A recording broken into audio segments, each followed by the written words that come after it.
Yo, yo, yo. What's up, guys? I completely forgot about the game today.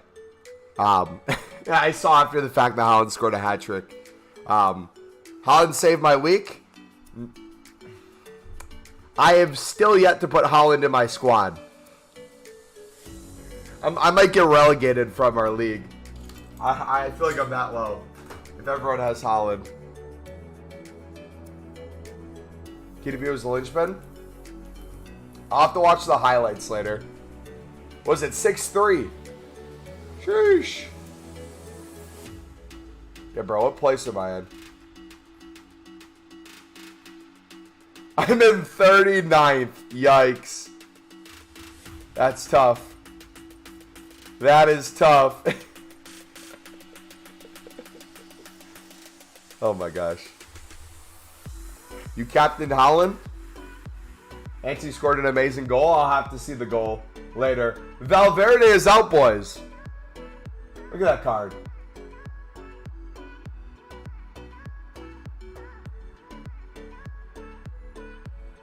What do y'all think about this? 86 rated. 6 foot high. Almost Hullet gang. 87. 87. Nah, bro. Let's see. What's Valverde's price coming out to? Is it up on Footman yet? Doesn't give a price yet. Has 100% thumbs up though. Must have just went live. Did it just go live a minute ago? Wait, I'm so confused. Or was it earlier today? Got the newcomers challenge we have to do.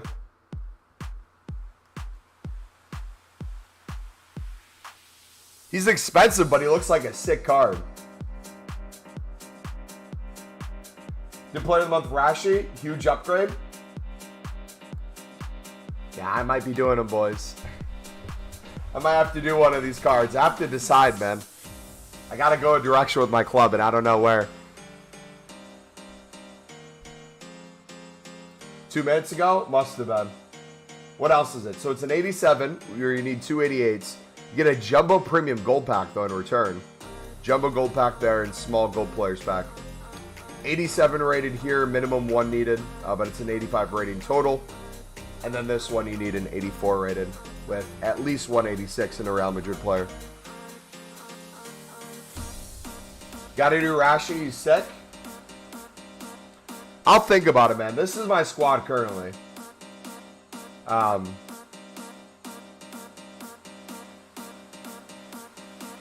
and Stewart will stay there no matter what.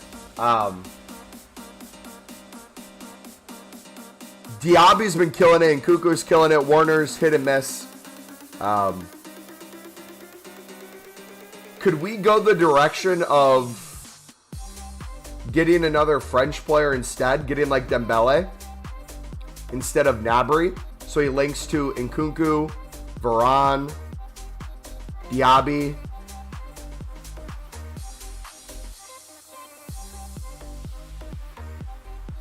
Maybe we go like Teo there. I don't know, man. We always could have him coming off the bench too. Essentially, any striker that I have is going to come off the bench for Stewart. The only question is, who's the other striker going to be? Yo, if you guys do enjoy the stream today, feel free to smack the like button, dude. Subscribe if you're new. We're going to be live for a while today, boys. This is going to be a decently long stream today. I'm excited.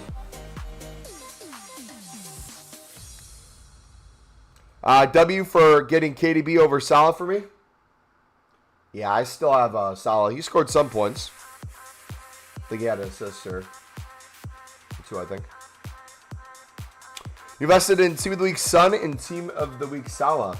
How much did you buy each one for?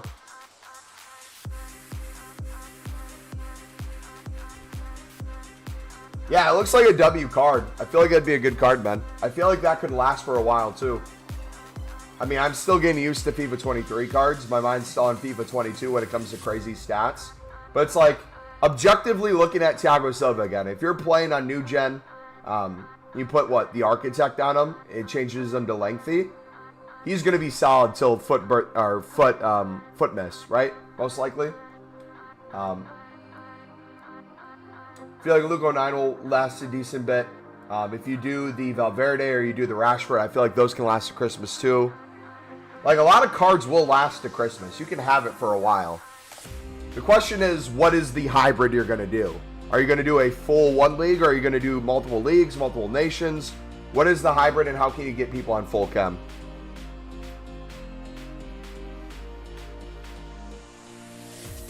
Can't justify that Valverde card? How long is he out for? You have a full month to do them. So if you get untradables each week over time, and you need something to put it into, might be a good place. Links are iffy. For people who have left back Mendy, for people who have Benzema, things like that, could be a good card.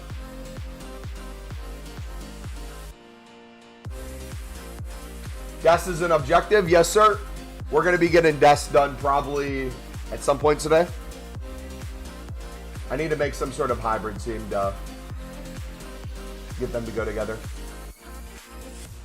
Which means we'll probably have to bring AC Milan cards back in if we want that to happen. Or we just have Desk coming off the bench, which I think I might as well do that. Have Desk off the bench.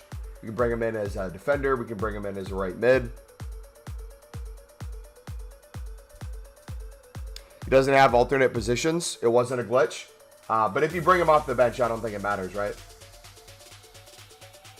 That sucks he doesn't have other positions, though. That's a little sucky for me, eh? I wonder what changed the same card, essentially, because it's a ones to watch, right? I wonder what changed it where they didn't want to give it different positions. Because have other cards been like that? Have the other ones to watches given the same positions, or is it the same thing occurring? Because if other ones have it, it might be an error on EA's end. Hey, Mumbo, guess who was too weak to really not buy FIFA this year?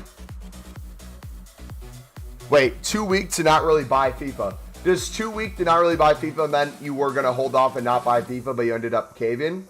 Or is that the other way?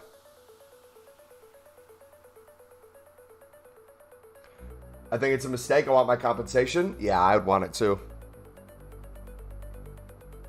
But nah, the desk looks pretty good. How much is left back Mendy? I'm curious. Yeah, I'm going to look at prices. I want to see Mendy's price. I want to see Theo Hernandez's price. So Ferland Mendy is less than 100K already. How much is Theo? He's 87K already.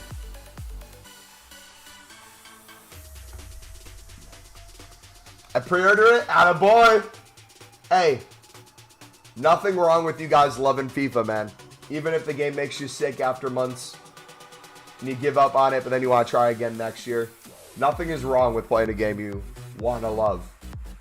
But sometimes, man, the love of your life is someone from your past, right? Someone who maybe you met in your childhood one Christmas morning because you couldn't pre-order FIFA back then because you didn't have the money or a job, but your family got it for you. You fell in love with all the YouTubers at the time, KSI, the Sidemen, all of them. You found a Inform Akinfenwa. You put him in your team. Started scoring goal after goal. Yeah, Fred, RIP, United, man. That was, I can't wait to watch the highlights. I love trading on this game. I hate the gameplay. Brother, I feel like most of us are in that boat too, man. You're not alone. How to get those coins up currently? I will link you our trading playlist, buddy. There's two main methods we've been getting coins this year to get us over 1 million transfer profit. We've been doing Libertador Silvers, which works really well when silver rares are up. Right now, silver rares are back down in price, so they're back down. But the other thing is silver common flipping. So whether it's the full market or whether it's just silver center backs or goalkeepers, it's been going really well for us. Is that United shirt I have on? No, it's a winning team shirt. So it can't be United.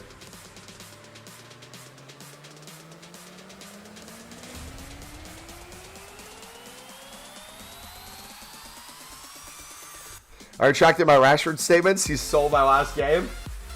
Get him out of there. Quick sell him. Looks exactly like our away kit.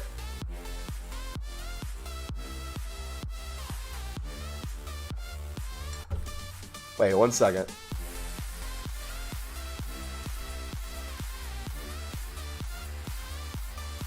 It was at the Etihad, okay. I was going to say, if that defeat happened when you were the home team, you might have to sell your stadium after that. It's now Manchester City's, but lucky for you guys, you're on the road.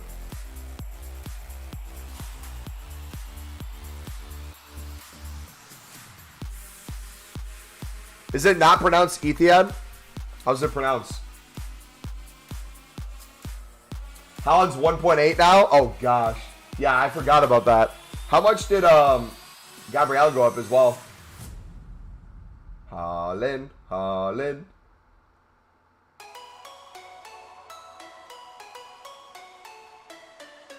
1.6. Jeez. At least Tony the Tiger scored 2.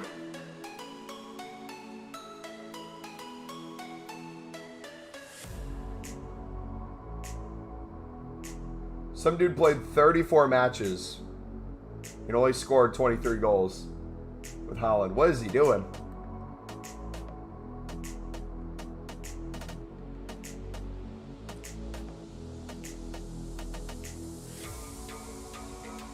Dude, one's the watch prices. When you watch live games, they go up and down like crazy, man. I feel like I swear that's gambling at that point. Haaland's a bit overrated this game. I feel like you have to be new gen and you have to have him be lengthy with the architect.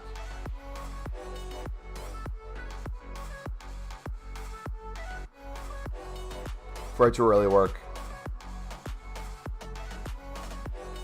I don't know. Nunez, I feel like it's the same way. Nunez, when I played on PS5, feels a bit better than PS4.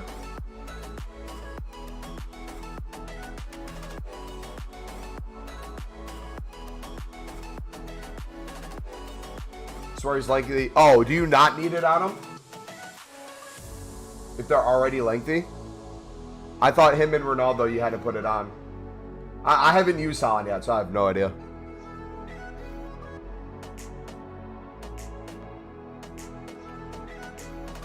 Manuche is one of the fastest players I have ever used. He just can't control the ball though. Vimo, what's up, buddy? How you guys doing today? Welcome to the stream. We are going to start getting liquid coins again, boys. I might start selling off some of the stuff in our club. So, a little bit of update since yesterday. So, yesterday, if you didn't know, we got top 10 in the world for Xbox and PlayStation market for club value. So, here's the thing with this. My goal was to get top 100. I didn't think we'd get as high as top 10. We're now down to 15. This is going to be impossible to keep up with the rest of the year, because there's always going to be more stuff that people with FIFA points or people that literally buy everything will have in their club that will never be able to really match. So I think I'm going to stop caring about the club value as much now. See if we can hold top 100 still. I think we'll hold it for a bit. But anytime there's an opportunity to sell stuff to make a lot of coins, like if we get another daily SBC today that sends some silvers to the moon, we'll go to our club and we'll sell a bunch of them because we are very stocked. One of the big things I added recently was silver rares, and we got a bunch in our club now. So anytime silver rares go back up, we're going to be looking at hundreds of thousands of coins potentially. So I'm excited for that. Silver commons, same thing. We got a ton of silver commons. Bronze rares, we got a bunch of bronze rares. The only thing I'm really missing out on right now is bronze commons.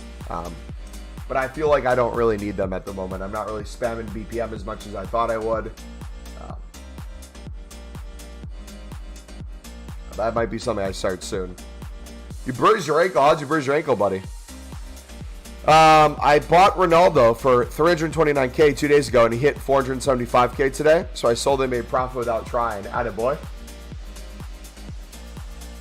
GG. Best trader out there.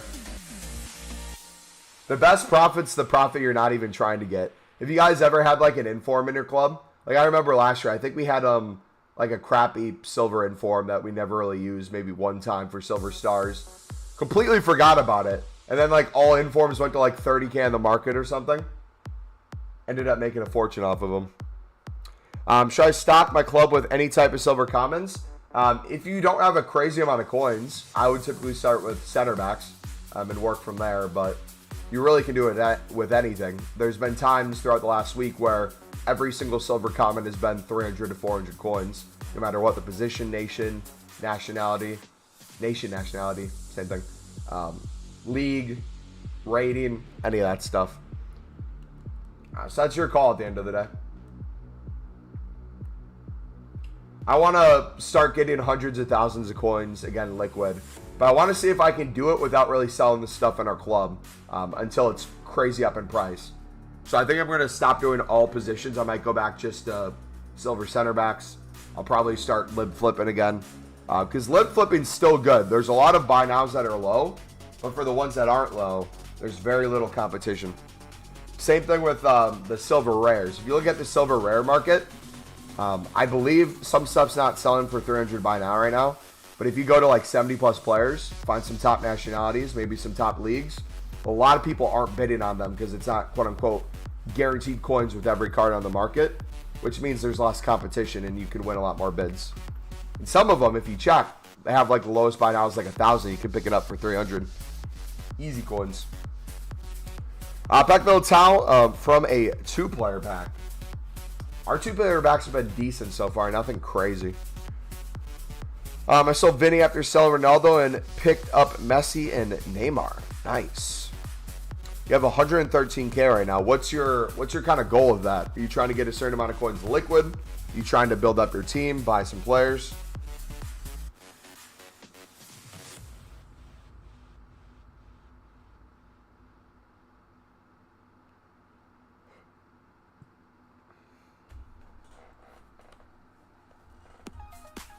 I think for me, I'm just kind of building up liquid coins, but I also am paying attention to the market for consumables. I'm looking at shadow prices and I'm looking at position modifiers. So let's actually take a look at both of them right now. So in terms of shadows,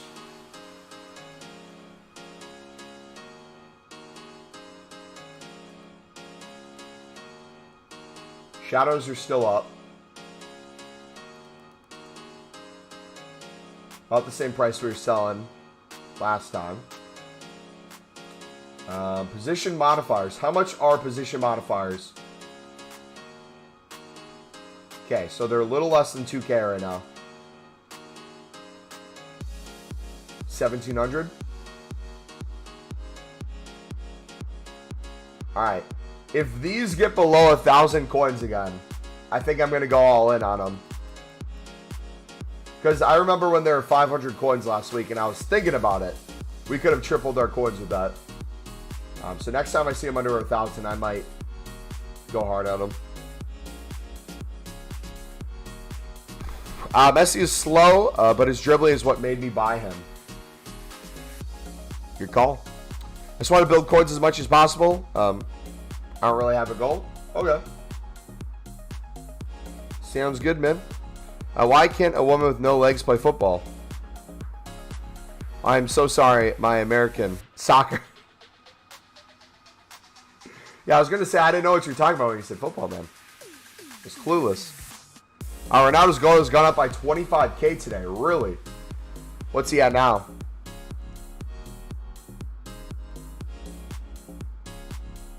Why should I do to make coins? Do you mean what should you do to make coins? You can flip silvers if you want, man.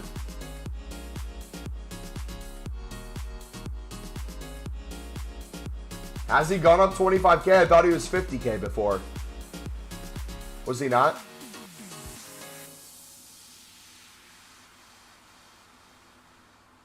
Dude, this thing, oh my gosh. Just wait till the people hold it on to like hundreds of these and the price crashes. Do you mean hand egg? we got what? 40 minutes till it comes out? We'll see what happens to his price. He was 40K? Really? He got down to 40K.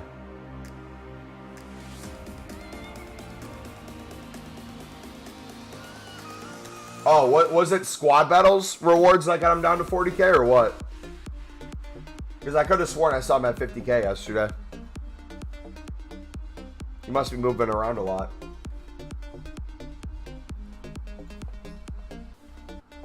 Alright, let's keep flipping. Let's see if we can get to 100K before new content. That would be awesome. I got a couple things in our club we can sell on to do that for.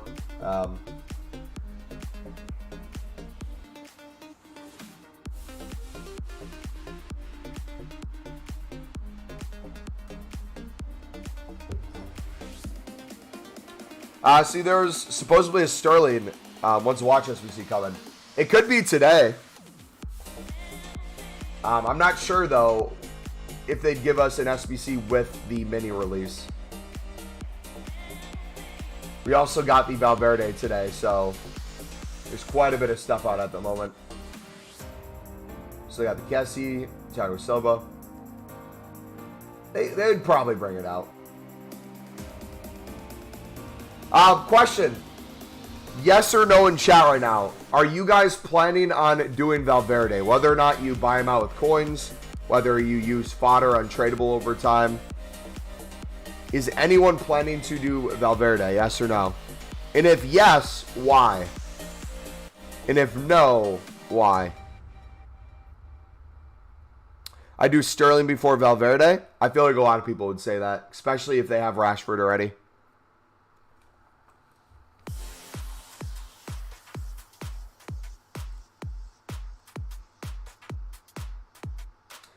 Well, silvers rise at 250. A lot of them are already over 250, buddy. But if you're talking about the whole market, absolutely. It's always up and down. So if it's down, it's a good time to pick up.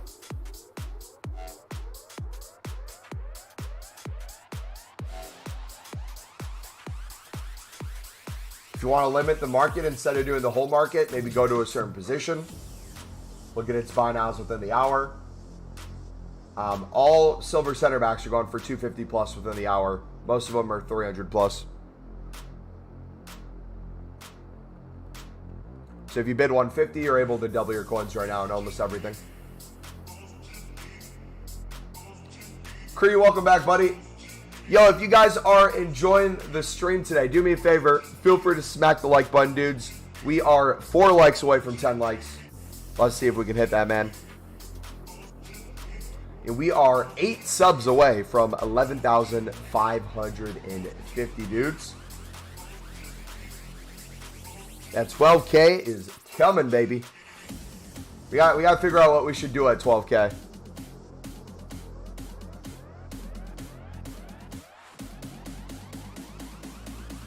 I'm thinking like a 12-hour stream or something. 12 hours or 12K.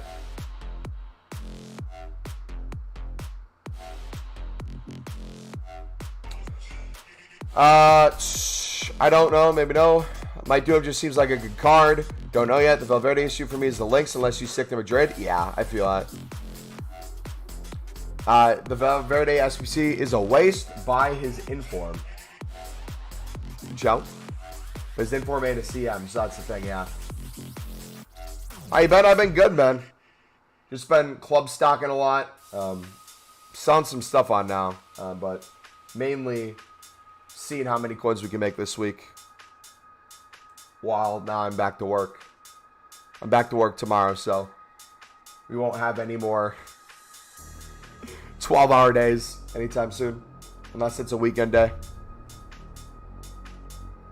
Anyone going to do Valverde? We just asked that. Most people are saying probably not because the links, since they can't really go off of nationality, they're most likely have to go off of Real Madrid or La Liga. And if they're not building that and they're trying to hybrid it in, it kind of depends on what cards they have. Like for us, if I did them, it wouldn't make sense.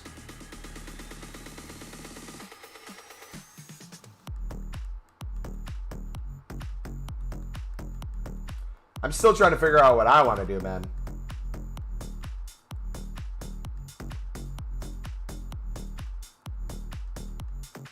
What happens if we got Haaland up top? We got rid of Robertson. We went Haaland. We got Theo Hernandez at left back. We got Dembele at right mid. What would that give us? Hold on.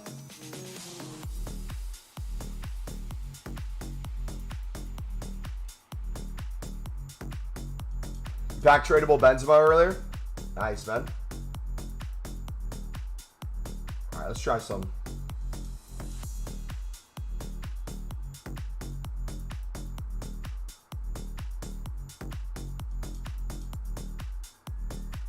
All right, I'm gonna put a right mid in right now because we'll move Dembele to right mid. I'm just curious to see what it would look like. Is there a La Liga player we can put in for this?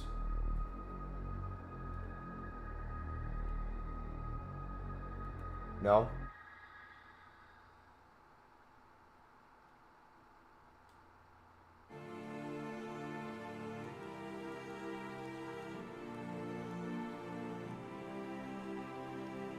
What happens if we took out Werner? We did a Mbappe. Did like a... Nah. I don't know. I feel like it's going to be hard for us to make any team on full chem when we have Luke 09 and Ross Stewart in. So I feel like we have to keep it very basic for the most part. Which kind of sucks, but also it doesn't. I don't know what to do. Either buy the rest of the players for my team or go straight down to 0. Did I read that right? Yeah, no, Luke 09. I have Kessie. I typically try to sub in Kessie in the second half. I don't need to. Luke 09 has such good stamina. His slide tackling so good that he can play a full 90 and just beast it up.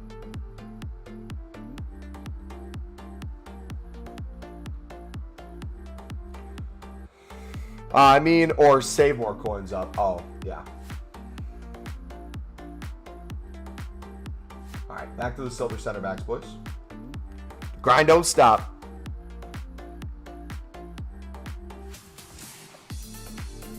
Haaland would not have full chem? Yeah, most of my players wouldn't have full chem. I feel like I have to keep it all Prem, to be honest. Prem and Luke 09 and Ross Stewart are on full chem as long as Ross Stewart and Luke 09 are in with my manager and with a one England player in. I should be good. But I have Nkunku untradeable, which we could if we wanted to. Just play Nkunku as a super sub. That might actually make it a lot easier if we did that. I think it is safe to buy Benz now as cards are slowly going up. Any gold cards that you guys buy, whether it be high priced or just meta, low price, whatever, most gold cards, this is the way it works. Whether it goes a little bit up or down each week or on squad battle rewards, people buying their teams for weekend league, whatever the case may be, prices are here. The next couple months, they're going to be going in the downward direction, just in general. That's the way it works. You can catch the times where they go down a little bit. They pop back up 10%, go down 15, pop up 10%, go down 15. But they will always be heading down throughout the course of the next couple months. As we get more promo cards, as we get more stuff in the game, as people have more coins, can afford better players. So if you're going to have a gold card in your team and you're not actively trying to like flip it each week, most cards that you pick up and have in your team will probably be losing you coins at some point. But I don't think that matters as much if you're enjoying the card. You're winning games because of it. That's going to get you more coins to get back. If you're trading on the side, you'll make up any difference you lose. So it's not that big of a deal. I know for me, if I get tradable players that are high in price, I'll most likely keep it in the team rather than sell it until I don't need it anymore and I want to get a different card. Take whatever little bit of a loss there is and get someone else. How much you sell the silvers for? Each card's a little different. I kind of look at what the buy nows are going for the card within the final half an hour or so. If you don't know what this method is or you want to see it more in action, I'll link you the trading playlist. We made a video about it once we were on the web app. That applies really well. Pack Conte tradable, 200K in the bank. Hey, GG, man. Think about investing in 84 Team of the Weeks.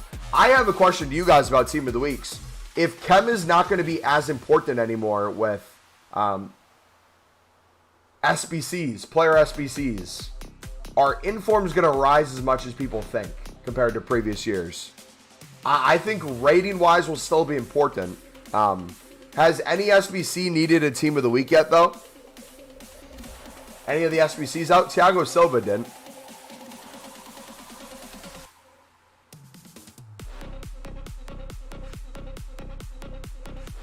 I'm not seeing any that need Team of the Weeks yet. So, one of two things. Either we're never going to need Team of the Weeks, or we're going to need them at some point. And the people who are invested, it's really going to pay off. Because I have a ton of informs in our club. We're club stocked. We have hundreds of thousands of coins in informs. We're probably going to pick up more this week. But like Polina, perfect example. Picked up an 84 for 11.5. He's now, I think, like 15, 16. Maybe. I could take that couple thousand on him, or I could hold him to see if he goes up greatly in price within the next couple of weeks or so. I might go more that route. They got like Orban. We pack pulled him, but he's relatively low right now. Giroud, he's relatively low right now. We picked him up for 11.5. I think he's like 10,750 on bid, 11K on bid. The lower rated ones, though, I'm not too sure about, man. Like these guys, we picked them up for 1025, 83 rated. Doesn't look like it's rising as much. I don't know.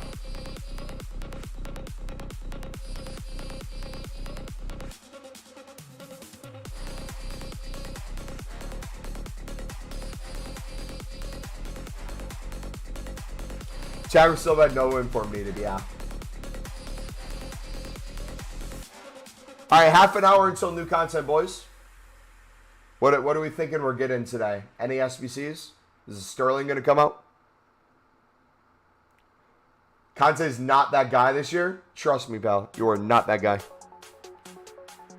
Like the Mbappe, no point in selling since I use it every day and trade on the side to offset the loss. Yeah. I mean, realistically, too, if you care about transfer profit, you could sell him, get the transfer profit, and then buy him back. That way you could get whatever his price was transfer profit-wise. But besides that, yeah, keeping him. He's probably going to win you so many games to get you so many coins through rewards.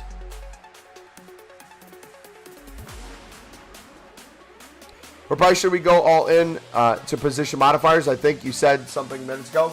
Yeah, I'm looking at them right now. It looks like they're about 1,600, 1,700. I remember when there were 500 coins, and I was thinking about going in on them. If they're below 1,000 again, I'd consider it for myself. Whether that be I sell off a bunch of stuff in my club or I'm sitting on some coins, I'd probably diversify quite a bit into them under 1,000. But I'll kind of check their price and see throughout the week. You're not that guy. Trust me, you're not that guy. Hoping for upgrade packs? Yeah, if we get a repeatable SBC today, that'd be awesome. What have we had in the past early on? Was it like a 78 plus upgrade, or was it like a cheapened 75 plus double upgrade or something? I can't remember. That'd be awesome. What comes out tonight? For sure the mini release of players. So we're getting at least 3 new players for the ones to watch promo. We might get a player SBC today. We could potentially get that Sterling. We got the player of the month Valverde already today. If you haven't seen it yet, looks pretty good. A little pricey though. We could see a daily SBC, a repeatable SBC. Objective, we could get another objective card. Should you invest in informs? Depends on what you're doing it for and how many coins you have and how long you're willing to hold on for. If you're going to go discard investment route or if you're going to go for the bigger guys and try to time to buy and time to sell. When it comes to informs, I'm more the pick up the discard informs, pick up the 83s, 84s as low of a price as possible and sit on them. I just bet it around for 33K, thinking it was 3K. Brother, RIP. Hopefully, EA, are you hearing this? He did not coin sell. He accidentally bid the wrong price, all right? Don't ban him. You donate me some coins now. We might need to donate you legal services if EA takes action on your account.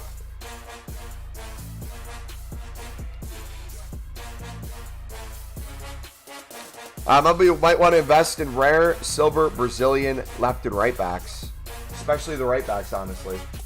I think that's a good idea too, but I'm curious to hear your reasoning personally.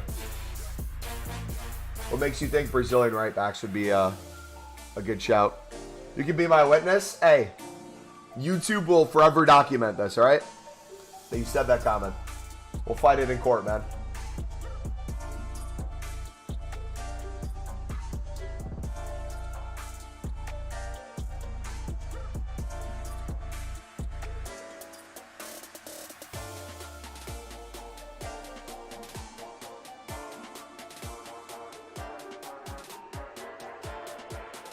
How many coins do you have, John, currently? Yeah, I've said this before. I know your name's John316. Do you have a name you want me to call you by, or are you actually John as well? I always just say John when I see you, but if you want me to call you something else, I can. Harry? All right, I'll try to remember that, Harry.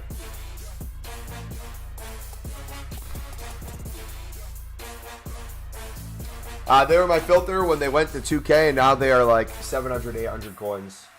Yeah, we did. Let me show you my club. Let's see how many Brazilians we have.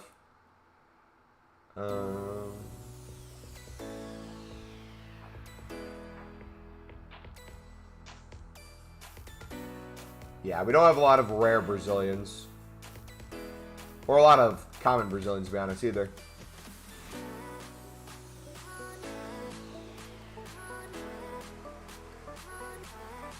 But it looks like we could already get some good flips on some. I'll probably just hold on to them.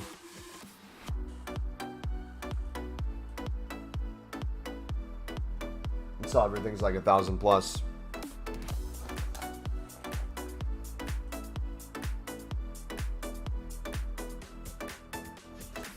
They're rising again. If Conte ain't that guy, you're going to switch up your team? Wait, McGuire, are you?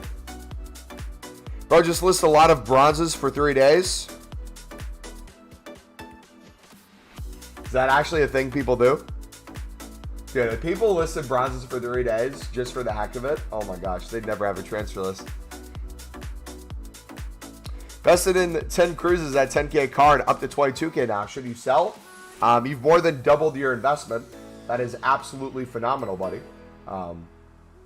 Yeah, you could take the profit if you wanted to.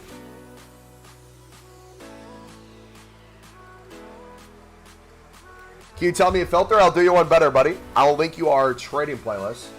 We have the Libertadores one in there, and then another video. I'd take a look at the one that's not the Libertadores. We go over how you can go and find silver filters, which will make you a ton of coins and give you a bunch of different variations. In that video, the variations we show you, I believe, gives you over 100 different options you can do in terms of looking at prices, picking up bids. You make it as easy as you want or as complex as you want. Bunch of deals to be had.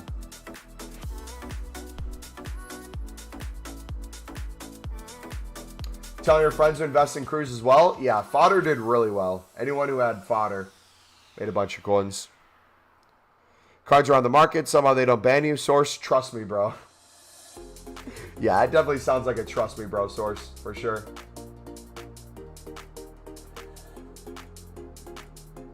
I'd be stressing that whole week if someone tried to buy my bronzes.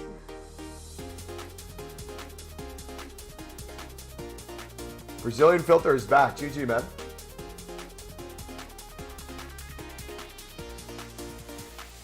Will I get banned, you think? Depends on what EA looks for in their criteria. I'm sure there's bids all the time that happen like that where you randomly bid 30K versus 3K or whatever. I'm not sure, though.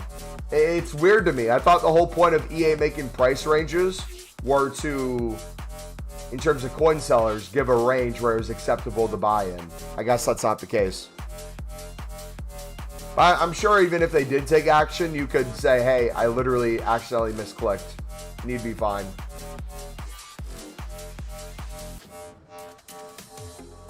But yeah, buy a few more for 33K to be safe. I'll just go in their live chat and explain. Yeah.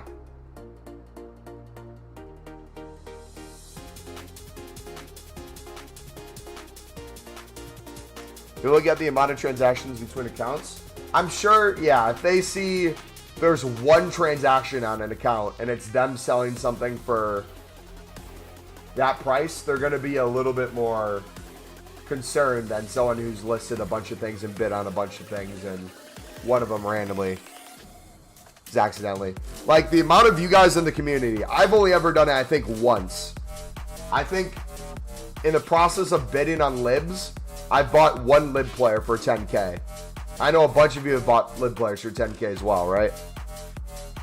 And nothing happened to me. It's always the companion app for me. I don't know why. It's always the companion app. I'll accidentally hit buy now sometimes instead of bid if you're not careful. Live chats take forever to get a chat with an employee. I mean, any chat with an EA employee is a equivalent to you packing like a walkout. It can happen, but it takes a while.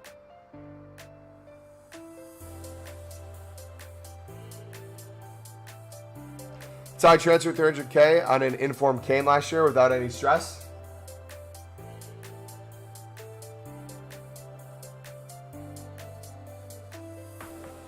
The only thing is I bought coins last year and got a warning in a coin wipe. Ooh, then yeah, you might be in trouble if they take action. I'm not sure. I'm not sure, buddy.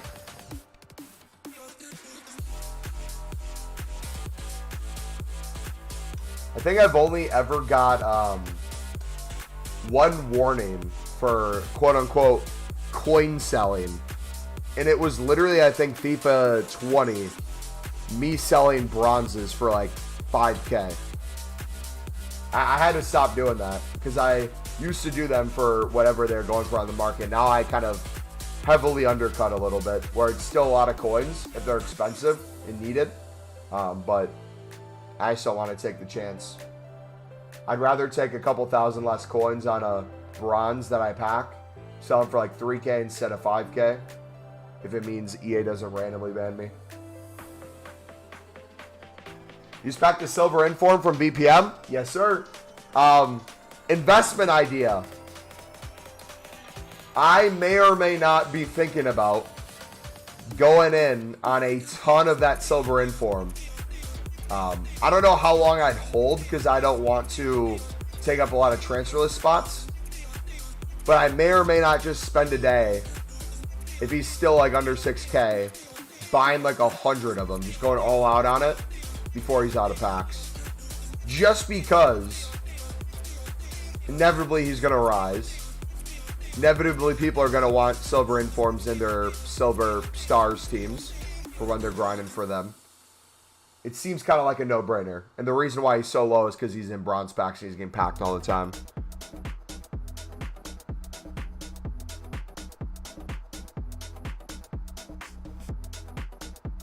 Like cards and bids. I had many bad experiences. I once was bid fighting someone, went up to 40K just to find out he was a 30K by now. First time I ever did anything dodgy on the market. I got transfer banned last year. Played FIFA on the exact account for years as well.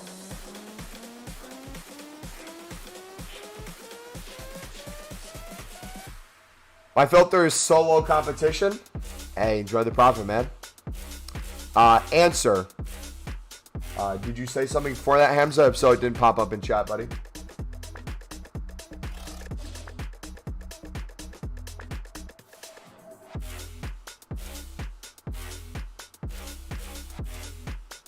Z6K? We can take a look.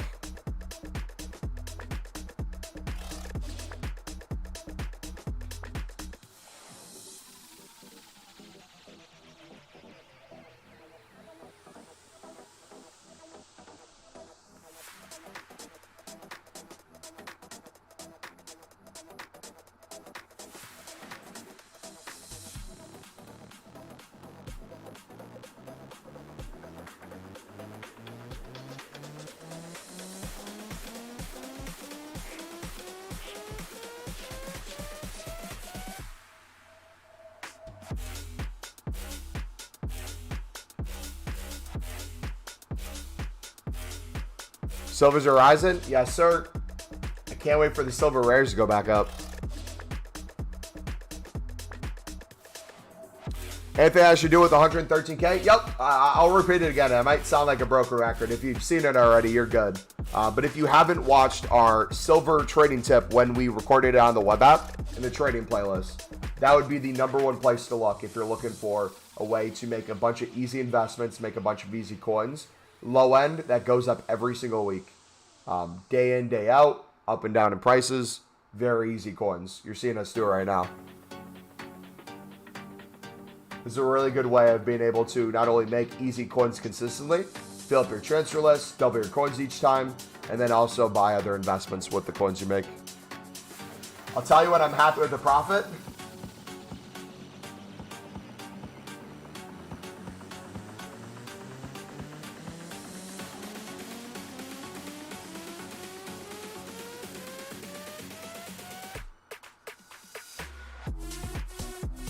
I'm 19, I don't want no fan adult insights.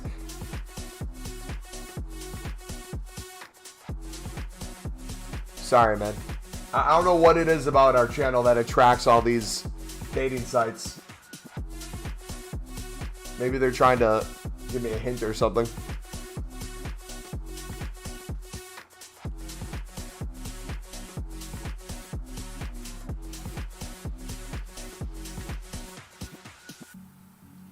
Come on, England.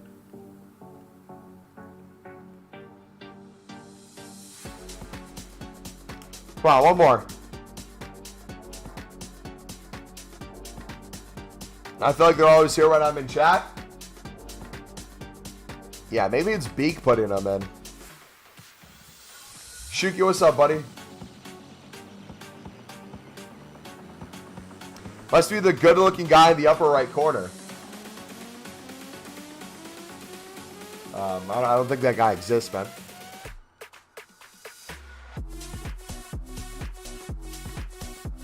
Shuki, how we doing today, buddy? We got 12 minutes until new content, boys. We could be seeing, well, we're for sure seeing the mini release. So we'll get Renato today. We'll get the other two guys minimum. Hopefully it's more than 3. But I think we for sure get 3. We might get a new objective today. Daily SBC maybe. Repeatable SBC maybe. Player SBC for ones to watch. We could get the Sterling today.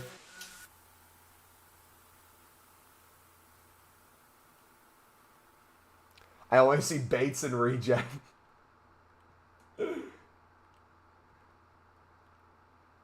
Beak, who are ya? I give up. I give up, man.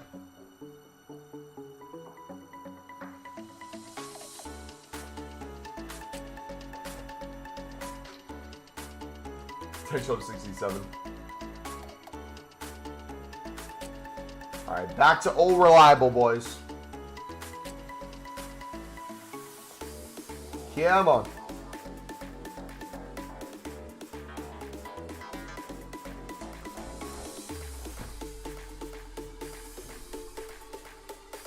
Our silver inform is going to go up every past FIFA they have. I don't see how it's going to be any different this time around, especially with the ones that are in bronze packs. Those seem like a surefire investment / pickup, even if it's just one in your club.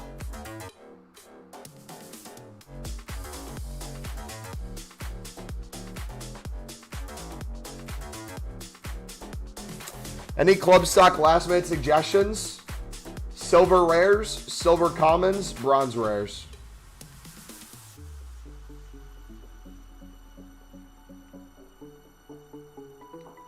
Where did your coins go? Into everything imaginable. Hundreds of bronze rares, hundreds of silver rares, over 1,000 commons for silvers, gold commons, gold rares, informs, ones to watch cards.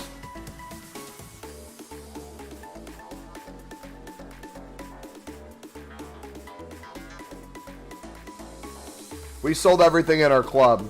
Not only would we make a lot of transfer profit, we'd be sitting probably at over 2 million liquid coins. Minimum.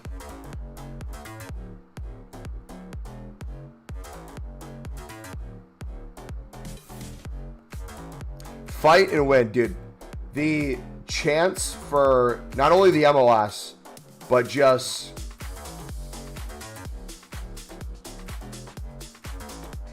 they're so bad.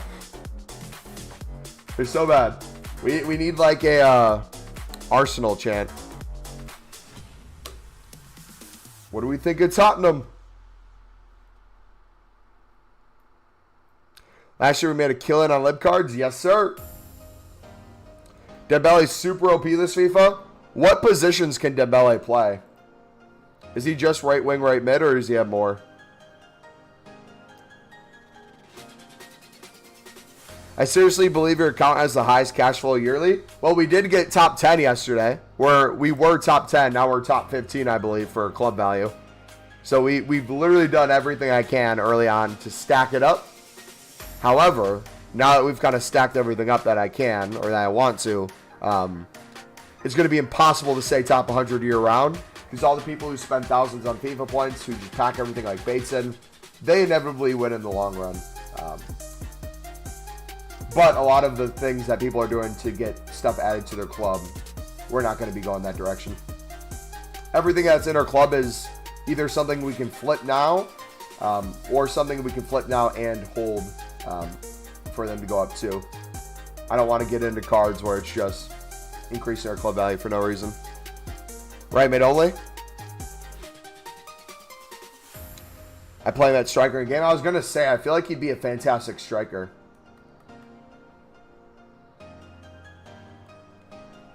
Higher in the top, 20 club value, because I have a ton of stuff in my club. My transfer profit right there, which is above 1.2 million, we essentially have all that in players in our club. If we sold it all, we'd probably double our transfer profit minimum.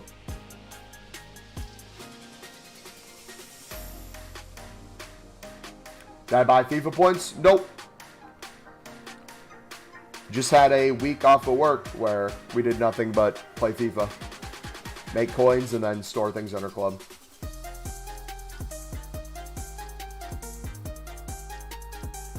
What's the most I should spend on a silver center back common? I typically only spend 150. The only time I spend 200 typically is if everything's going for 300 plus, pushing towards 400.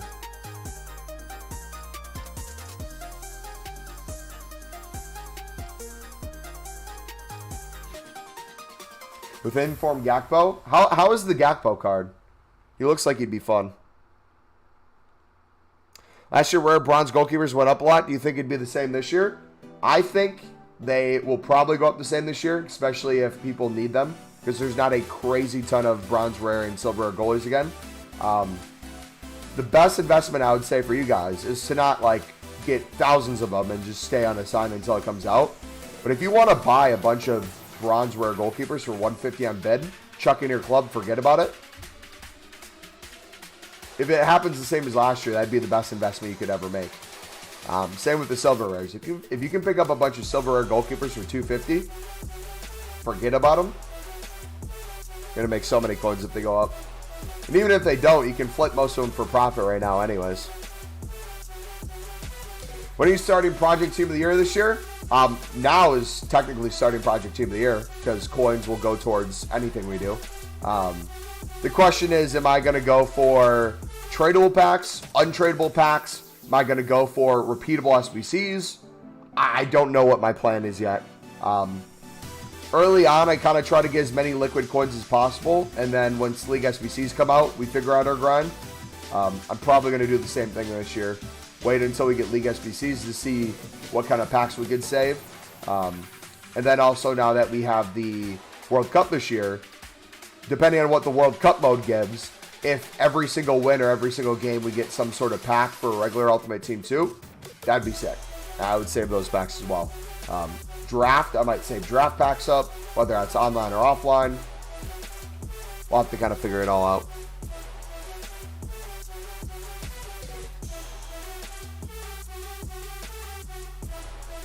Just the silver inform for 5.6K. We picked one up for just 6K now.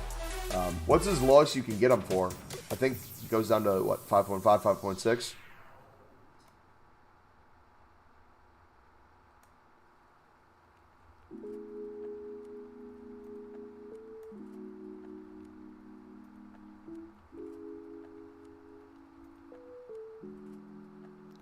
I'm telling my filter, it's rare silver Brazilian right backs for 1,200 and under, listing for 1,300.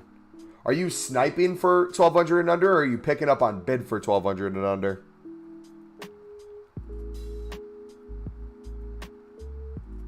Our silver's selling for 300 by the last minute. Not every card, not every position, but there are a ton of them that have way more than a 300 coin buy now value currently. Center backs, everything's selling for 250 within the hour. Most of them will go for 300 within the hour.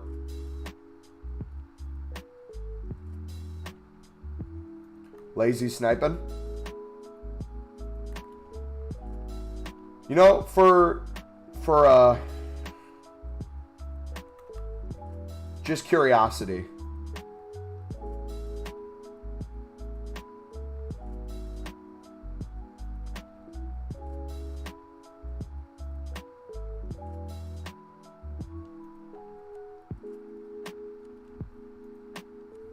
I'm just going to pick up 2.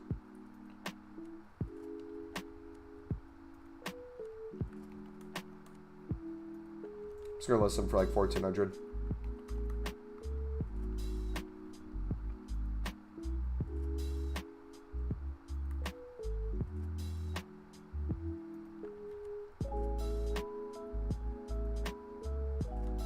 Oh, the bids you can get them on too.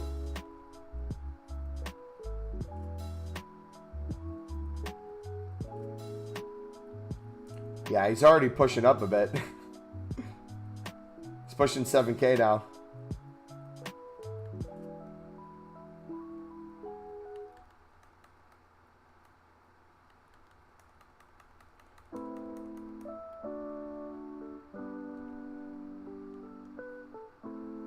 A lot are being listed. Yeah.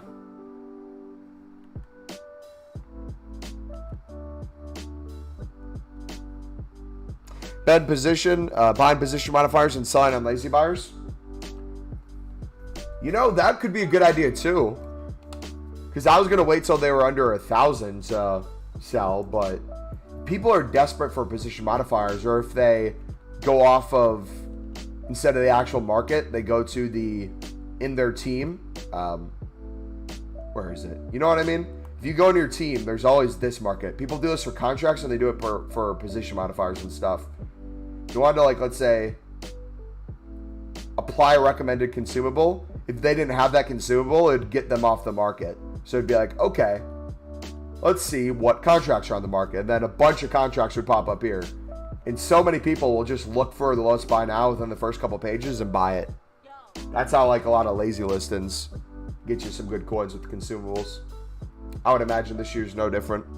If anything, the position modifier might be even more crazy because people don't have the patience for it. Definitely be something to keep an eye on.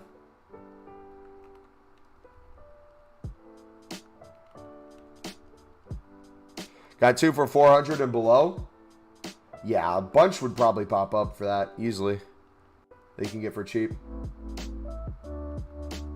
I more didn't do it for coins. I more just wanted to see how long it'd take them to sell for 14. If I did silvers for an hour straight, how much am I making? I mean, it depends on how many pick up and how many you sell and what price you sell for. But there hasn't been a day this week where we haven't made over 100K minimum off of silvers. So that's not a crazy amount of time bidding. You could sit there and bid for 20 minutes, get like 300 to 500 cards, and then list 100 up, wait for them to sell. When they do, list the other ones up.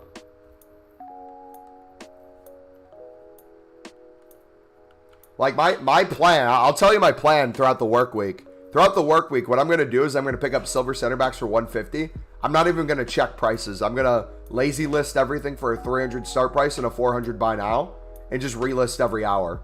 I'll probably get like 25 or so to sell each hour. I'll just pick up hundreds more. I'll probably have like 500 to 1,000 cards a day, and I'll just lazy list them for 400 buy now. 300 start, 400 buy now.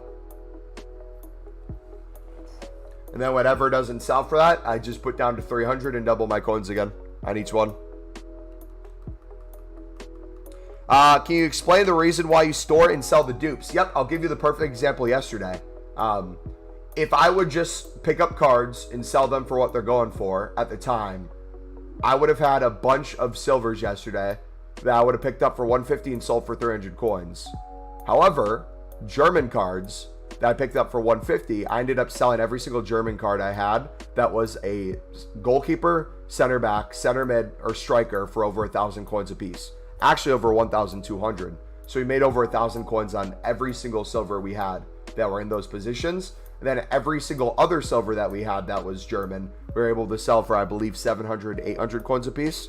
And you would have missed out on all that profit if you wouldn't have just stored it in your club and sold the duplicates.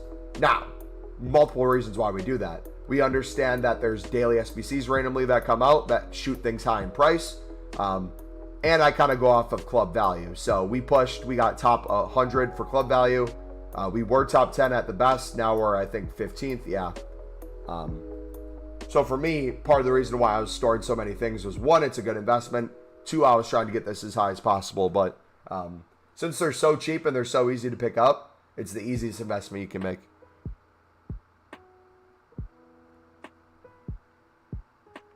If you're going to be bidding on a lot of silvers too, the way I'd recommend doing it is switch back and forth between console, web app, and companion app so you don't get bid banned. I wouldn't just do everything straight on here. Oh gosh, new content's out. Why are we looking at other stuff?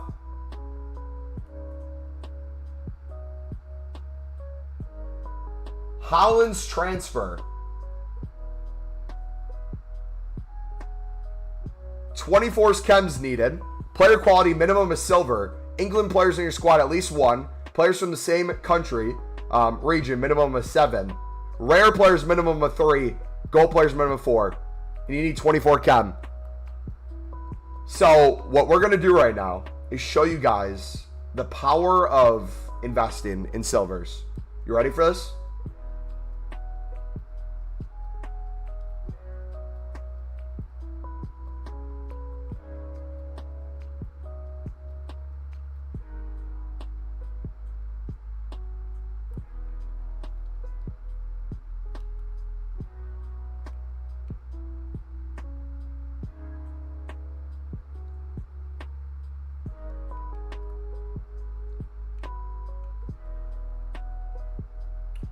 I don't know if we have any rares for the center backs. Do we have any other position rare though? You needed strikers, right?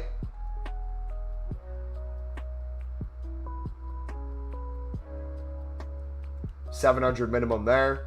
What are the positions in here? Oh gosh. No way, no shot he's extinct. Nah, bro, I'm doing like 2,100. No shot I'm listing that for 5K.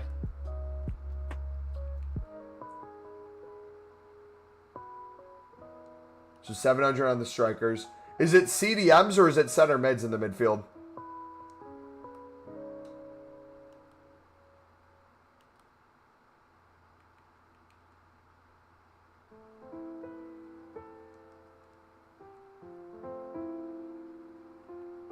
That one already went for 800.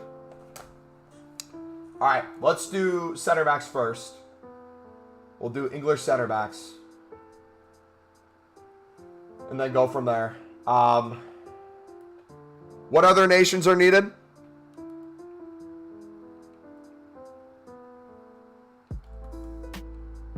I'll do 1,200 again.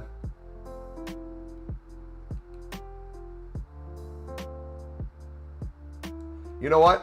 I'm going to push 14. I'm going to get cheeky with it.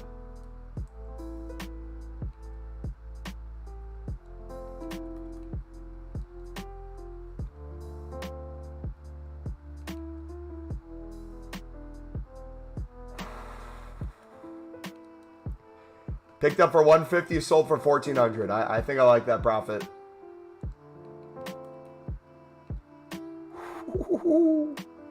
England's the only nation required. When was that one listed for 800? I feel like that's getting bought out. I'm going to do 1,200 on that one.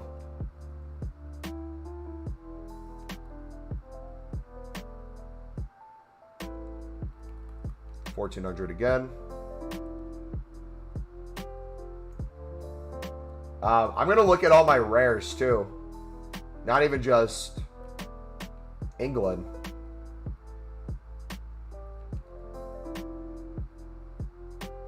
And see if any rares we can sell. So this is the power of investing in silvers, guys.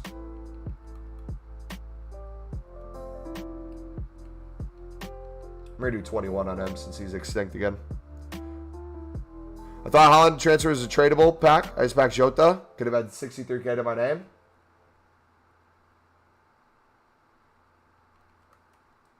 $1,400 again.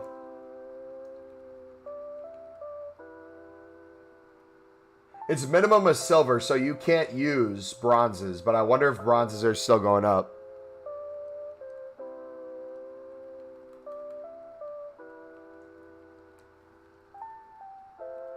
Like this guy.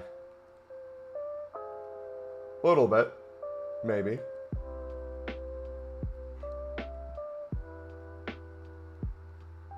Look at that. 2,100. 1,200. 1,400. 1,400. 1,400. 1,200. 1,400. Beautiful. And that is the reason why we do it, boys. You don't have to guess the nation. You don't have to guess the position. You just get everything. Okay, let's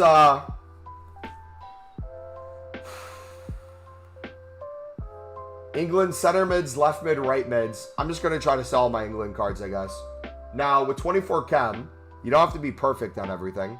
Minimum of 7 from the same country region, so a lot of England cards could be used even if it's off chem.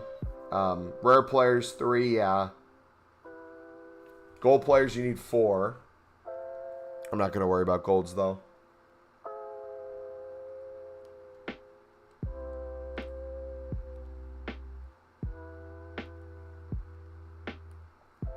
Club stock is worthwhile. I feel like when I pick up silvers, it's like super random countries. Yeah, you'll always have those super random countries.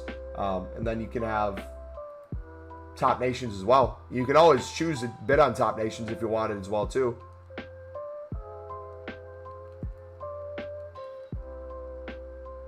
So off position rares. I don't know if it's worth to sell them right now. Like I'd take double my coins maybe.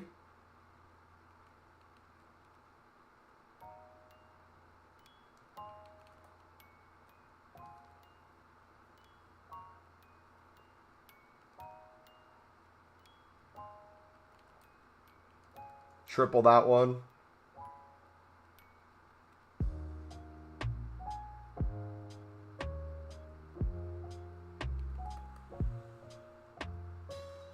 $1,200 there.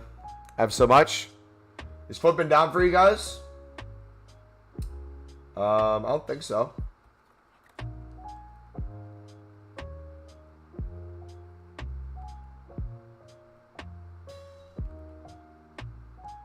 I might just hold that. Okay, let's do this. Let's go by the positions needed first, if we have any. Then we'll do every other silver. So I think these are going to be the same things price-wise. Do you have a method for this? Yep, it's in the trading playlist. It's the one that's not the Libertadores one.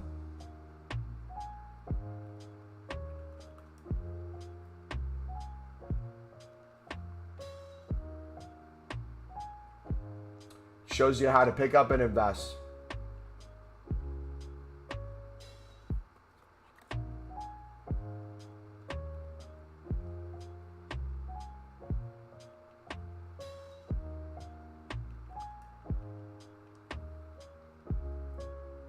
How long do you usually bet on console, and how long would you wait to do it again?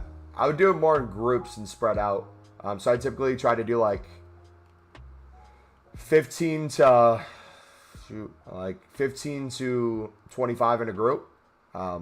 Think about it like this: if you were a bot, if you were a robot for a bidding or a sniping filter to pick up cards, and EA was trying to ban you, what would they look for? Probably some sort of repetitive pattern, right? So you probably want to break it up a little bit. Like do some bidding, open some bronze packs, play game, do some more bidding, switch between web app, companion app, console. Web app, companion app, console.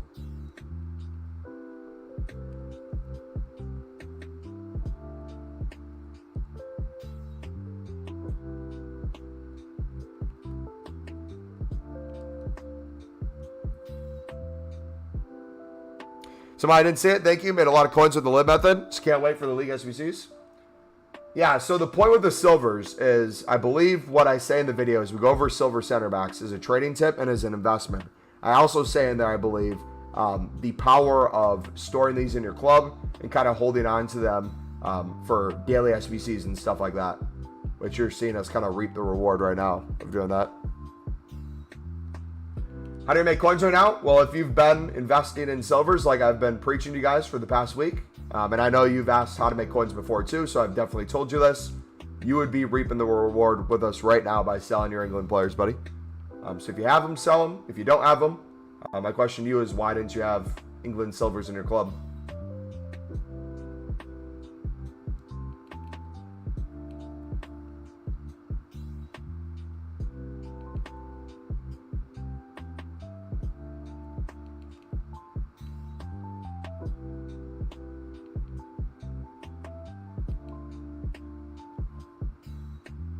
Servers are slow right now.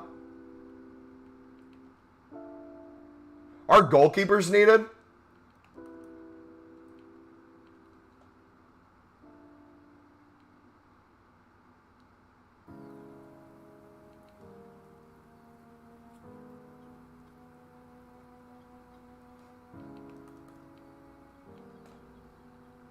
Jeez. What's the silver goalkeeper market looking like in general, even outside of just silver England cards? Are they up at all? That might be a good trading tip right now.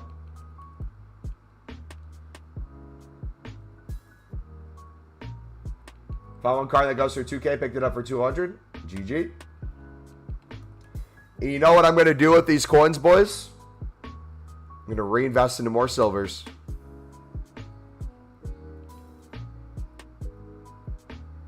Rinse and repeat the cycle over and over.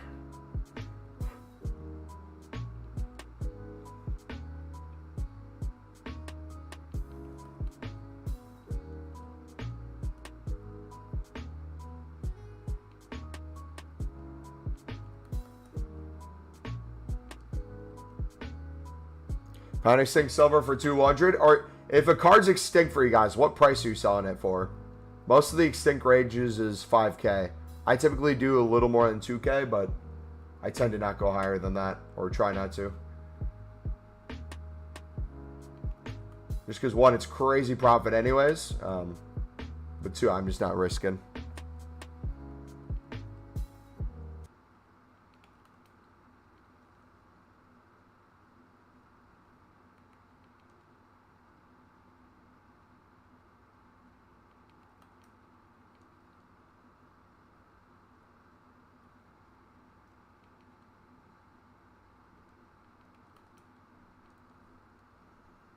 Welcome back, chat. Simon, welcome back. It's a new account because they all get banned. Do you ever trade kits? I more sell kits when I get them in silver packs that are from League SBCs tradable. I don't just kind of go into kits myself. I just kind of look to see what I have that has value and then look out for those kits in the future, if that makes sense.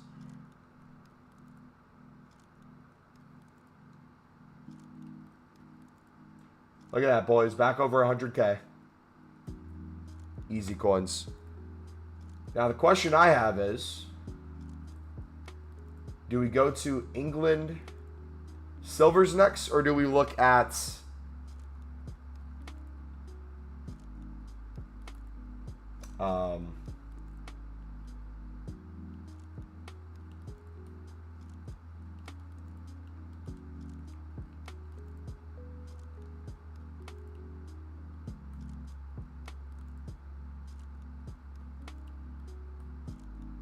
other nations close? Do we look at championship players?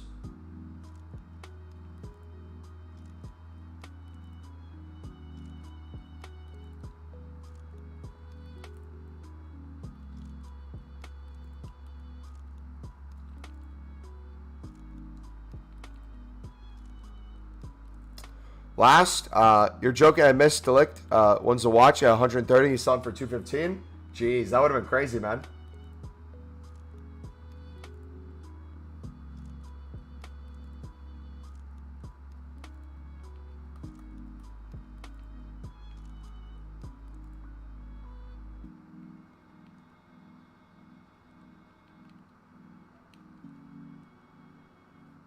Made like 2K in silver English CMs, and they're almost extinct. At 5, all of them. You're bidding 2K on English silvers. Dang.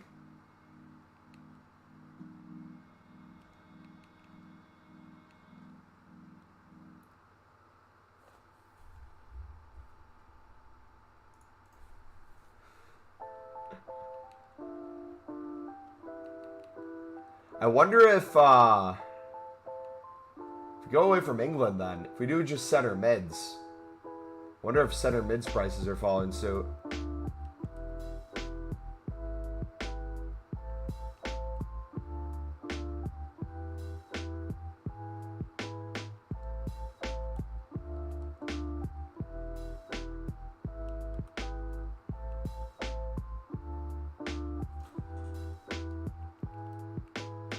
The ripple effect. They're bugged or something? I could never for the life of me, even if they were extinct, bid 2K on a silver. How long did it take you to soccer club this much? Not too long. A couple hours, probably.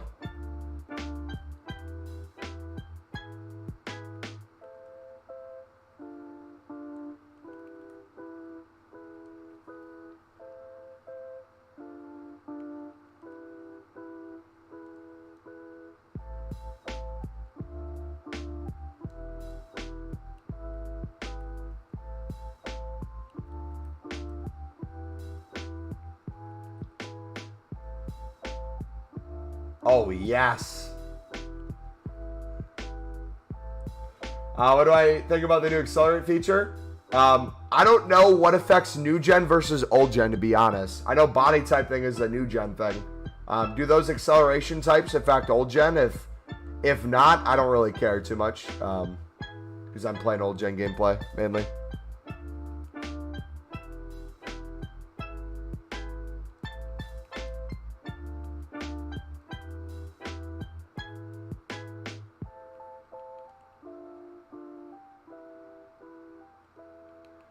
And this is why I never stop with silver trading and investing, boys.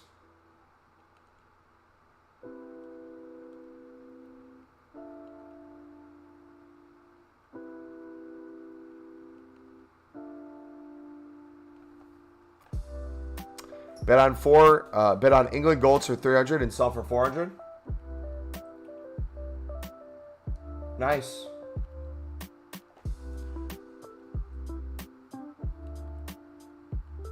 Enjoy your profit, buddy.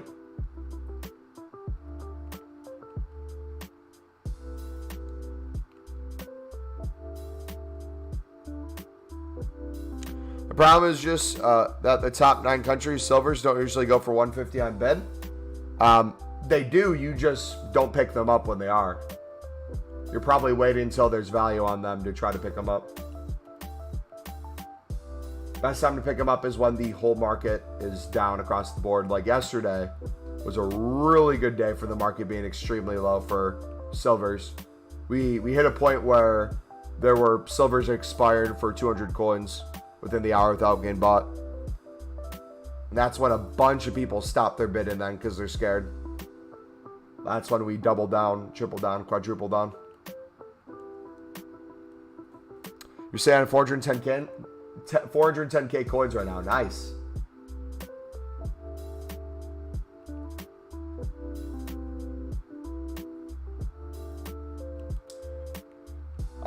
Just curious, why do you use Silver Ceramax rather than other positions? If you had to guess, in a daily SBC, if it was 11 players on the pitch needed, what positions would be included every single time? Goalkeepers, center backs, I think a striker. Midfielders, you never know if there's going to be left mids or right mids. You never know if it's going to be a center mid, a CDM, and a cam. You never know any of those. But with center backs, every formation has a center back. I believe you could, I guess, have a center forward and left wing, right wing. There might not even be a striker. It's goalkeepers and center backs I typically look at for every single thing. Does that kind of make sense?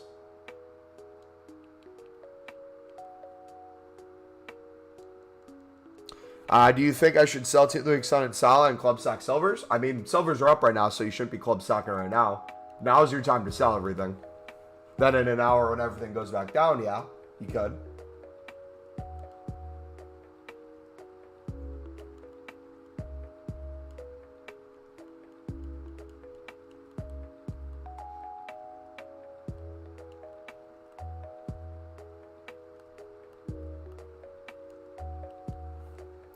Got 80k. GG, buddy. Been so hyped today. He's extinct at 450k. Dang. That's mental, man. Been using your method on the PC market. Been going well. Hey, GG.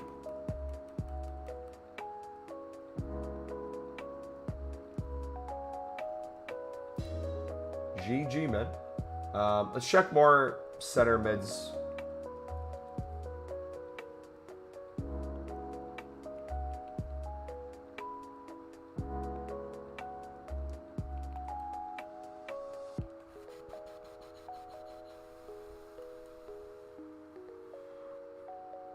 That is such a crazy price.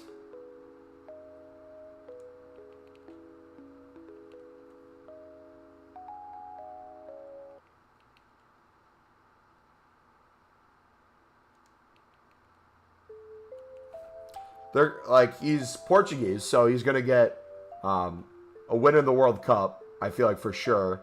He plays for PSG, so they're gonna get their wins for sure. Like, people are buying that price because of its future value, not its current.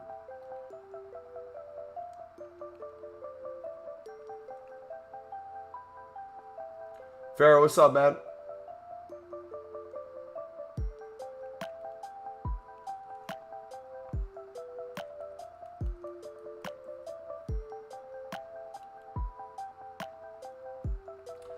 Do you have to start for the wins to count? Nope, I don't believe you need a single game played.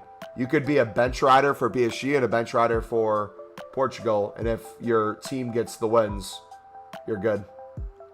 The only thing it'd affect you for is informs. You're not going to be getting yourself informs if you're not playing. But good thing informs aren't the only upgrade this year.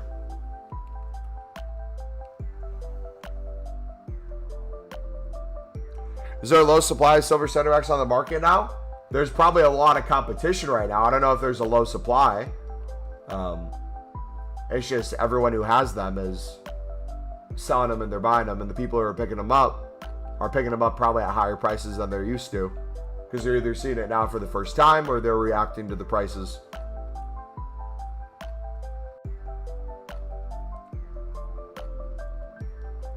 Again, we're in a current seller's market. If you had cards in your club, you should be selling right now. You can still try to pick up things on bids, but you're going to have the most competition and the most people bidding more than 150 right now.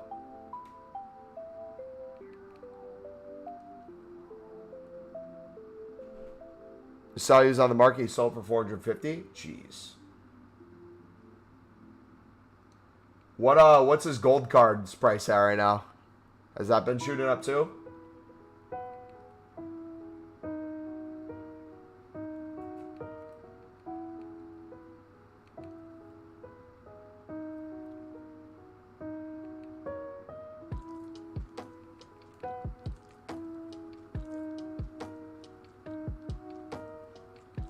Untradeable pack like this FIFA. Madras got Joe Cole from the Holland SBC. GG, man. He's 70K plus now. Crazy.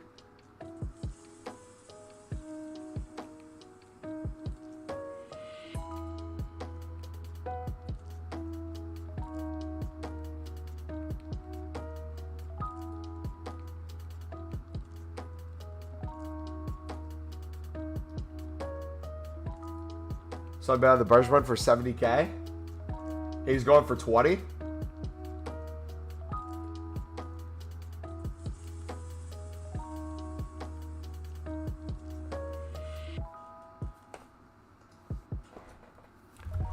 That's crazy. Let me see if I can see him on footbed. So Renato can be a right mid as well. Bergman can be a left mid and a right wing.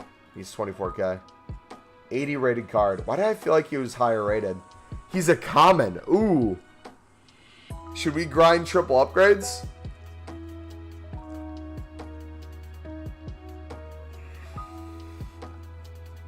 Nah, he's going to be cheap enough where if we ever wanted to use him, we could just buy him.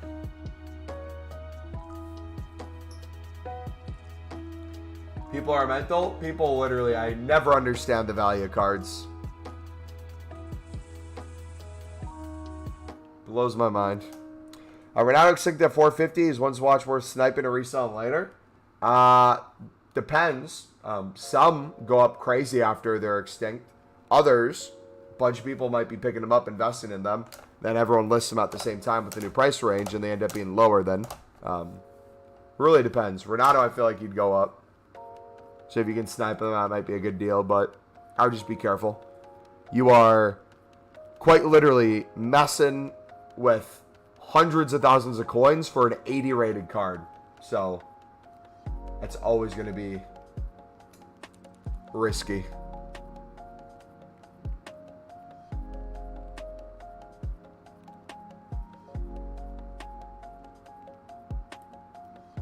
What did rare goalkeepers get to? Did they go up?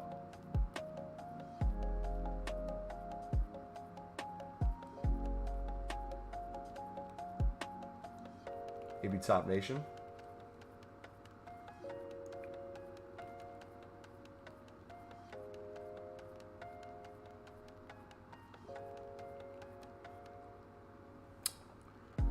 Bro, Mobile was on like 150K at the start of the weekend. Now I'm on 275. Going to hit 300K today. But OMG, like 2 years ago, I wouldn't be able to do this. This is, thank you so much. Honestly, you're amazing. No problem, buddy. I'm telling you right now, you can easily make probably over 10 million coins this year at that rate, buddy. So keep it up. Now you kind of understand what you can be doing week in, week out. Kind of how you can flip things from a silver perspective. How you can bid on them, store them. You have the resources to every week make hundreds of thousands of coins without a lot of time. What jersey you're wearing? AC Milan. I believe it's 2012.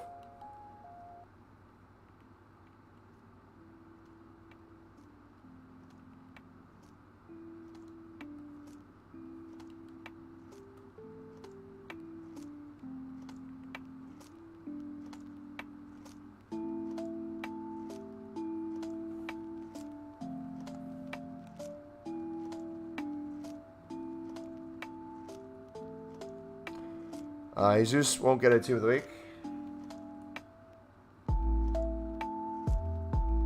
He scored yesterday as well. He's on fire. With attackers, I'm never sure how it works with the amount of goals you need.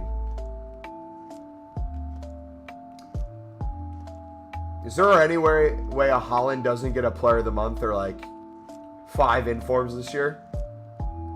They're going to have to come up with like a new card category for him, I feel like. I picked up like 20 silver center backs at 150. Should I sell right now or keep in the club? It depends on what you can sell for right now. If you can double or triple your coins on the card, you might as well sell it now and pick up more later. That's your call.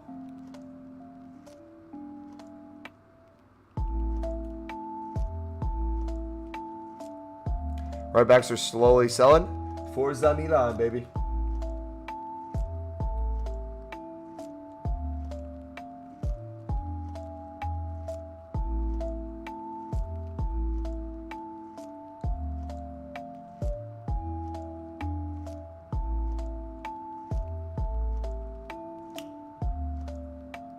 Your 14th club value? Yeah, we were 10th yesterday. We'll probably slowly start going down towards 100 over time. It'll just be impossible to keep up from this point moving forward. A pack Mane. Shall I wait or sell them now? That's your call, buddy. If you're happy with the coins, sell them now. If you want to gamble on whether or not he's going to go up in price and how much, it's completely your call. But I guarantee you, no matter how much more he goes up, if you sell him now and you do something with the coins you get, you'll make infinitely more. Whether that's investing, trading, whatever the case may be, than if you just wait for him to go up in price.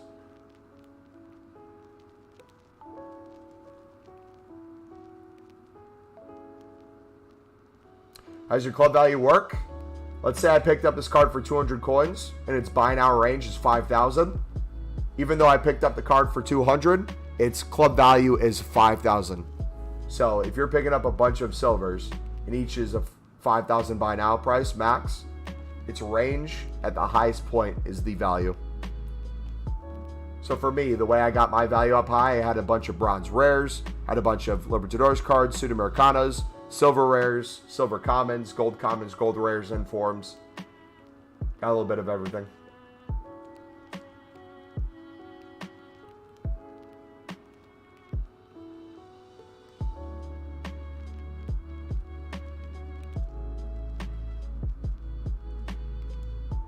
So now things look like they're going back down a little bit too. We've already played a game with Thiago. Not only have we already gotten a game with Thiago, we've scored a goal with Thiago, and we've gotten a red card with Thiago. Lovely card. I really like playing him at CDM. I like him at center back, but I like him at CDM as well. I'm trying to get some long shots with him.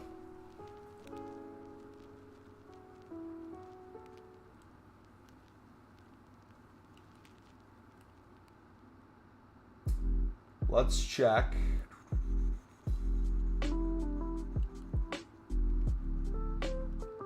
French players.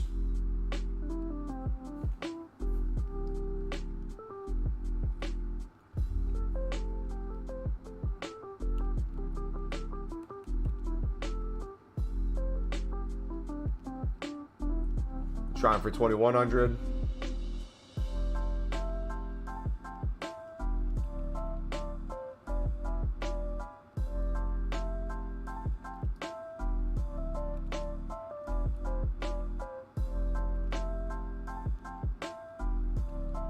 Look at that. Bunch of different top nations. Picked them up for 150. Now, the crazy thing is, if I'm flipping them for 400 coins, I'm more than doubling my coins. Even if I sell for 300 right now, I'm more than doubling my coins. But the way I'm kind of starting to look at these right now is it even worth selling it at 300? If I just wait, maybe there's a day where there'll be a French SBC rather than an English one, right? Will it be more worth my time to keep these in the club and wait for them to go up specifically for French versus trying to pick up more French cards later after I sell these for whatever price? Who knows?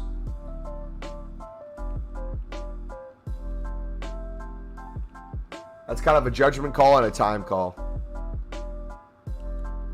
Want me to talk about your club stocking and duplicates from silvers in any video? So I'm going to make another video this week, but if you look at my trading playlist, we have the Libertadores method in there, and then we had a silver trading one that I recorded on the web app. You want to watch the web app one because we start to go over kind of the method to the madness we're doing now, but I'm going to make a new video as well going over all this stuff and explain how this has already worked insane 2 days in a row. Is BPM good? BPM is good every single year, buddy. There's not been a year recently that BPM hasn't been killer. If you'd do BPM instead of silvers, investing, icons, trading, anything, and you just open bronze packs all year, the average person doing bronze packs all year could probably make over 1 million coins minimum just by bronze packs.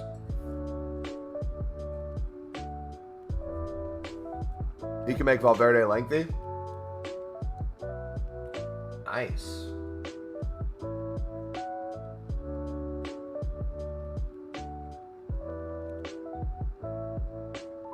Yeah, you see we went down like 20 mil worth of club value. Just like that. Now we're 15th.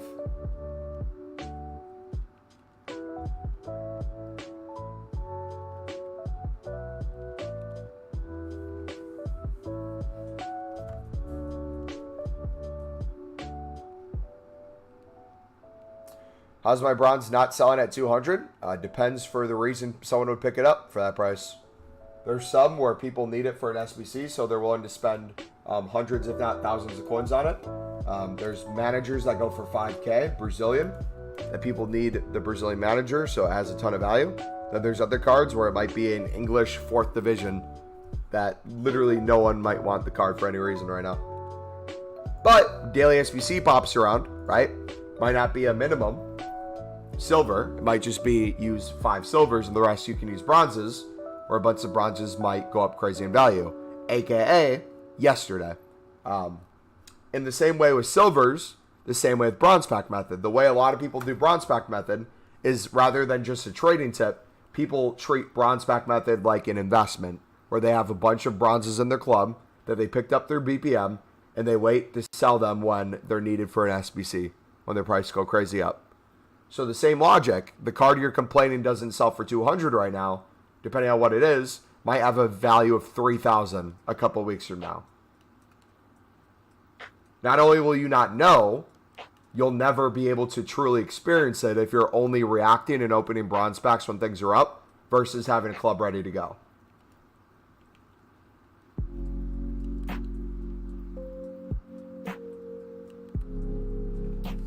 Is that going to make sense? Same way with silvers, right? If you're trying to pick up silvers for 150 when every single silver is 400 plus by now, might be a lot more difficult versus typically when things are a little lower.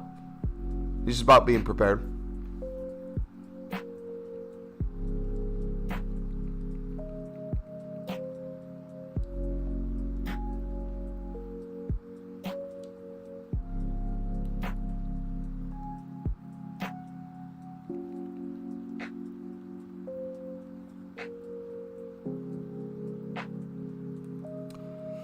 Going to be picking up top 9 silvers with 130. Hopefully they'll release those SBCs. Good luck, man. Best way I would do it is if you're trying to pick up top nations, instead of going over a top nation filter, I would just go through everything and just bid on the ones that you see are top nation. It'll be a lot quicker this way, and a lot more cards will show up that you didn't see before.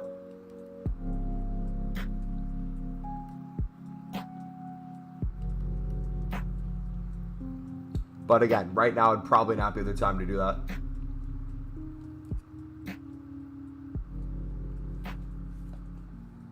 Packed Renato out of my pre-order.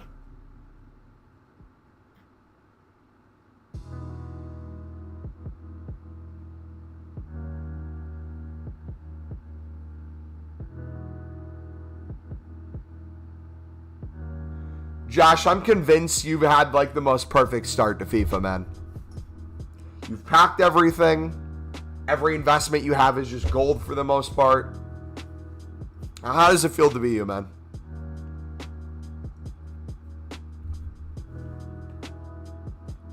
Thanks, Mumbo. No problem, buddy. How much have you spent on silvers? I have Probably spent hundreds of thousands of coins on silvers and got over $1 million back.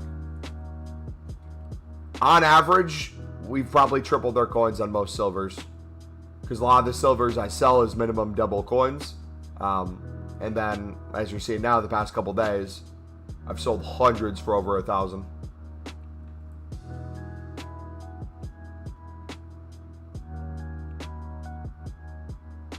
So again, if I would sell everything in my club right now at the current prices and get rid of everything I have, I would have probably closer to 3 million transfer profit.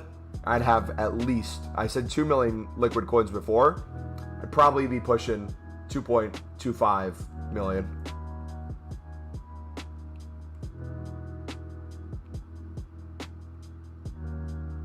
$6.3 transfer profit.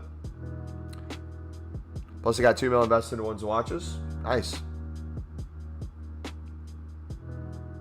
You got Holland for 1.2 and he's 1.8 on PC. Or is this all on PC or your PlayStation? I know you play on both of them, but what's the main one you use that has the most coins and transfer profit? Is it PC?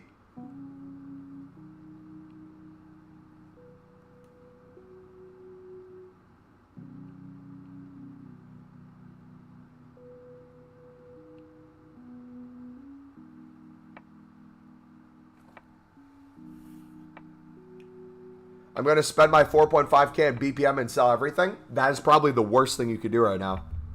If you spend 4.5K in BPM, you most likely will run out of coins while you're waiting for stuff to sell, and then you have nothing you can do. What I would recommend is do silvers like we've been telling you to do every single day now. I've seen you in stream for the past week. I would have those constantly making your coins, and while you're doing that, I'd do BPM. I would do both at the same time. You can, if you want, spend your 4 or 5K on BPM, but what's that? Going to be like 10 packs? You're going to be waiting on stuff to sell?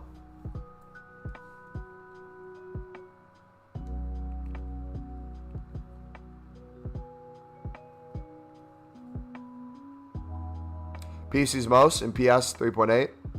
Giving my bro PS5 account, though. It's too much work running both.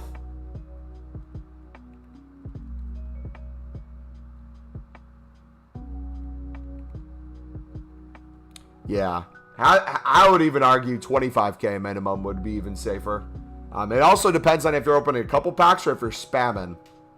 The way I'd recommend BPM is spamming, not just a couple packs. So I would say at least 25K, and I'd be doing something on the side as well.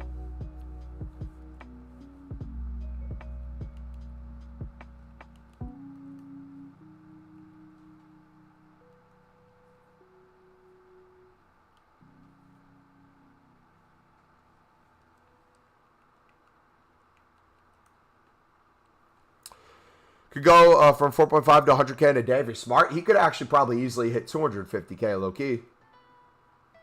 Even if we're not even talking about it like high-end investments. If we're just talking about flipping silvers. Especially the past 2 days with daily SBCs. Very easy. Bid before new content. Sell at new content.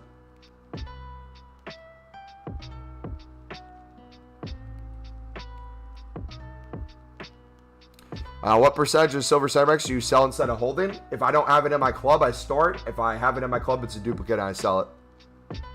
Is what I've been doing. I've been doing that with every card.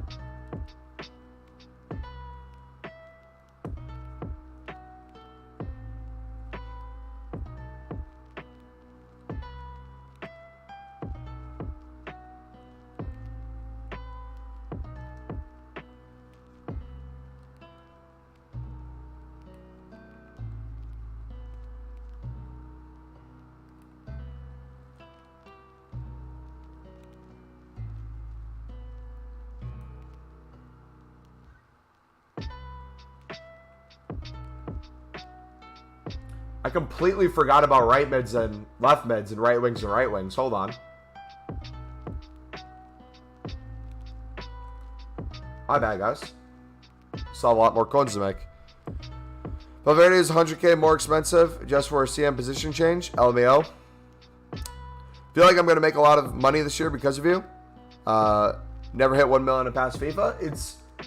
When I tell you it's very easy to do so, it's not a slight at anyone who can't do it. But I'm telling you, once you get like 1 or 2 things you can consistently do day in, day out, that is extremely low risk, but extremely high reward, like silvers, it's a no-brainer. And then if you want to go into more like higher end investments and things like that, there's obviously going to be potentially a lot more coins too for the time you put in, but a lot of risk as well. That's why I like silvers, because it's like I'm willing to put in the time, which is not even a crazy amount of time. And it's, I don't even think you can consider a risk if you're bidding 150 on a silver. Technically, it's a little bit, because if the market's ever at a point where no silver's ever selling for 200 by now, then you might struggle to sell it, but that's really never the case for the whole market. And even if it is, that's like the perfect time to pick them up. Because if Brazilian silvers aren't even going for a 200 by now, something's happening. Valverde low-key cheaper now. What's his SBC coming out value-wise? Let me look at Footbin. 216K. I mean, that card's probably going to, if you can fit it in your team and you can get untradeable cards in the next, what is he here? For the month? He's here for a month. You're telling me a month of tradable and untradeable rewards, packing things over time, objectives, being able to get used into that card would not be beneficial? I think it'd be extremely beneficial. I wouldn't just spend 215, 230K to get it done now. But if you can complete them within the next month, I think that card's lasting people who have them in their team for a while. But again, it depends on what your team is. If it's going to be hard to link them, don't do them. If you're doing a La Liga squad or a Real Madrid squad, it makes sense to get him in there.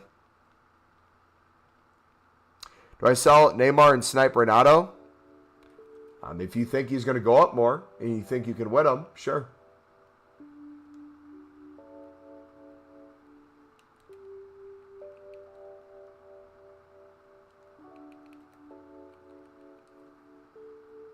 I have the web app. I'm getting FIFA 23 on my birthday, which is October 8th. Won some silver commons for 150. Is that good? Depends on what you can flip it for. What's the lowest buy now on that individual card right now?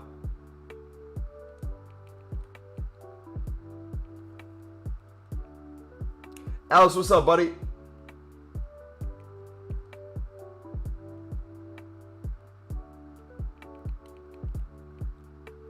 Like 300? Okay. So if you can sell for 300, you've essentially doubled your coins. The one card you picked up before and could afford, you now can afford 2 of it, right? So then if you sell the 2 and you can double your coins on those, you then can afford 4, then 8, then 16, then 32, 64, 132. You see how quickly that can start duplicating out? And then for the days where you're picking up for 150 and like today and yesterday, the cards we sold for 1,200 plus, we're making 1,000 coins per card. Think about how many cards you can pick up for 150 then. We're pushing almost 10 cards per one card. So then it goes 10. Expand that out. You do it that way. Times that again, 100, then 1,000, then 10,000. You can very quickly start getting a lot of cards out of it.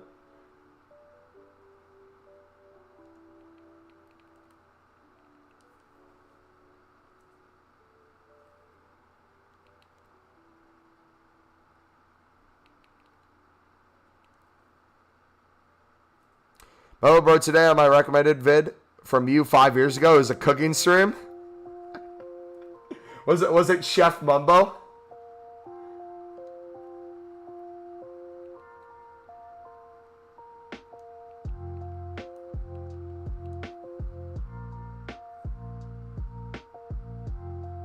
Have you used Silva? Silva is my favorite card in the game right now. Yes. Love him to death. I'm also a big fanboy of Silva. He's my favorite player in real life ever. So I'm biased, but he will be in my team for the rest of the year. Most of you who get him, he'll last you through foot miss, would be my guess. Extremely meta, extremely fast. If you're on old gen, Shadow is amazing on him. If you're new gen and you can make him lengthy, he's going to be beautiful for you.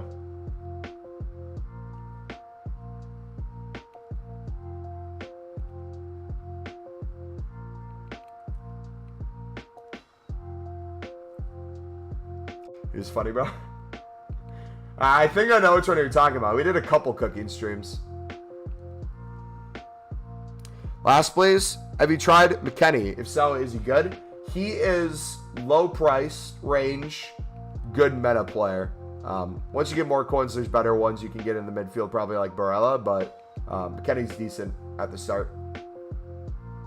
People have been really enjoying him. I haven't used him myself, but from what I've heard, he's been good. I'd look up a player review if you want to be safe, but he's cheap enough where you're not really spending too much on him anyways.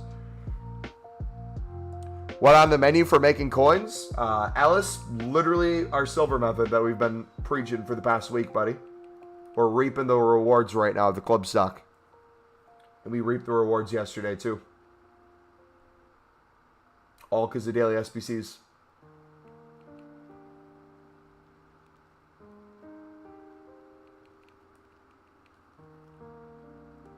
New gen anchor? Oh, anchor on him. My bad. Not architect or whatever. My apologies. I know you're asking Mumbo, so opinion might be relevant, but Valverde is a much better option as Silva won't be a long-term center back. Well, it's not that Thiago Silva won't be a long-term center back. He'll last people a long time. The question is the value you're spending on Thiago Silva. Is there a better alternate or someone you can get that same value tradable, right? So, for example, I have Varane on the team. Varane's really good, or he feels really good right now. Would it be more worth it to buy Varane with coins versus putting your coins untradeable into Thiago Silva? That's really the question you want to ask. Is it worth doing that? That depends on multiple different factors. That depends, again, like you said, how long someone's going to be in your team. Depends on what other SBCs are out that might be better value for you, for your squad. What you can get on full chem versus partial chem. All those things come into play.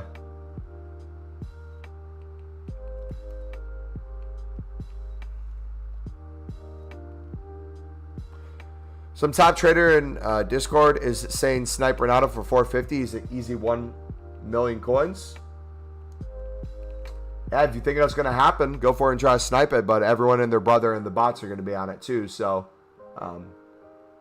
it's probably going to be a very low likelihood you end up picking one up. But if you do, GG.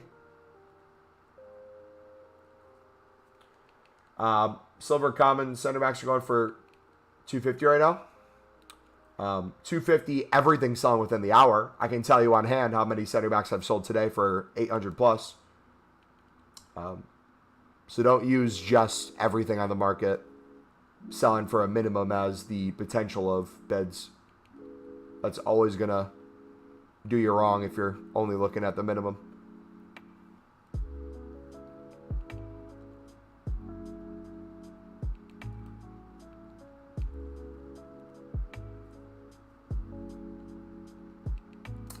Pack for untradeable, should I sell him or wait for a weekend league to sell? If you're waiting until weekend league to sell, that's what most of the week you're going to be waiting for. If you took the coins now, and whether you invested in silvers, anything else, or just traded with it, you're going to make infinitely more on the value of the coins from today to people buying their teams for weekend league than you would if you just held them.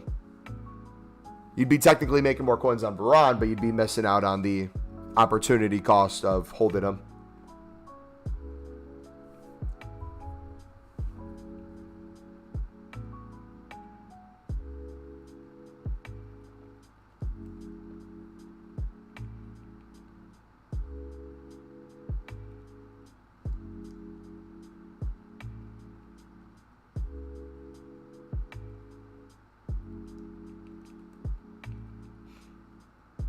Long time no see, Choggy. Welcome back, buddy.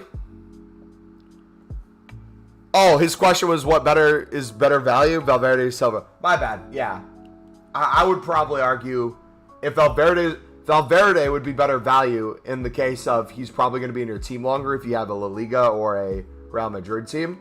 But again, it depends probably what he's doing.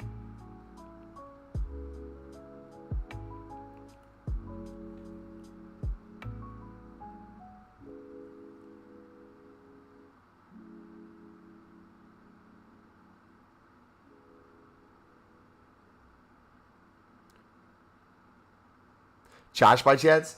He's saying is Josh the trader who is thinking he'll get to 1 million plus. Josh is the big trader in our community.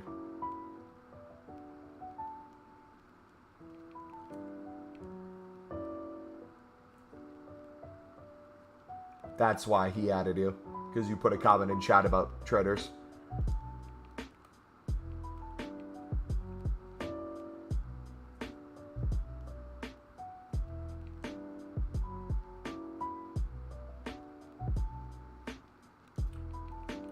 It still amazes me at what prices things get to with silvers.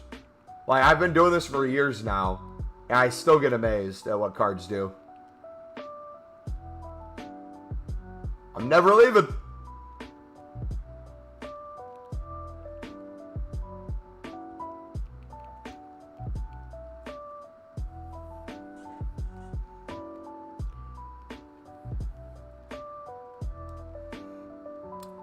I left while he was flexing. What am I doing with my stars? I need to play more star things. I'm going to buy the packs and the draft out of it.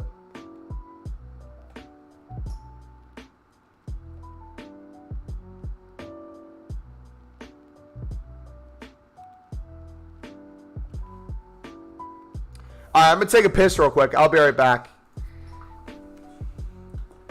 Look at your silvers, guys. Left mids, center mids, right mids, center backs, goalkeepers, right wings, left wings. Look at them all.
Do you buy now for 200 on silver center backs? 99% of my cards are bidden.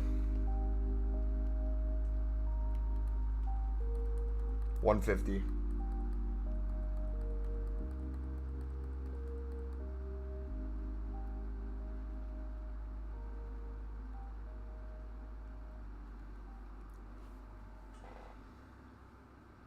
How's the Turkish left mid selling for 2K?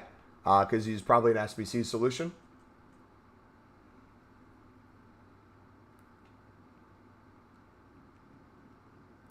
Some probably needed it for some reason. Instead of using their own head and coming up with a cheaper player in there, everyone just buys the same guy.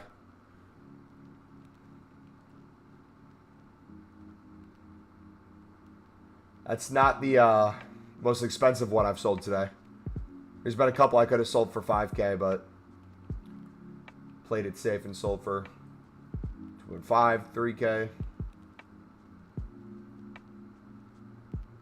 I was watching the stream during work and it had no Wi-Fi, so it didn't let me comment. Now I'm home watching the stream. Welcome back, Ghost. How you doing, buddy? How was work, man?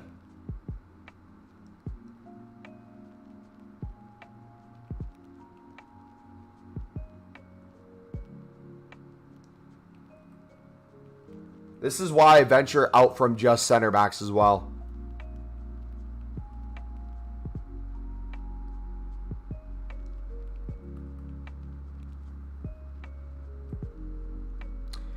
Gotta keeps rising. I sold him at 210. Still don't forgive myself for missing the snipe on him for what price? 130. Hey, it is what it is, man. You win some, you lose some.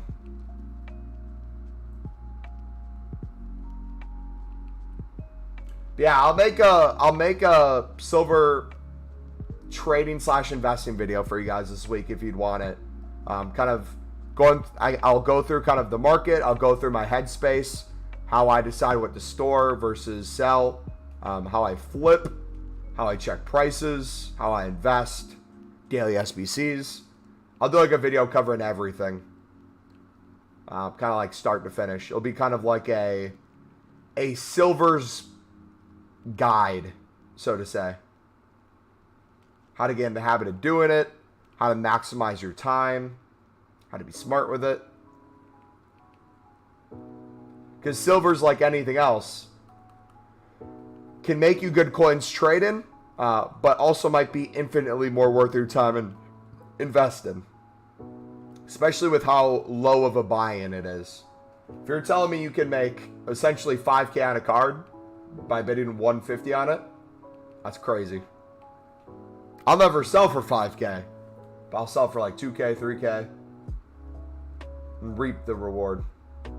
And then take those coins, rinse and repeat. Over and over and over. Look at that.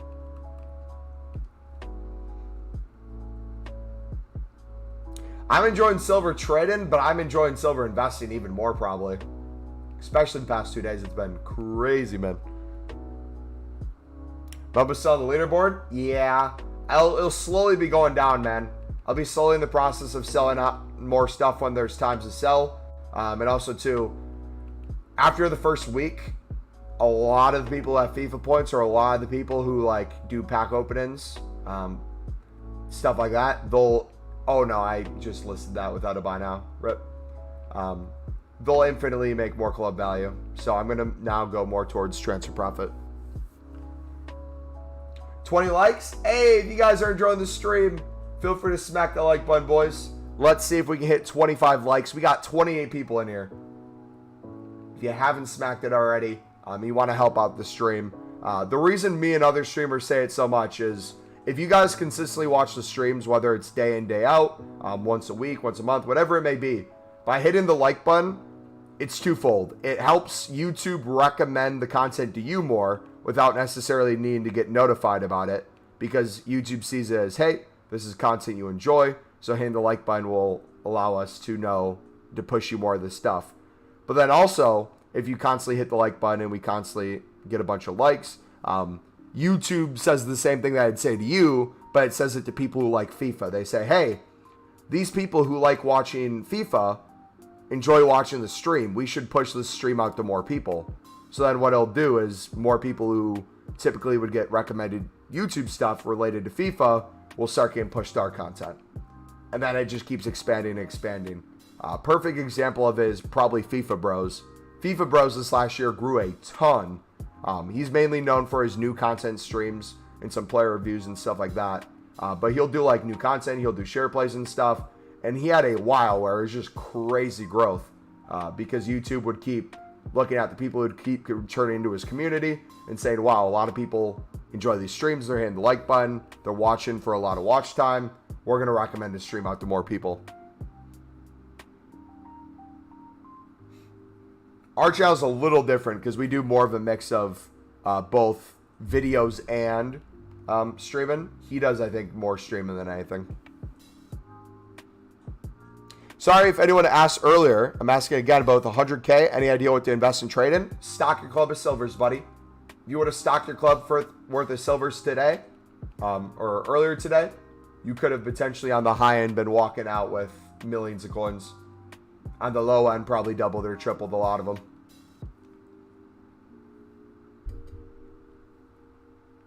Gotta love a mirror. Especially with the R9 trim. It's finally not as seeable anymore.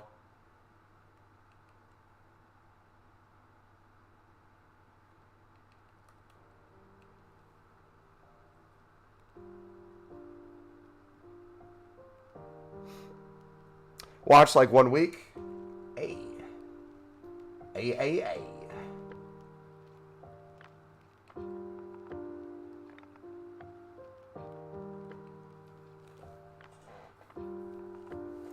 Silver commons or rares from Top Nation? Yeah. For me, it's everything and anything. I've been going crazy on silver rares. I've been going on silver commons.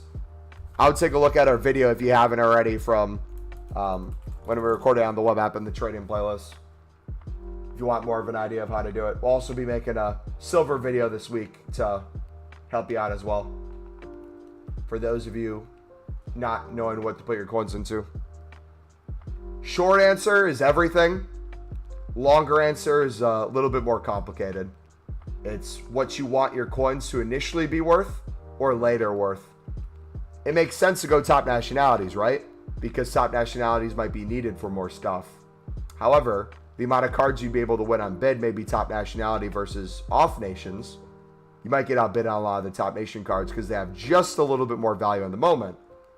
But if I would have told you you could have sold a Turkish left mid for 2K today, you could have picked up potentially hundreds of them for 150 with no competition whatsoever. If you would have known that, it would have been like, yeah, absolutely I'm going to do that. Why wouldn't I? That's a lot of coins. Well, the way we kind of do it is that way, but without picking a specific person. We just bid on everything. And then when there's a daily SBC or there's SBC solutions needed for something, we look to see what's up. So like today, we've sold probably hundreds of cards over 1,000 coins, probably 50 plus for 2K plus. And it's been a bunch of different nations, bunch of different positions. Hasn't really been a specific thing. The thing they have in common is the SBC formation needed today for the daily SBC. I sold my silver that I bought for 150 for 250. Is that good? You just made 100 coins on a single card, and you almost doubled your coins on that card, right? If you would have sold for 300, it would have been double. So now you're getting close to be able to afford a whole nother card. Do that over and over. Even if you sell for just 250, you're going to be able to afford more cards. You sell, make more coins, rinse and repeat that cycle. Then once you start getting more and more coins, you'll be able to do things like we're doing today, storing things in your club, and be able to reap the rewards of even higher profits rather than just trading with it. You get to see the investment profits. So like I just said, we've sold hundreds worth over 1,000 today.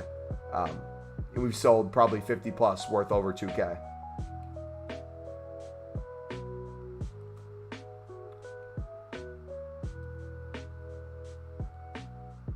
Scottish silvers actually sell for quite a bit. Yeah, I think the Europeans right now are the ones that are up a lot.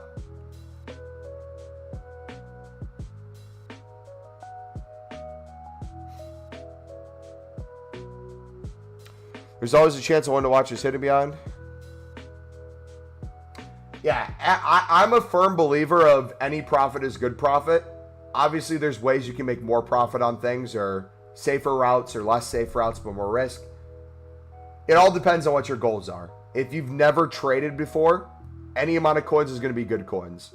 If you're used to making 50 coins a card, that might be good for you in that moment, but maybe you want to start making 100 coins a card, right? Then if you're used to 100, maybe you want to start making 200 worth. Once you start kind of scaling that up and saying, hey, I want more and more coins, you might have to look elsewhere and or be more cautious of when you sell to really take advantage of that.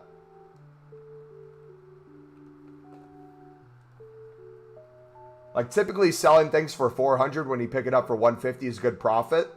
But my headspace right now, when I'm selling these for 400, I'm thinking, is it even worth it to sell this? But then if I go back to bidding on silver center backs, I might be bidding 150 and selling for 300. I'm doubling my coins and I'm thinking that's really good.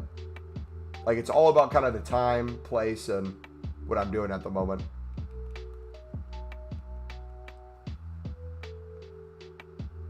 especially when it's a bunch at once for 50 coins. And again, what might be profit for 50 coins right now might be 1,000 coins per card in a couple days.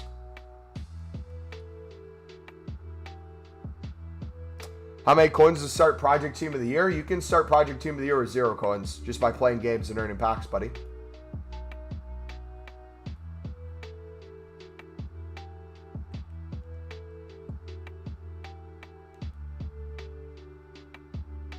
Look at that. Romania coming in clutch again. Look at that. 2.1K. Bosnian left wing. 1.4 for Norway. Brazilian 1.4. Belgian for 1K. Another Belgian for 1.2. Scottish for 1.4. Right wing this time. Netherlands 1K. Like, it's very diverse. So remember my method, 650 gold rare bidding and selling for 400 coins profit.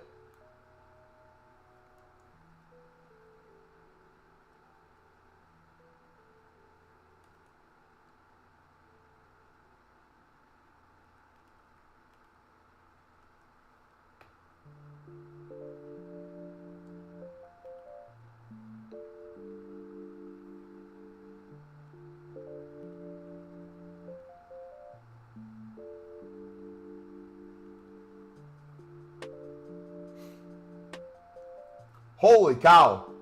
We're over 200K. Whew. So I think I want to try to get to 2.5 million coins by the end of the day next Sunday. I think that's possible. 2.5 million transfer profit. I don't know how many liquid coins I'm going to have because I'm probably going to keep restocking silvers with the coins we make. I'll have to see where we go from there. Oh my gosh, look at that. 2.1.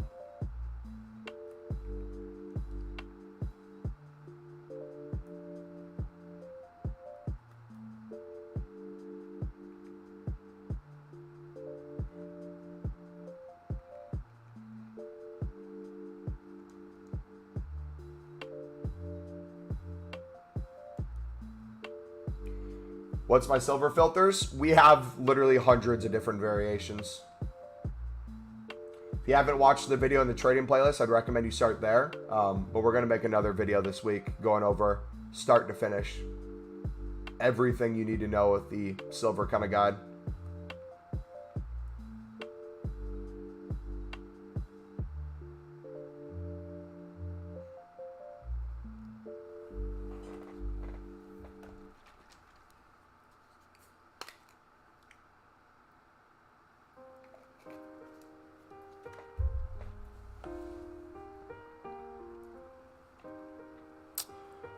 Chronix, how many packs are you trying to make for Team of the Year? Or are you doing more coins than packs?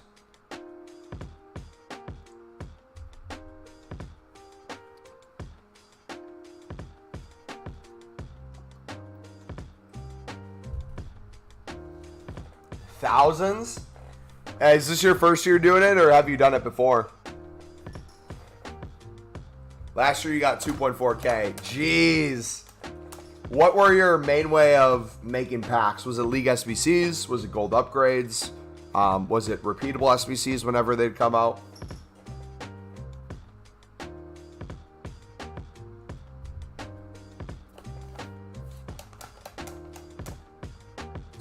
Pack any Team of the Years last year? Me, Beak, or Chronix? We packed what, 1 or 2?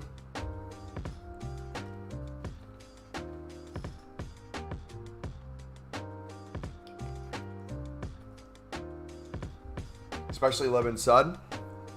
Dude, I'm hoping the Lib and Sud are OP again this year, man. I really am. They better do League SBCs right this year. If they do them dirty, I'm going to be very disappointed in EA.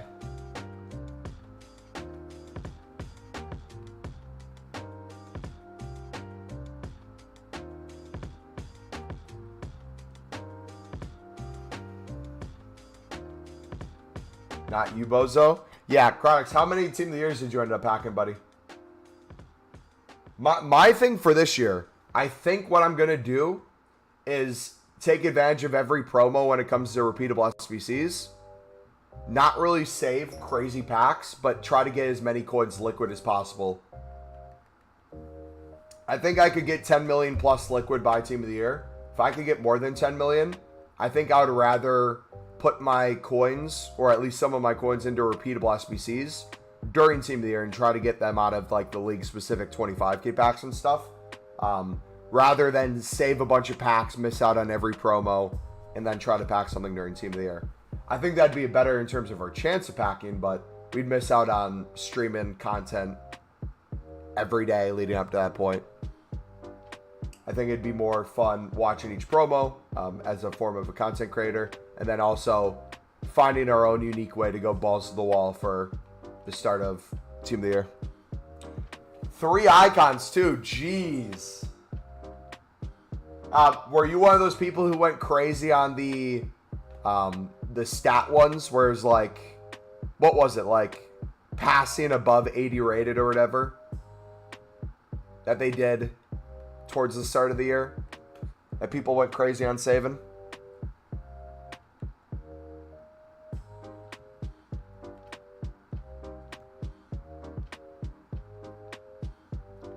Was that what you got a lot of them out of, or did you get a lot of them out of like repeatables, 25Ks or other league SBCs? Because like everyone that I knew that saved those ended up packing a Team of the Year. I don't think there's a single person who saved like 25 plus of those who didn't pack something. I knew so many people who got duplicate Team of the Years and they were getting pissed. 2 of them from those packs? Nice. Do you have an idea of how many of those you saved, or do you not remember? Because if those come out again, I feel like I'm forced to do them. That would be the thing I would say for sure. I'd be, all right, you know what? It's worth it to save these.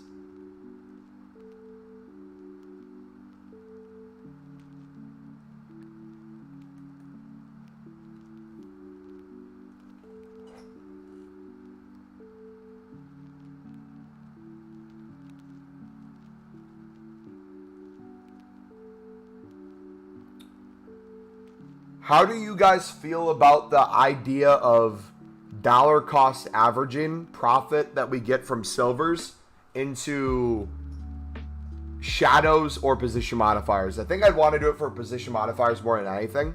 But what I mean by that is, let's say every day we make a crazy amount of coins like this. I put like 50k into position modifiers if I notice they're at a certain price.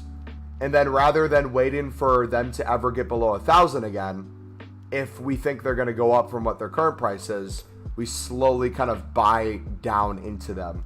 So the example I'll give is last year with shadows. We put millions into shadows. And the way we did it was, instead of waiting for the big ranges, where it was like, we're going to pick up under 3K and wait till they're extinct. What we would do is we'd pick up the ranges of following them for a week, be like, okay, they got as high as 4K, and they got as low as 2.8K. So that's over 1,000 per card. If we can kind of time that and be like, okay, you know what? Might be smart to put 50K in today. If they go down even more, and it looks like we could pick up more, I'm going to put 100K in then. And then sat on coins and was like, okay, if these go back up, maybe we sell before it hits this price because it's guaranteed coins, and then we reinvest when they go down.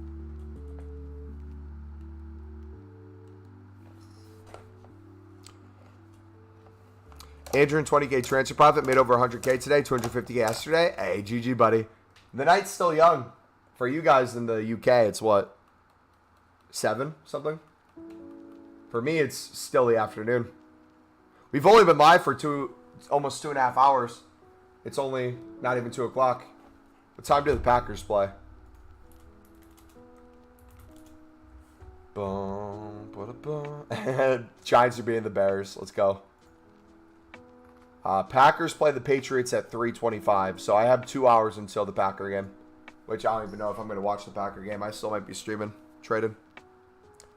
Position modifiers are the one this year? Yeah, I'm thinking that too. Just got a bunch of silver center backs for 250 to 300. Wait, you're bidding for 250 to 300, or you sold at 250 to 300?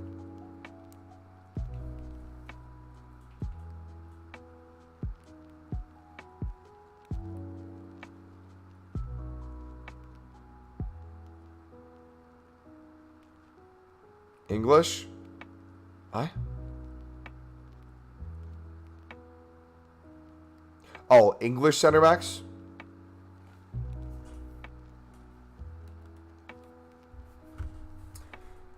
Cody, yeah, I'm glad you asked, buddy. I'm going to link you my trading playlist. We have a Libertadores video in there, and we have a silver trading video. I would watch the silver trading one. It was the one we made while on the web app. We're going to make a new one this week to kind of go over more filters and kind of more ways that I kind of hold on to cards, sell them, flip them, yada, yada. But that video in and of itself has made me close to 1 million coins this year now, just with those silvers. In the past 2 days, we've made like 300K just by waiting till new content.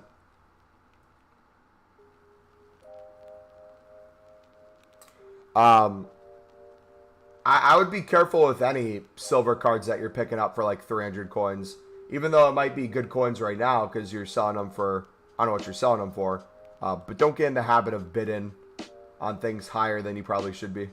Like right now, it's probably going to be very hard to win silver center backs for 150 just because it looks like we're already a couple minutes out and all these have bids on them, which means people are probably going to come through and start bidding 200 just so they can win cards quicker. Yeah.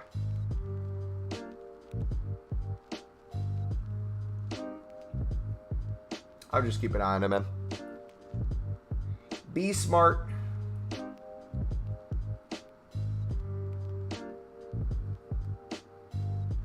All right, is there anything else in our club we need to look at? Should we go back to goalkeepers? I don't think we sold all our goalkeepers, did we?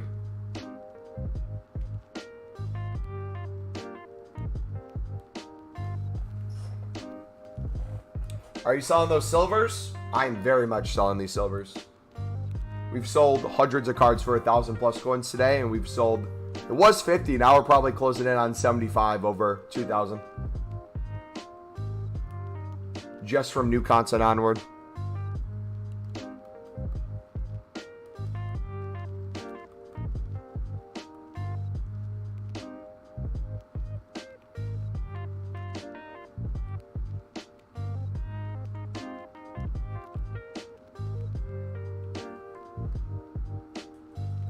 Key this year is consumables as architects are needed. Position modifiers, shadows, and hunters. Yeah. I agree. You got over 800 silver center backs. Nice, man. Nice, nice, nice.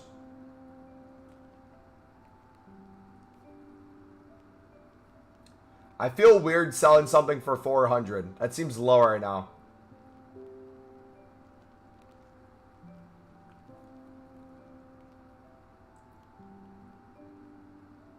Were Australian ones up? Was someone putting Aussies in? No, maybe not.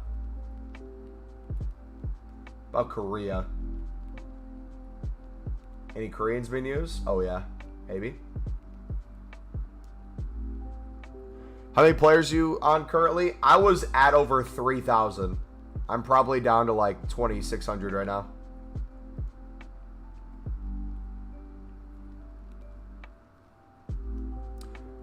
Club stocking silvers may be the best method this year. It was really good last year. I did it consistently last year and made over 10 million coins liquid just from silvers alone. Then in terms of transfer profit, that was probably like 13, 14 million coins from silvers alone. Then lib cards, we made like 35 million transfer profit just from those alone. Not to mention the stuff we packed from the League SBC. Ultimately, at the end, we ended up having over 70 million transfer profit, but a lot of that came from lower end stuff.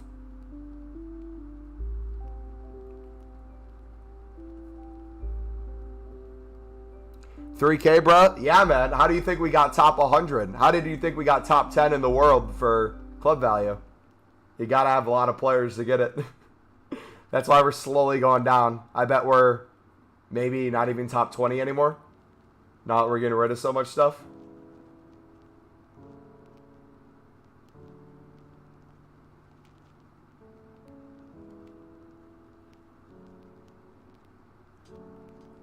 Let's see.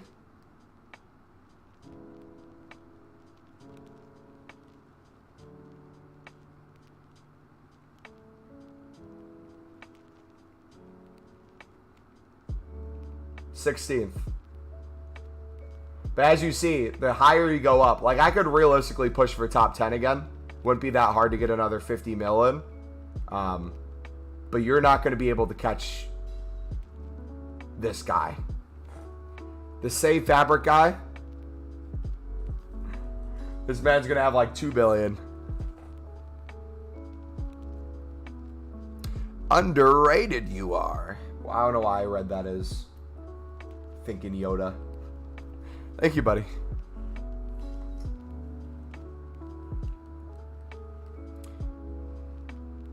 But yeah, I'm going to be very much taking the profit from silvers, reinvesting in the silvers when they go back down. And then after I'm done reinvesting in silvers, I'm going to find opportunities with the consumables to put the coins into consumables.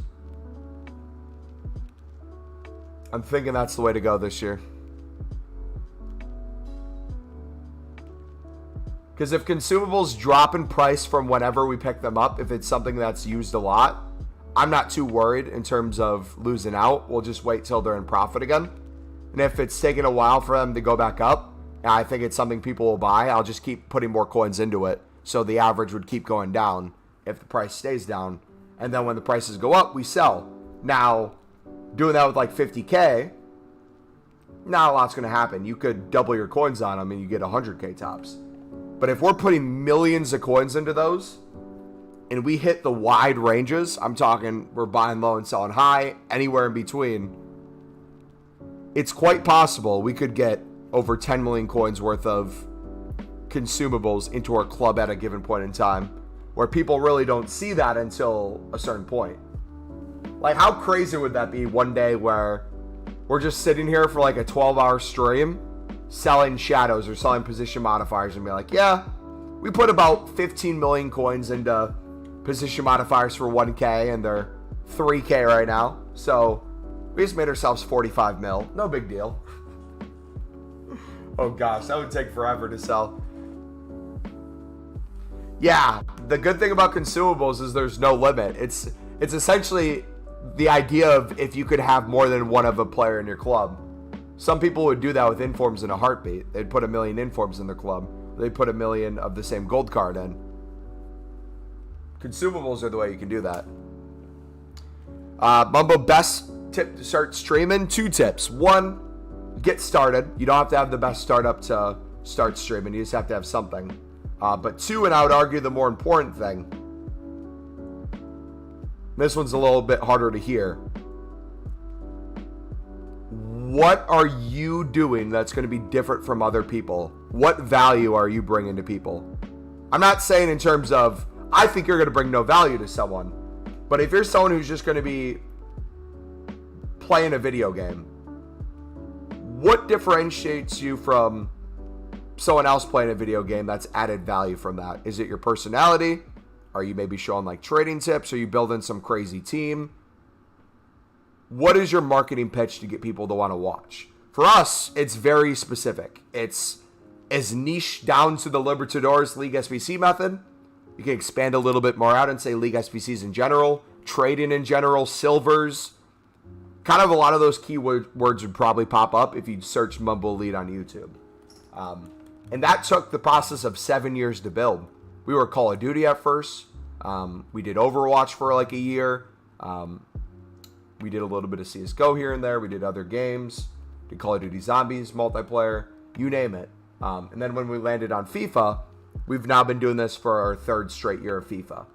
So it doesn't happen overnight, man. We kind of found our niche over time. So, like, if you're thinking about streaming or any content creation for that matter, 1, is it something you enjoy? Because a lot of times you're going to be doing stuff that's probably not fun, but is needed when it comes to streaming. There might be some days you're just not feeling like streaming, which I'm not saying you have to stream every single day, but you should be consistent to a schedule. If you can only stream once a week, be consistent to that day you stream once a week so your community knows when you're live. All that fun stuff. Put $56 on over 2.5 goals with villain leads. Lost it all. RIP. Oh, you definitely look like a spitting image of Holland. Yeah, I will take that. That's better than Bateson.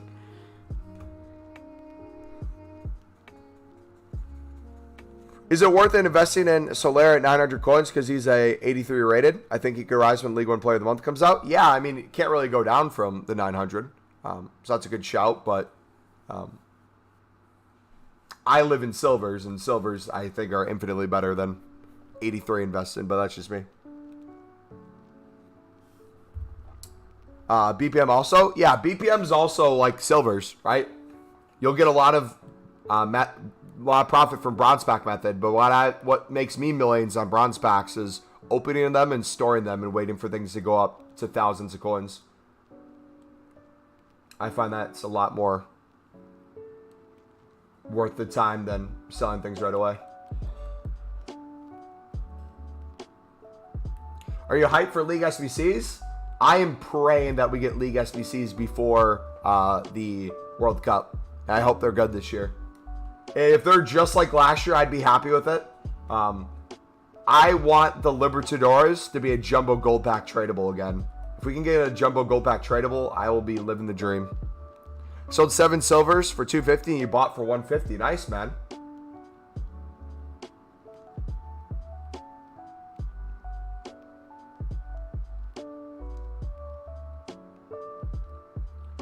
All right, looks like silvers keep dropping. We'll look for the ones that we can still sell for a bit more. And then we'll probably go back to bidding soon.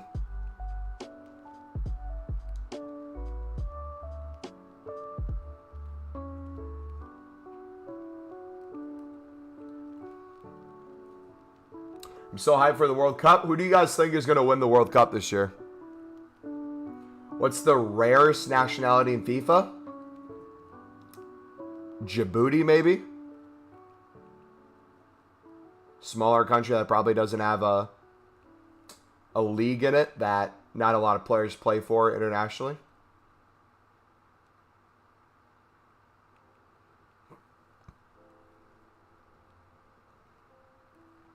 Brazil, Argentina. I have money on Brazil.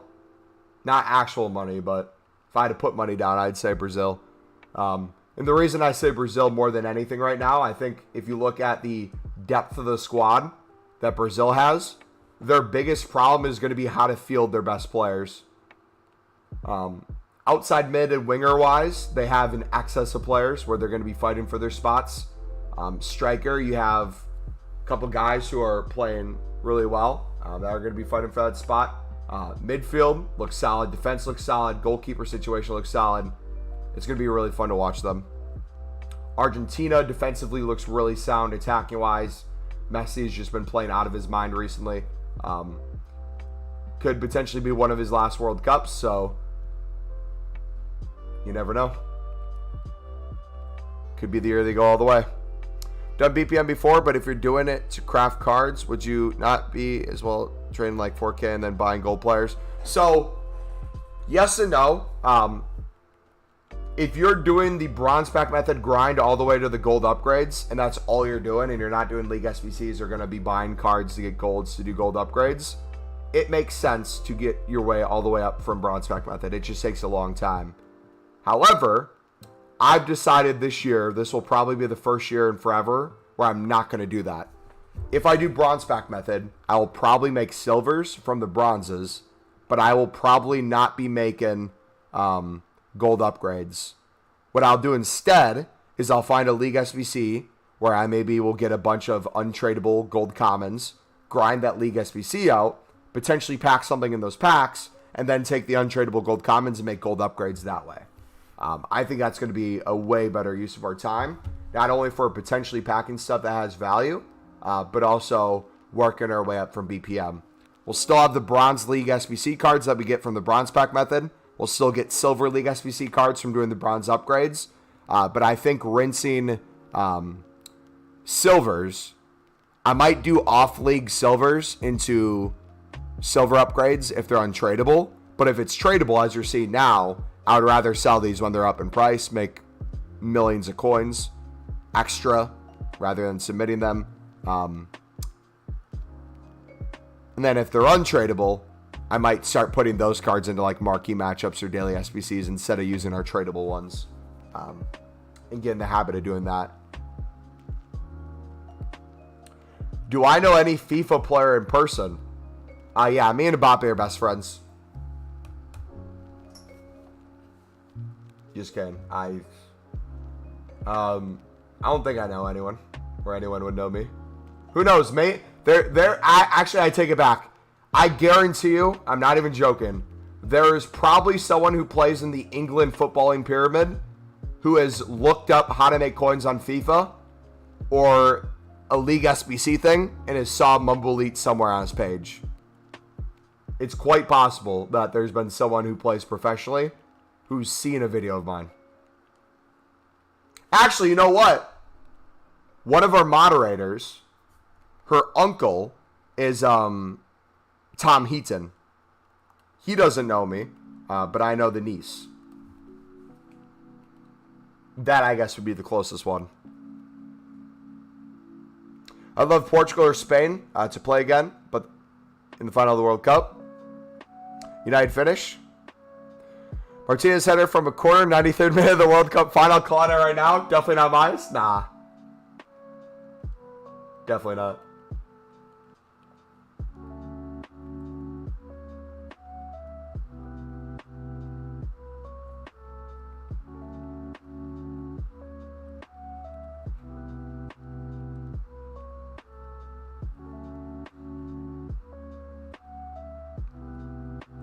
FTC, UTC. Also, my dad's CR7. True, yeah. Got Ronaldo on speed dial.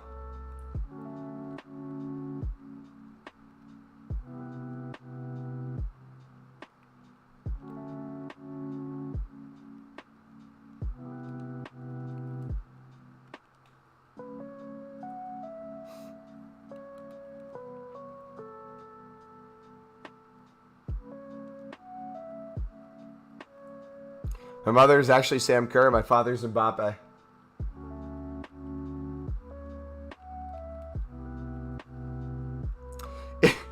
Not even joking. I'm not even trying to be funny. Is Mbappe's girlfriend allowed to even watch in Qatar, or would she get arrested?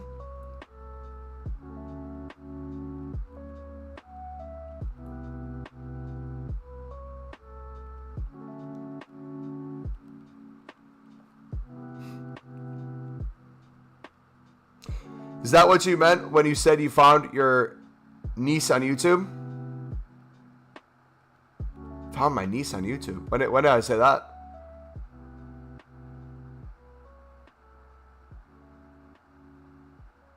My mom actually, on the front, like in the Napoleon War, my dad was the guy who made a 360 no-scope meme.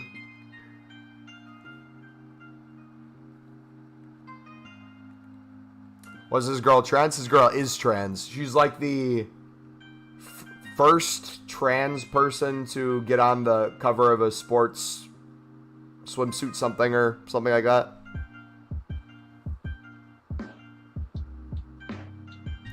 Yeah, I said niche, not niece. Finding your niche. Niche means your kind of community, but the like smaller community. So if you would talk about a niche, you could take a topic like, let's say, football, right? Then you might take an interest off of football, or it might be video games. How do those things correlate? FIFA, right? In FIFA, you have different game modes. So if you think of it like a funnel, you have the high end of the funnel, that's the more kind of bigger name things, more general. And as you work your way down, you're getting more specific. So then you get to FIFA, right? You get the Ultimate Team. You're getting smaller because you're leaving out career mode, all those different things. Within Ultimate Team, you have people who play gameplay versus menus. I'm more menus, so that limits the audience even more. Then when you get into menus, what about menus? Is it trading, making coins, investing, League SBCs, repeatable SBCs? All those would be niches towards the bottom where you get more of a specific community through that, and you build from there. So, for example, a lot of people's issue when it comes to streaming is they go too general, right?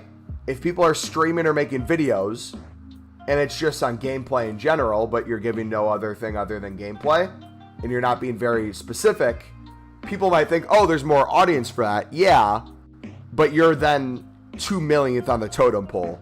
there's 2 million other people ahead of you that people would watch. So the chances they'd find you would be very hard. However, the more niche you go, the more likely that audience will find you. So if you made a video on a trading tip, right? And let's say you're working with silvers like we are.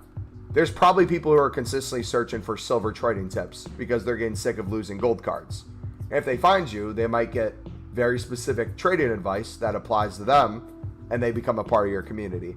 And then from there, you slowly work your way up to where you can be more generic if you wanted to as you get more people.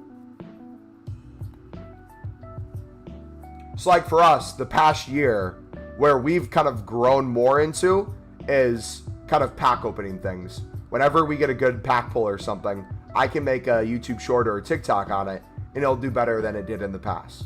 Because we have more of a community built up that's used to watching stuff, where this is the main content. The bonus content is more of the pack openings and kind of the reward from the grind. Like today, we had a TikTok and a YouTube short pop off. It was us opening an icon for a viewer. I think that video is almost to 1,000 views already. And it got like 800 views within like the first half an hour. It just randomly YouTube short picked it up and boom. So I think we're done with goalkeepers. Is there anything else?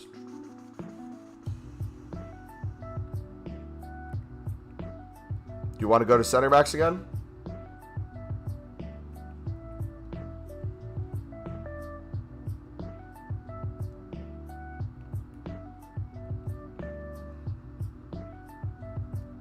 $208K off a silver player club stock today. GG, man. Yeah, how many coins did we start with? I think we were like under 50K before we started selling stuff. Made quite a bit. We still have more to make. Best working filter right now. Dave, if you haven't seen it already, buddy, I'm going to link you my trading playlist. We have 2 videos in there, a Libertadores one and a silver one. You want to watch the silver video. It goes over how I find kind of silver filters and how I go about that. That's what's caused us to make so many coins today. And we're going to make another video on it this week if you need kind of more guidance.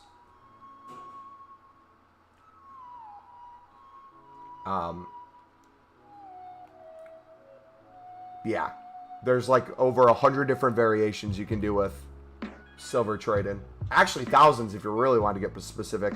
If you want to add in nationalities along with the positions and stuff.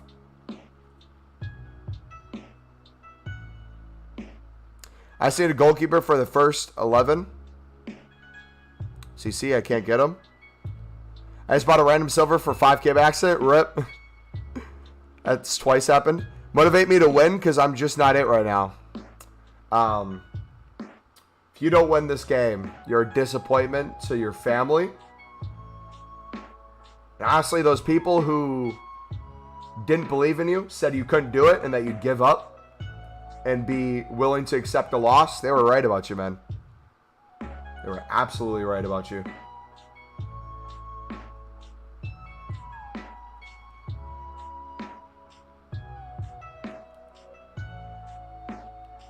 There's a dude who came in here earlier. Not only did he say silvers are stupid and you can't make any coins on them, he bashed the Libertadores League SBC, and he said you'd never win a game of FIFA again. For sure.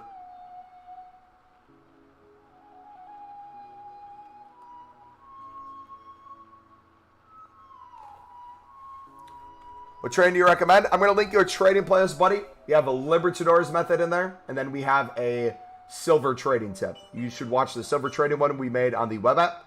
We're going to have another video this week. Those methods in there already combined almost made us 1.5 million coins as FIFA. And by the end of the week, we should have over 2.5 million.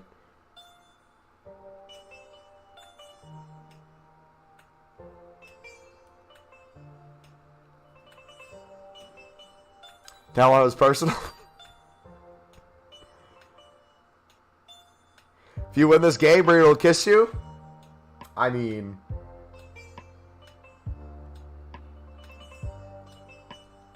can if you want.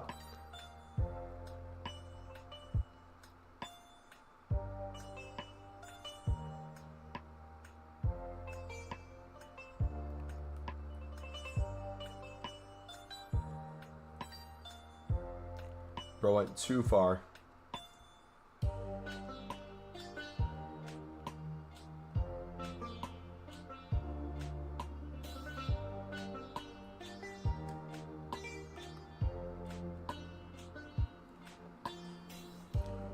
Is the goal 1 mil a week? If so, me too. So I'm kind of doing two things. I want to consistently get off of, especially when the Libertadores League SBC comes out, God willing it does, with silvers and lib cards.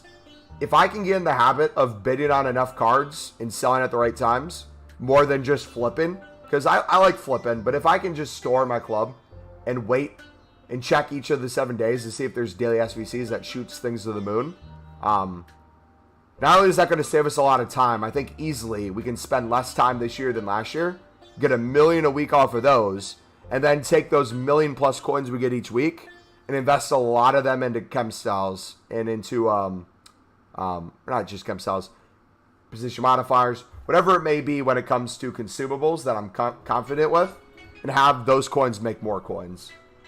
Rather than use our whole transfer list to hold on to golds that we think are going to go up a couple thousand, informs, yada yada. I'd rather store unlimited things in my club with consumables and consistently make $1 million a week off of the trading we're doing with silvers.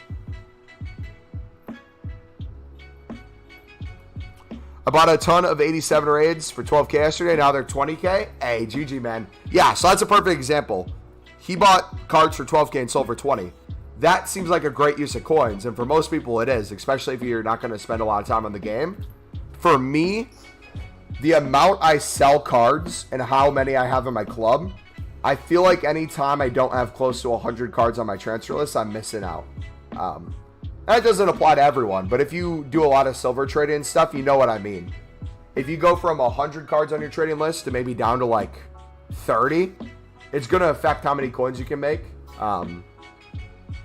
And how quick it is to sell stuff, right? If you can only have space for 30 because you're sitting on 70 investments,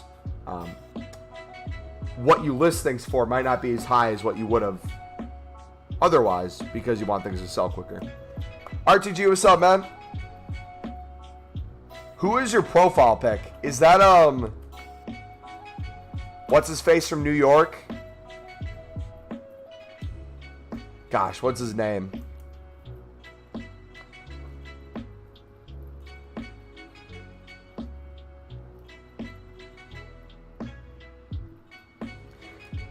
Is the goal 1 million a week? If so, me too. This week I made 1.35. Next week I'm hoping the same. So what I'm going to do, so now that we start work again Monday, my vacation's over, I'm going to change time and amount of bids to be in my favor. So what I'll probably do throughout the days is like before and after the work day, so you'll see it on stream. I'll do it off a stream. I'll mass bid on the silvers again, store as many as I can in my club.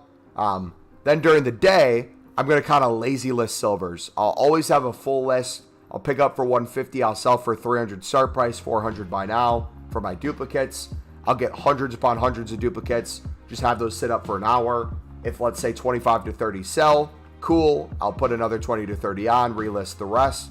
Then once we kind of get to the end of the day when I'm about to start streaming, I'll probably put those down to 300 so we can double our coins and everything, have them sell quicker, and then we get into the content. That way I'm not just having to sit there and make minimal coins per card. We can hold on to the investments and then make the most of our time in bids.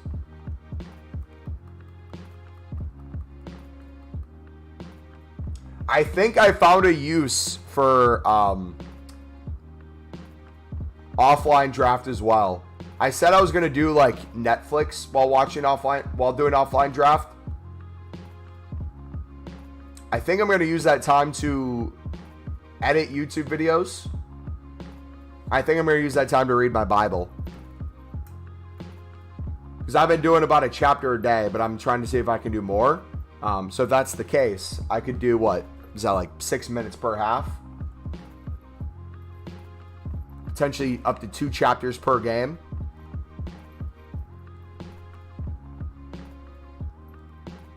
Might do it. What do you think about Valverde? If you have a Real Madrid squad or you have a La Liga squad, he looks very good. especially if you have a lot of untradeable fodder that you need a place to put it.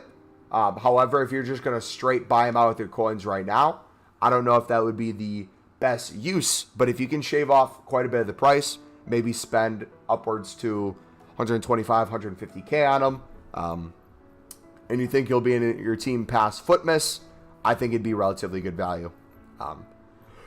But for most people, probably not. He is there, though, if you want to do him. Brad Silver right backs buying everything under 900 and selling for 1K, making so much right now. Carlos, what's up, buddy? What were we on? Were we on goalkeepers still? No, we were on center backs, weren't we? We haven't even touched defenders, to be honest, man. Compared to every other position.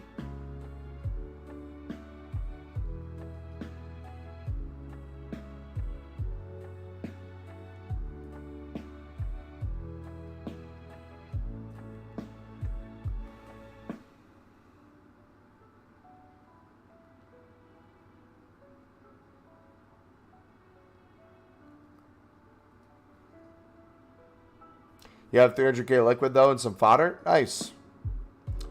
I can fit him in, but I don't know if I should just buy his gold card. If you use his gold card and you really like it, and you try his inform and you really like it, and then you want to buy his player of the month, absolutely go for it. But again, for most people, there's probably tradable alternatives that you can deal with that would probably link better. But if you're very niche, specifically around La Liga or Real Madrid, yeah.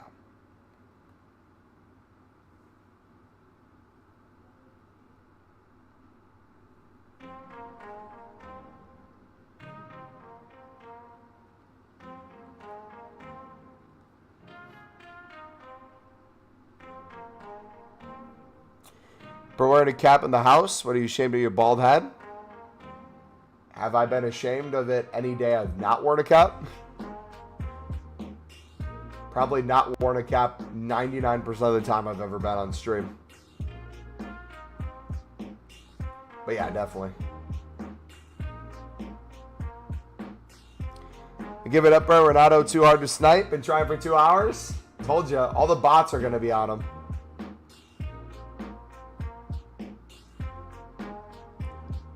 The guy diving on the filter. Danny, you've been talking about the filter nonstop, brother. If you're bragging about how many coins you're making on it, people are going to hop on. Should we hop on and show it on stream?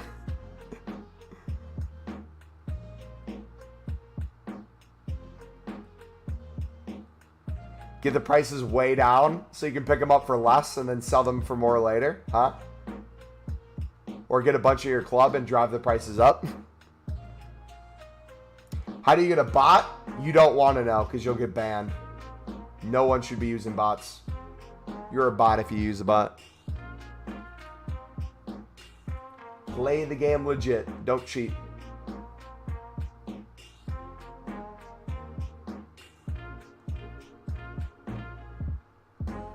Gold Renato to the moon. Has he gone up even more?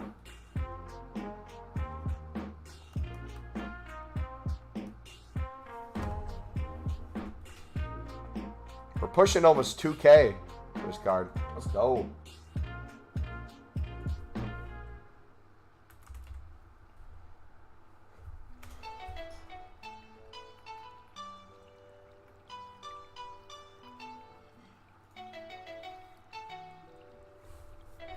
It's showing 67 on my screen. That's not much higher than anybody's been. Again, though, I get he's going to be upgraded. I get Renato's going to get a win with his Portuguese national team. I get PSG's going to win games. I get he might even get an inform. I get he's 4-4. I get he's meta. But for the life of me, I don't get how 450 insta-sell for an 80 rated card is a thing. Which could go upwards to 1 million then. Like, think about a full squad you could build for 450K. How meta it could be. The ratings of the players, some inform, some ones to watches you could throw in. Like, again, I get for the people who are doing it as an investment and think he's going to go up in price even more. I understand. But especially for a ones to watch promo, it's the same card. And the gold is not even worth 70K. He's less than 70K right now. So you could try that one and see how well it is. But it's, again, it's an 80 rated. He's 4-4. He's meta. I get it. But he's 80 rated. Motivation worked. Hey. Hit your first mill yet, Mumbo? Yep. We'll be at 2.5 by the end of next week as well.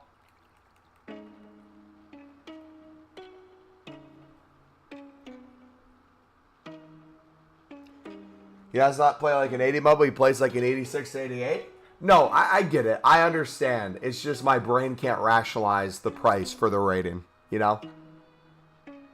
Like I get he's usable. I get he's really good.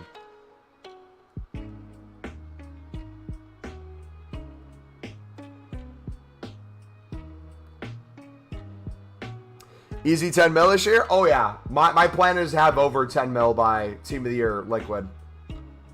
If anything, try to push maybe 15 mil. My goal early on is a mil a week.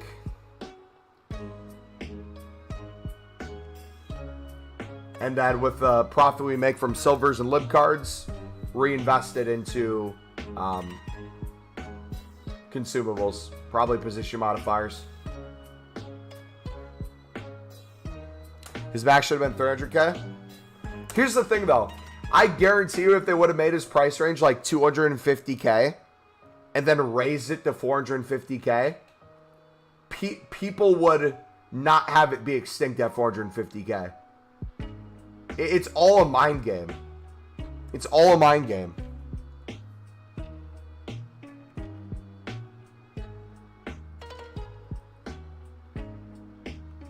Like, I'm convinced if they would have made his price range 800K to start, he'd probably be extinct at 800K. If that was the first one they gave.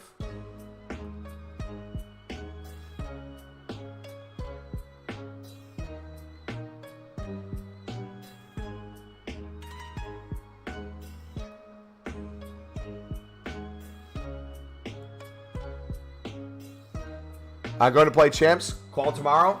I think I'm close to the points I need to qualify.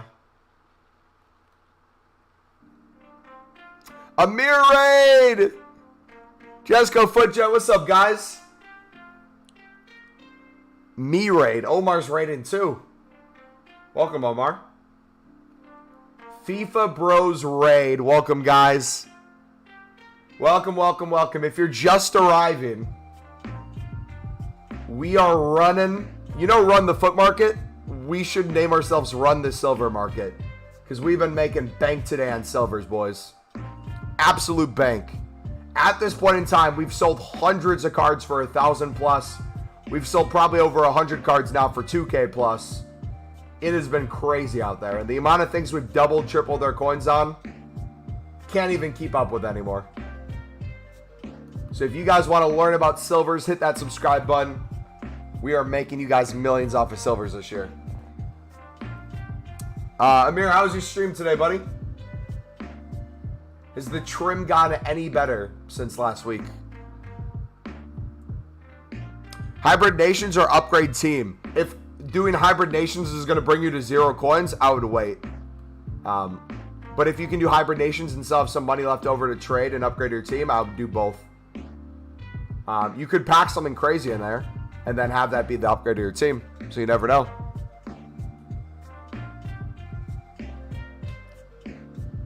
Omar, those toes into Valverde?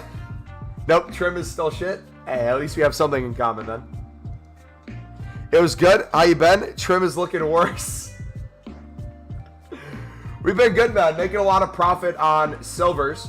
We're still selling some for 2K plus. We were top 10 in the world for club value. We hit it last night. We're now down to top 20 because we're selling so much, but You got top 10, baby.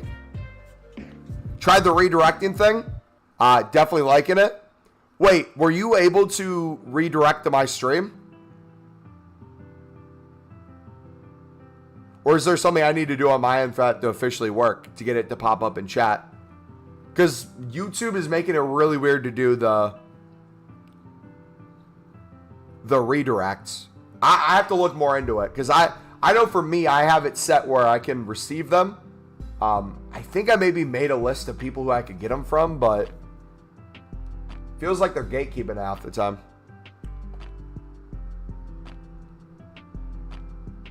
Mary, do I look like I asked?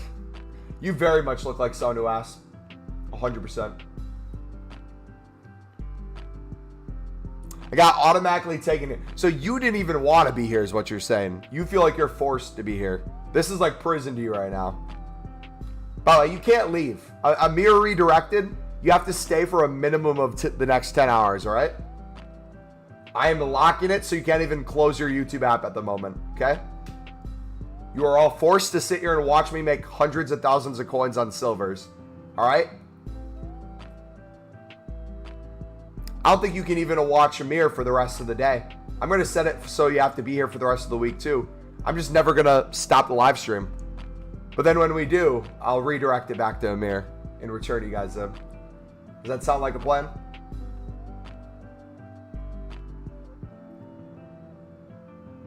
Hello, Trey. What's up, buddy? Wait, did Amir do Valverde? If so, how is the Valverde card to anyone who's done them?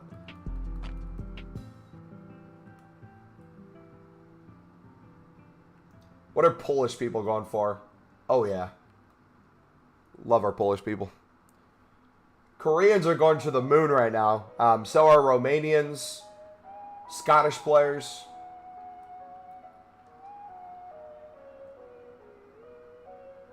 No, he was too poor to do that. Ahmad did it for him. Hey, I feel that, man.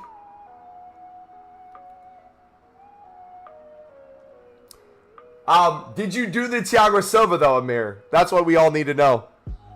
My community only cares about one thing. It's Thiago Silva. Well, I only care about one thing. It's Thiago Silva. I force them to care about Thiago Silva. 6 games, 1 goal, and 1 red card already. We had the most beautiful Brexit tackle with Thiago Silva. Most people look for how meta their center back is. Most people look for, you know, if it's going to fit in well, what chem style to put on it. You know, how long will this last? It's an SBC. Will I have this in my team past Christmas, right? All I care about when it comes to my Thiago Silva is how many long shots can we score with him? Can we rely on him at the penalty spot? And when I go in for a Brexit tackle expecting a red card to stop a scoring opportunity, can I injure the opponent? And he is world class in that category. Am I American? Yes, I am, buddy. We are as American as it gets. Rip. I lost a lot of coins on bid for him. That sucks. You said Trent is better than Reece James. In FIFA or IRL? Because Trent's getting flamed week in, week out. When he says this community, he means him. Tried him on my viewers account, Omar. Pretty decent. Only do him if you got the fodder, I'd say. Yeah, or if you can fit La Liga or Real Madrid into. Both? Is it football or soccer? When I talk to you guys and talk to anyone I know, I call it football. When I talk to those American frauds, for them to understand, I have to say soccer. Because they think American football is actual football. Taz better at not putting on Reece James. Oh my gosh. All right, let's keep going. Are we still top 100? I think we are. Are we still top 20 though? You look Mexican? Dude, I've been told I look like everything, man. Whether it's ethnicity, whether it's a streamer, whether it's a footballer. I don't get you guys, man.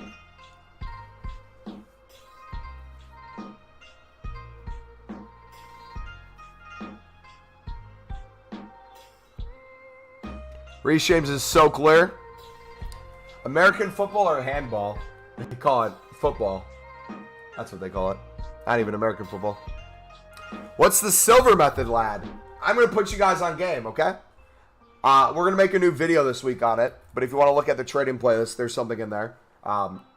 It's when we're on the web app. So what we do is we look for moments of time when, whether it's silver center backs, silver goalkeepers, any silver position, we look when a card is at least 200 buy now, selling within the hour. And what we do is we bid 150 on everything. I bid 150 on everything. I store them in my club. And any duplicates we get, I check what it's compare prices. Whatever the lowest buy now is, I typically list it for that. So if it's a 300 buy now within the hour, we'll list it for 300 and double our coins. If it's 250, we make 100 coins on it. But the reason why we do this is we club stock and we wait for daily SBCs. So yesterday, we got that daily SBC and a ton of cards shot up to 1,000 plus and 2,000 plus for silvers. Made a ton of coins. Today, same thing happened. We had the daily SBC, bunch of stuff shot up. We ended up selling left wings, left mids, right mids, center backs, goalkeepers, center mids, strikers. Every position in the SBC that was needed went up crazy amounts. So as an investment tip, if I was just flipping these for like 100 coins, you miss out on the opportunity cost of all this extra profit. So yeah, we club stock our silvers with our coins. We sell the duplicates to make even more coins. And then once we have daily SBCs that go crazy, we then go to our club and sell everything. We've been selling nonstop for the past 2 hours.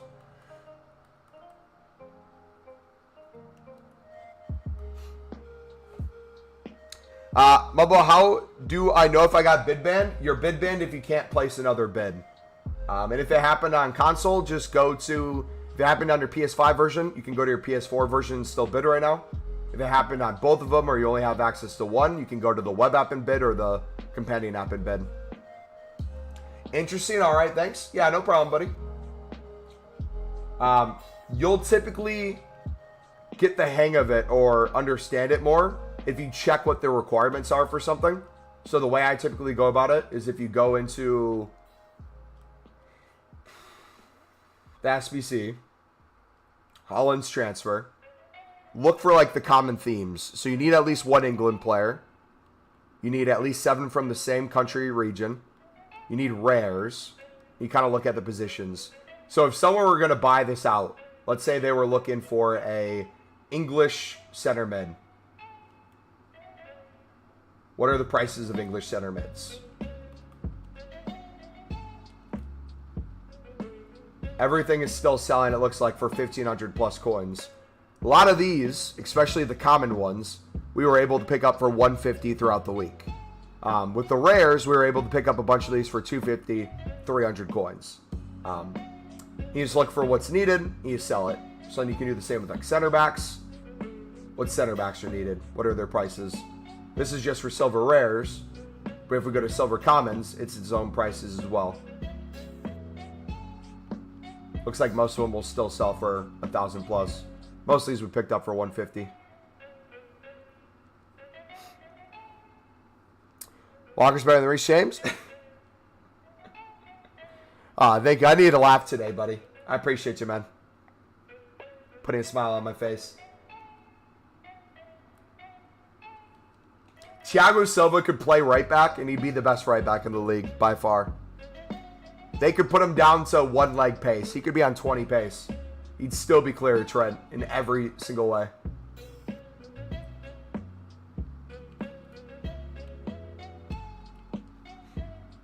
When I bid and air comes up, yeah, that means you're bid banned. Yep. And if you do it on the web app or companion app, you typically will get an idea that you're about to get bid banned if it's slowing down quite a bit. If it's like loading between bids and taking a lot longer, that's kind of a sign to maybe open some bronze packs, play a game, switch it up, go to a different service. Sometimes when I'm on my phone, I'll go between Safari and Google Chrome, and that works as well.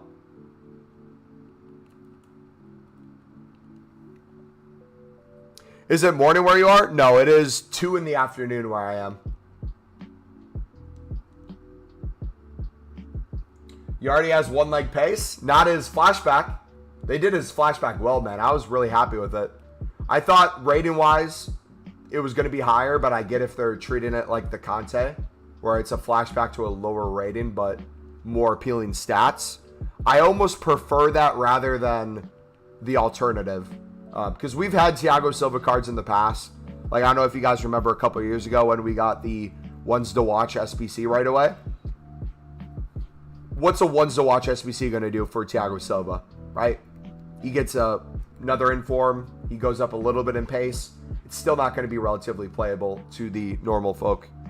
Right, so I just got a card for 200 and the cheapest is 700. Sell for 700 or undercut it.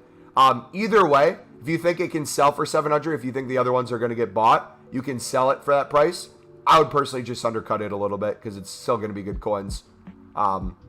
And to better kind of give you an understanding of how this works as well, the most coins you're going to make are typically the investments. You can always make good coins flipping, but you need coins to keep flipping and storing in your club. The point we get to duplicates is by putting hundreds into our club. So if you're going to do that, I would start with a position.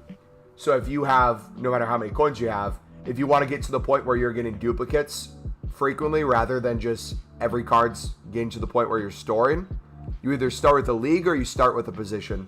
And that will limit a lot of the market and make it so you get duplicates a lot faster. So like for me, pretend these cards I'm looking at right now, pretend these were bids rather than what I already have in my club. If I bid on all these cards and let's say 5 of them were things I didn't have, another 5 were duplicate, I'd store the 5 I didn't have and I'd sell the rest. And logically, when I'm thinking about it, I'm trying to double my coins on most of the cards minimum. So if I'm bidding 150 and I can sell for 300 plus, I've essentially covered the cost of what I just put in my club. One card that I stored could become 2, then 2 becomes 4, 4 becomes 8, 8 becomes 16, 32, so on and so forth. 32, 64, my bad. NA math.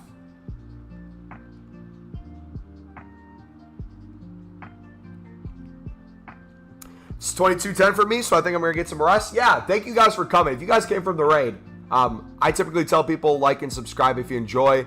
If you guys honestly just came for the raid and are chilling with Amir and you think you're never going to come back again, you don't have to do anything, man. But I appreciate you guys hanging out. If you do want to know what we do here, though, typically when repeatable SBCs come out, we go crazy on repeatable SBCs. We do a bunch of those packs. When it comes to trading, I do a lot of silver trading. So if you guys want to make millions of coins a year off of silvers, I made probably close to, what do we say, 30 mil of our transfer profit last year is probably Libertadores cards and silver cards, just flipping them and investing in them. Then the rest was kind of from pack pulls, other things, investments, yada yada. But yeah, we do a lot of repeatable SBCs, pack openings, share plays. Not as much gameplay though. Is FIFA Bros Amir? Yeah, that's his name. You can undercut it and sell it for like 500 to be safe. Yeah, either way. What are you currently doing to make money? We are selling the silvers that have a crazy ton of value today due to the Holland SBC. The Holland Daily SBC that came out. There's a certain formation with certain positions in there. A lot of things have went up in price because of it. People are desperate to make packs any way they can. Oh, we didn't sell. Oops.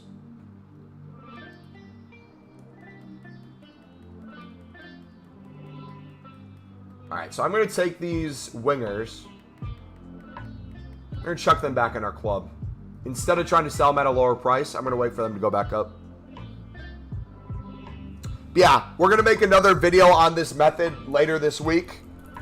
But the two methods we've done already to make over 1.3 million transfer profit is Libertadores trading and silver trading. Both of those we already have videos on. But we're going to make kind of a more complete trading and investing silver guide later this week for you guys.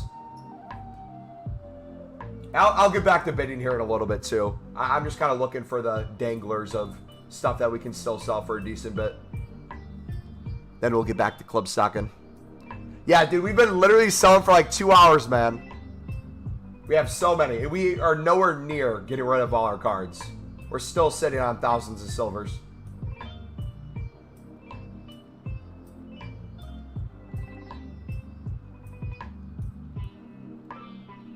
Anything I can do on the web app?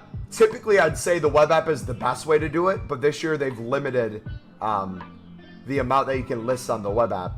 There is a way you can get to 100 transfer lists on the web app. However, I don't know if EA takes action against it. It's a script thing. You can change the script to make it 100 instead of 30.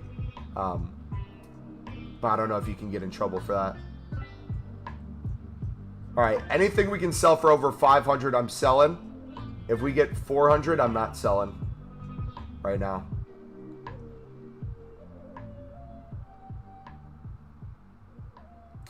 What's the best running style? What do you mean running style?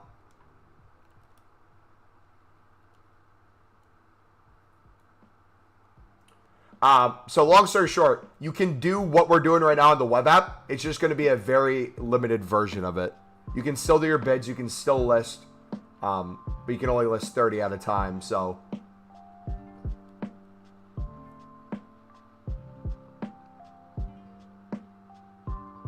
oh, lengthy as in, yeah, lengthy is the OP thing. That makes people run crazy fast and catch up.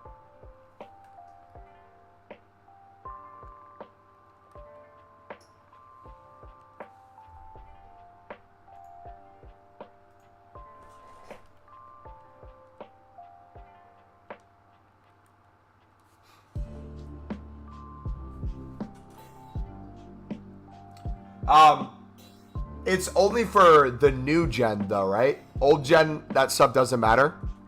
Oh shit, I just listed one for 400. Rip. Or does any of that stuff still matter for old gen? Because I've typically been playing my games on PlayStation 4 rather than the PS5. Because it feels a lot better. Why does EA bid ban? Long story short, it's EA's way of complimenting you because they think you're a bot. They think you're too effective at what you're doing and you can't be legit. So the way to avoid it is to slow down, bid on less cards and groups, open like a bronze pack or something in between bids, switch between companion app, web app, console if you can. Essentially do all this extra work because you're too efficient that EA thinks you're a little fishy.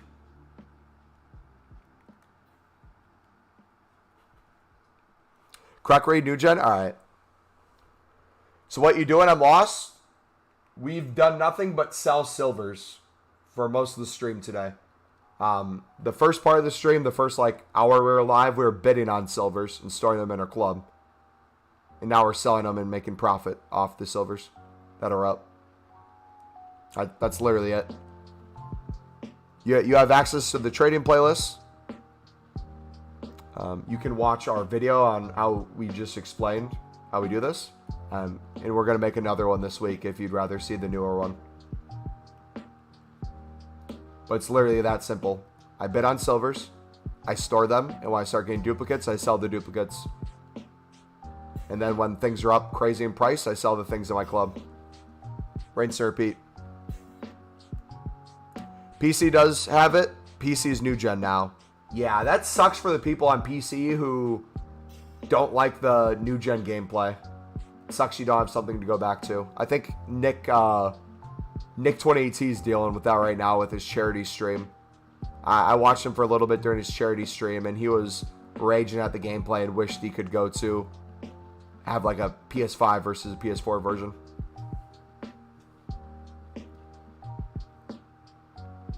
Seems like center mid silvers are a good one. Yeah, we sold, I think, 50 plus center mids for over 2K. Anything that typically will appear in SBCs is always a good shout.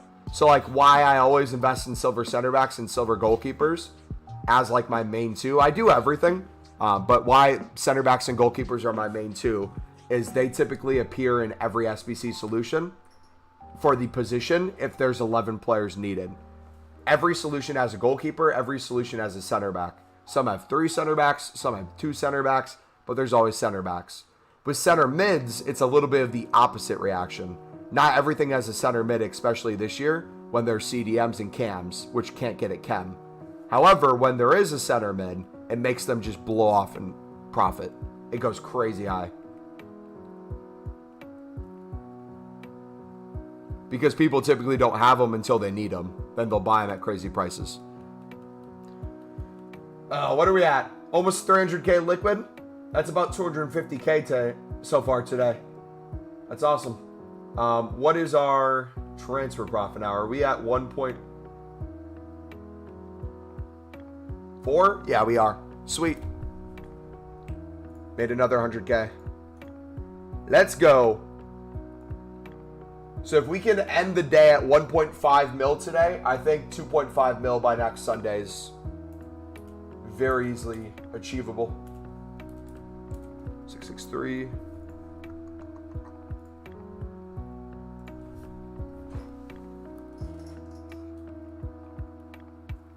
Thoughts on BPM and bidding on silvers to stock up for League SBCs? I think that's a great idea. I think if you're going to be doing bronze pack method, you can make a lot of coins on selling bronze pack things right now, but I'd also be storing stuff as well. What I did last year and what I'll be doing later this week is with the profit from center backs flipping or just silver flipping in general, I'll typically buy bronze packs, store everything, and only sell duplicates. Same way that I do silvers. That way, we have stuff in the club. We can sell it when it's at its highest possible price for the time, rather than sell it for what it is now. The investment's always going to be more coins than the trade or the pack opening. Same thing with like gold pack method, right? For gold pack method, you know, last year or in previous years, there's times when every common gold or every rare is like 1,000 plus coins due to a repeatable SBC, where gold pack method becomes an excellent thing, where people can open gold packs and potentially make profit on the pack, just because everything's so high. However, if you're waiting until prices are at that point, it's going to make it a lot harder to win those gold cards on bid. However, if you had a bunch of gold commons in your club for 300 coins, a bunch of the gold rares in your club for 600, 650, you're going to make a ton of coins when the repeatable happens. Same logic applies to silvers with daily SBCs. Same thing happens with bronze packs. Gonna grab some food? Gonna be lurking? All right, bro. Thank you for the raid again, man. Appreciate you, dude. Hopefully you have a good rest of your week if I don't talk to you then.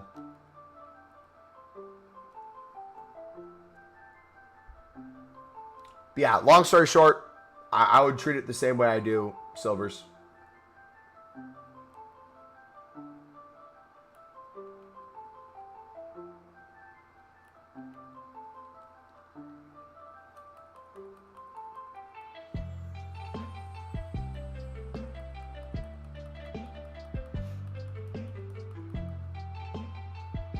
All right, does anyone remember what rating we left off on? Is he extinct? No shot. You know what? I'm going to do 2.4 this time instead of 2.1.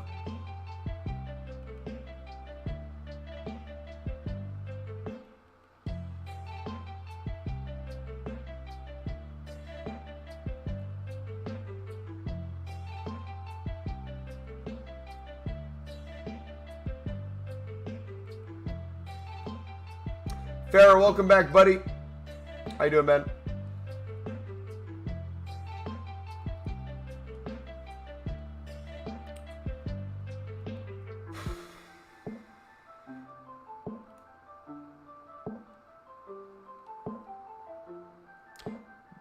Goody?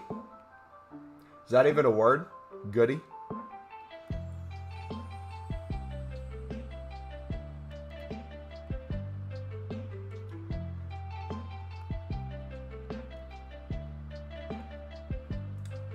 I feel like we made so many coins last year on silvers. I feel like this year we're going to blow it out of the water, though. I meant good you? Oh. I'm doing fantastic, man. Lots of profit today. Lots of liquid coins now. A lot of stuff still in our club. We're going to reinvest in stuff as well. Beautiful, man. I'm surprised I haven't been list banned yet. Surprised this isn't too quick listing things.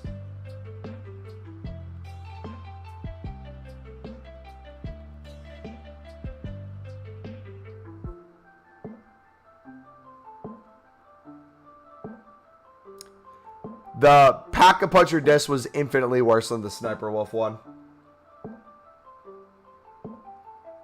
I wish I could redo both of them, though, because I feel like it'd be even better now.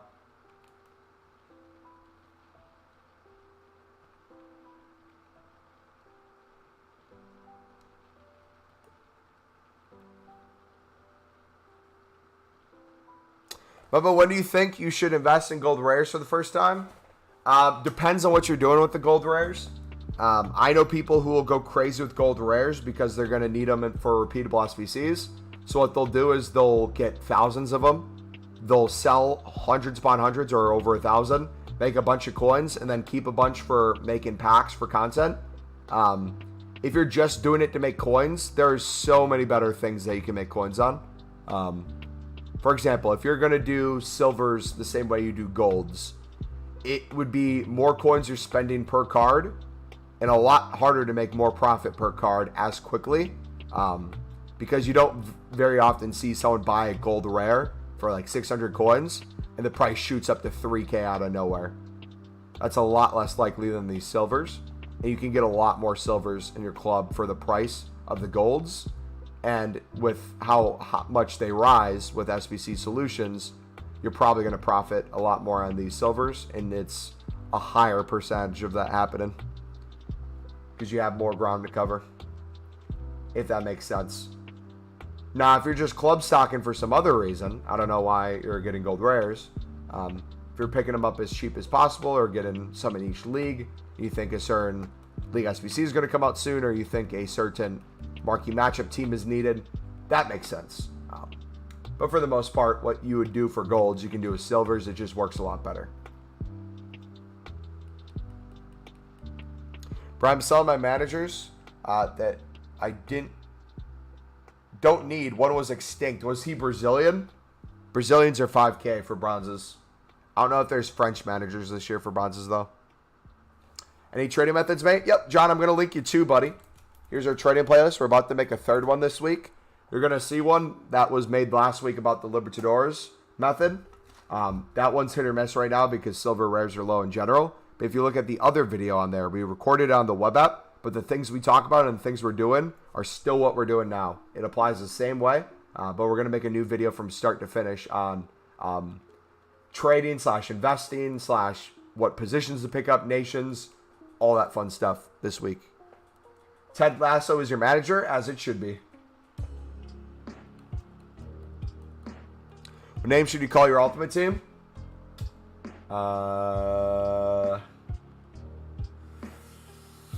Pack Luck FC. That works for me to get good pack luck each year.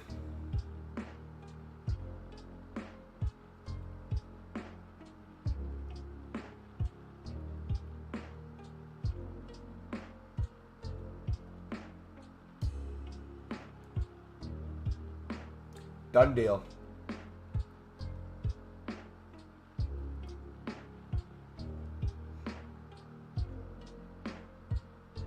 Ted Lasso worth watching? I'm halfway through season 1. It's been a really good watch so far.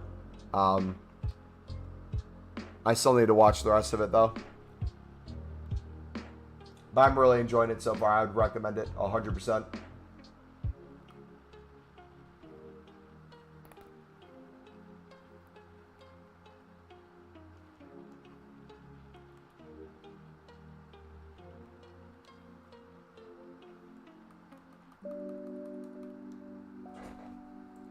All right, let's list a couple more cards, and then let's get back to some bidding, and then we'll probably play a game. Do a little bit more Thiago Silva.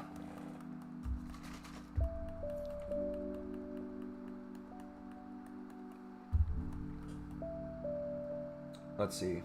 Any more Scottish lads going for a lot? Not really. What would the abbreviation be for Pack Luck FC? I just do RTG for my abbreviation, because I'm typically running an RTG. But you can do whatever you want.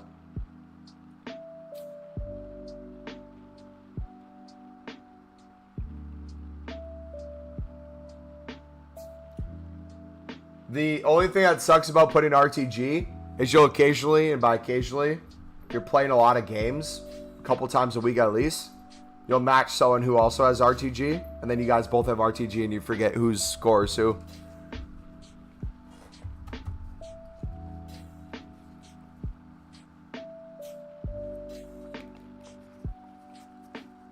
I'm copying with name and abbreviation.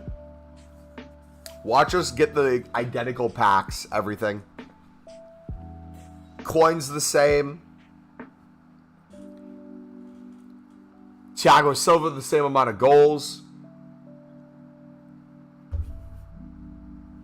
I should start trying to get headers with Thiago Silva more.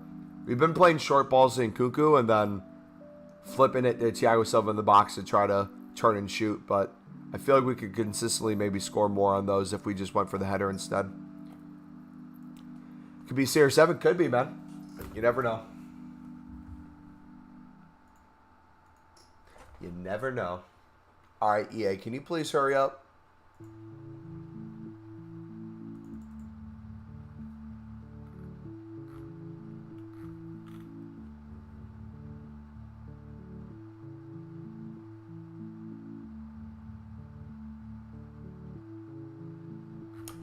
You know what I find so weird?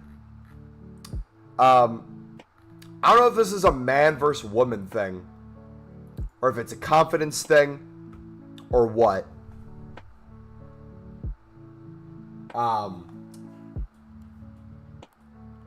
I see it on social media all the time when it comes to posts. I'm curious if you guys see it too. Oh, I see it. There we go. Pack like FC RTG. Hey, GG, man. What was I gonna say? Oh yeah, I see. So like with men, I feel like with men, it's a lot of men hyping up other men, giving them a compliment in some way when it comes to, let's say, like working out, right? Like if you're working out, you're typically not going to get a compliment for a woman. It's more of a man saying like, hey, yo, bro, that was a nice lift or something. Or like, you're looking good. With women, I've seen so many women hype themselves up on social media when it comes to like their looks or appearance. And I guess I've never understood that, or the need to do it, or the want to do it. Is it like you feel confident about yourself, so you're going to post that you feel confident about yourself? Is it you feel like other people don't find you attractive, so you're saying you're attractive? Girls, I want to see men. But no, it just got me thinking, because it's like, there's confidence, but there's some people who just post stuff. Like, there's this girl I follow. She said, she posted a picture of her in this weird looking dress. And I guess like some old lady gave her like a stare, like, what are you wearing? And she said, forgive me for thinking I slayed? Question mark. I absolutely did. It's not even one of my crazier outfits. I could never imagine myself wearing something like, maybe I'm rocking an AC Milan kit and being like, I absolutely slayed. That United supporter looked at me, kind of gave me a stare like, what am I wearing? I absolutely slayed. Even better, Sunderland kit. They gave me a look like, you don't even support a Prem team? Nope. Not yet, but next year they'll be there. Is she your crush, mumbo? Absolutely not, no.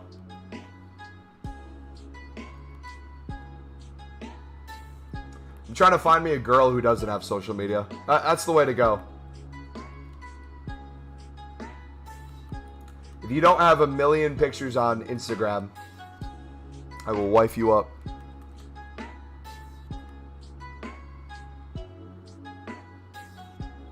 Girls lie to each other all the time. I hate that. I hate that. I was going to bring that up too.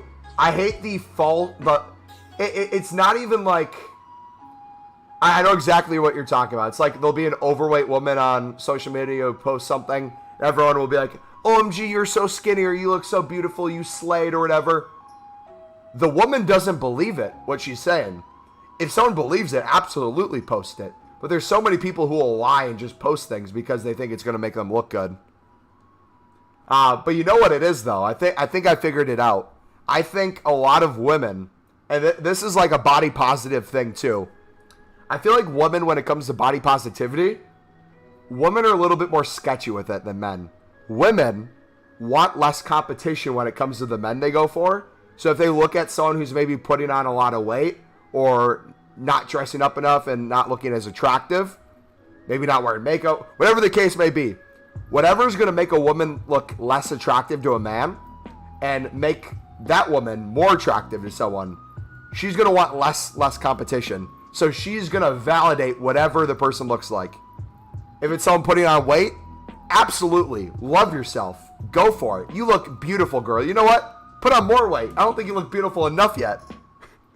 It's so like backwards and blows my mind because it's supposed to come across as like, oh, you're positive about all these groups of people or you're positive about these lifestyles. And then when it comes to men, it's almost like the opposite. Especially when it comes to like friend groups. Like if I'm putting on weight, if I'm putting on a lot of fat, and my friends are looking out for me and they know my goals or they know what I'm working towards, I would hope they would question me and be like, hey, like, are things going okay? Because like for me too, when it comes to eating, if I'm putting on a ton of weight and it's fat, I'm probably not doing too good mentally at the moment. If someone can have a conversation with me about it or call me on it or check in on me, that's going to mean infinitely more than someone validating how I am. Because like, let's be honest, if you're overweight, if it is hard for you to exercise without almost passing out because it's too much, if you're walking from like one side of the room to the other, and you need to sit down because that's too much, that is not healthy. That is not something you should be positive about. It's only going to make you live a shorter life, a harder life, and it's going to hurt the people around you. Why wouldn't you just tell people, hey, you can love yourself at every step, but not want to stay there, right? You can love your body for where it's at right now, but want it to be healthier. I think that's a much more appropriate approach. I don't think you should put people down because they're bigger. Absolutely not. But you should support them in every way if they want to get healthier.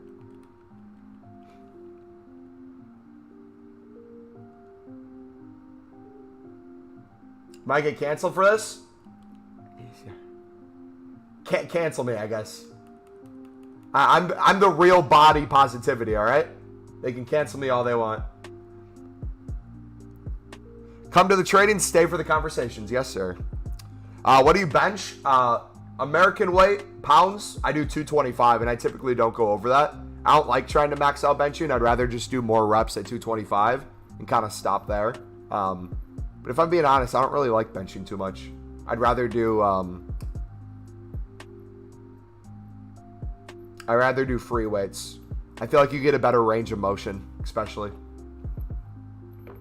So, like, I'll do... The apartment I'm in only has up to 65s, so I'll do 65s and just try to do as many reps as I can to failure. But if I was in a commercial gym, I think the most I got up to was 110s. I think the most they had was up to 120s. But then again, I weigh 230 pounds-ish, so that's me benching my body weight. I'm also 6'2", so that applies with it too. So don't like look at that and be like, OMG, that's a lot of weight. I wish I could lift that, or whatever the case may be. I've also been lifting for many years, so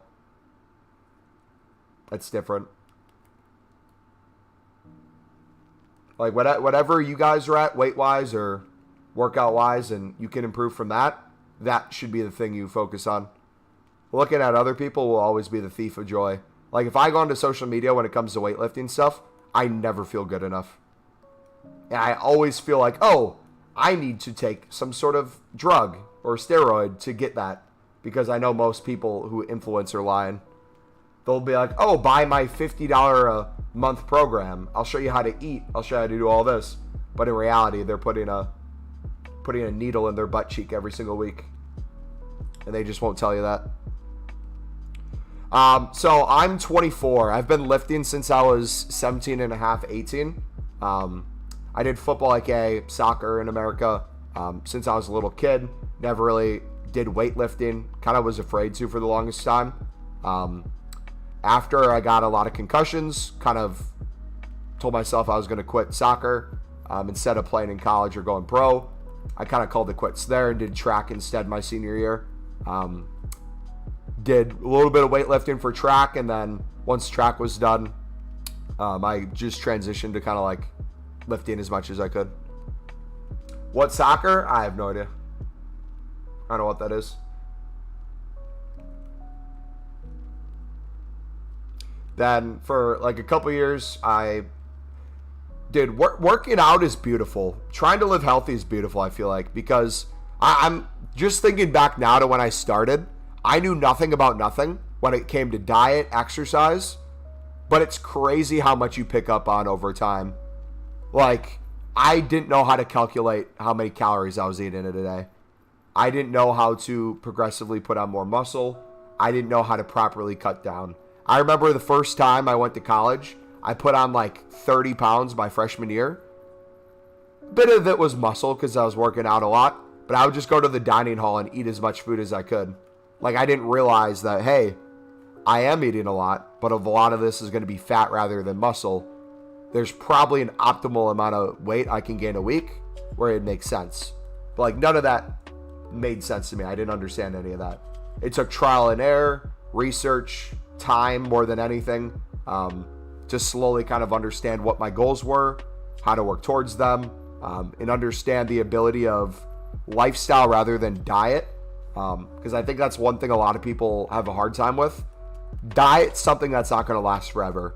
Diet is something that you're doing temporarily to either lose a certain amount of weight or to look a certain way. But if it's not implemented into your lifestyle, it's going to be hard to keep once you do stop it, right? So for me, I went on every diet in the world. Keto, I did vegetarian, vegan, only ate X foods, only ate a certain amount of things, this, that. Really what I needed was a calorie deficit, because calorie deficit is what makes you lose body fat, right? It's what makes you lose weight. Calories in versus calories out. It can be achieved in the other things. You can do keto and be in a calorie deficit, but it might be misleading because you could deplete your body of those carbohydrates and you're going to cut a lot of water and you think you're just losing a lot of weight, when in reality you're just losing all that water extra stored up. So yeah, you learn these things over time. You find out what works for your body. Like, there's some foods that people respond to better than others. I know there's things I can't have in my day-to-day eating versus what other people can, because I know my body typically won't handle it as well. Yeah, if you guys ever have questions on this stuff, I love this topic. So if you guys ever have questions or want my 2 cents on something, feel free to ask. Which state are you streaming? I'm from Wisconsin. I work out 3 times a week at the gym and then intermittent fasting 4 days with some HIIT, usually jump rope. I love it, not gonna lie. Feels really good. I went through a phase where when it came to HIIT, I did HIIT for a long time. Then I got into a phase where any cardio that was above a brisk walk, I thought was gonna burn a lot of muscle off of me, because I got really into kind of like the maximizing muscle, which, like, if you're going to compete for shows or go that direction, absolutely you should look into it. But what I found in terms of just like burning calories, having a good time doing cardio, nothing beats kicking around a football, juggling, doing skill moves, that and that. So I changed it up from doing like runs or brisk walks or the stair stepper to a lot of times after I work out, I'll just grab a football, go try to juggle for 20 minutes, do some skill moves, do some passing, things like that, take some shots. For me, that's infinitely more fun. And I could do that for an hour, and an hour would pass. I'd have like 1,000 calories burned. I'd be like, what? I didn't even realize I played for an hour. Plus, too, if you do any sort of like for fun football, any leagues, Sunday leagues, things with friends, you then possess the ability to be in a better position than if you just kick the ball around for the first time in years. Working out feels great and my body feels better, so much better than I weighed 50 pounds. Yeah. And like the thing is too, most people who start working out after a while understand this as well. I feel like the misconception is people outside of the fitness industry or people who don't work out as much, they're still unhealthy when it comes to working out and having a quote-unquote healthier lifestyle. There's a lot of things people will do that's not healthy, but since they're losing weight, it's seen as potentially a positive thing. We kind of discussed some of those already, but a lot of times there's not shortcuts. Things are going to slowly happen over time. And if you understand how to slowly make those things happen over time, those lifestyle changes are going to be infinitely more beneficial. One of the main ones that kind of helped me was like when it comes to calories, understanding how much food or how much drink you can have for a certain amount of calories. Like if I was going to go to the dining hall and let's say I was going to have, what's a good example? Sprite or Sierra Mist, whatever. Let's say Sprite. If I'm drinking a Sprite, I'm probably drinking like 300, 400 calories worth of soda, not even realizing a lot of times. Versus if I switch that to diet soda or even better in my case, just water, right?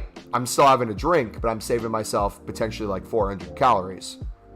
Now, that 400 calories, if I don't eat anything else or drink anything else that has calories, that extra 400 calories throughout the weeks will add up over time and I'll be losing pounds a year of fat. Or you could replace that with food, right? I could have like 1 or 2 small sodas for the same amount of calories as a huge bowl of popcorn. So for me, it's like I would rather have water and a diet soda and a huge thing of popcorn if I'm watching TV or a movie in the evening, rather than having that soda with calories. For me, it feels so much better. Makes me feel fuller.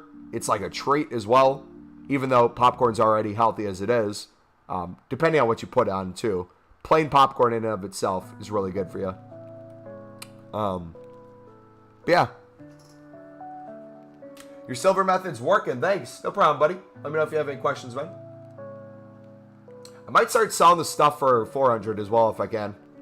Because I'm probably going to go through and bid on tons of silvers later. I'm back from Eden. I eat Ecuador ceviche. What's that? There's a time I only ate 1 can of tuna and an avocado a day. By the 5th day, I was so weak I could barely stand up. Yeah. I really like the idea of fasting. One, from the standpoint of cleansing your body. So doing like either intermittent fasting. I've done like 24-hour or 48-hour water fasts where I'll drink quite a bit of water, but I'm putting off having food to detox my body. I've enjoyed that. Honestly, I don't know about you guys, when I do any sort of fasting, I do it more for like faith and religious reasons. I feel like I get a lot more out of that. But dude, it gives you like this clarity in your mind. I don't know how to explain it unless you've like fasted before. I highly recommend, if you've never fasted before, try like a small fast. Like maybe if you're used to having breakfast, snacks, lunch, and dinner, maybe put off having breakfast and pack in a bigger snack. It's amazing. I highly recommend it. For clarity, for how my body feels. Excellent. But yeah, I've gone the route too where I like, whether it's like chicken or tuna, I'll eat extremely high in protein, low calorie foods and cut out either like all carbs completely or cut off a lot of calories or do a lot of extra cardio to try to lose weight quicker. And like, you can get away with it for like a day or two, but after a while you're like, oh my gosh, I feel like I'm going to die. So what's your bidding method for silvers? Right now I'm bidding on silvers for League SBCs for 150 coins and selling them for 250 to 300. I'm going to link you my trading playlist. We got 2 videos in there. We got a lib one and we got a silver trading one that I made on the web app. We're still doing what is shown on that web app one, and we're going to make another one this week. It's checking the market to see what price everything is, and I'll do it as simple as this. If everything's going for 200 within the hour, which right now everything's selling within a minute, I will bid 150 on everything because I know I'm guaranteed at least to sell it for 200. However, I'll typically do a minimum buy now price, and a lot of the things I'll end up selling for 250 to 300, which if you're picking them up for 150, if you sell for 250, you're making 100 coins per card, which is really good. And if you're selling for 300, you're doubling your coins. But a lot of things I end up storing in my club, selling duplicates, and the stuff that's in my club, I sell when we have daily SBCs that shoots up prices. Right now, you're see me sell a lot of stuff for 400, 500. Earlier, I was selling hundreds over 1,000, and I sold over 100 over 2,000. So we made a bunch of money.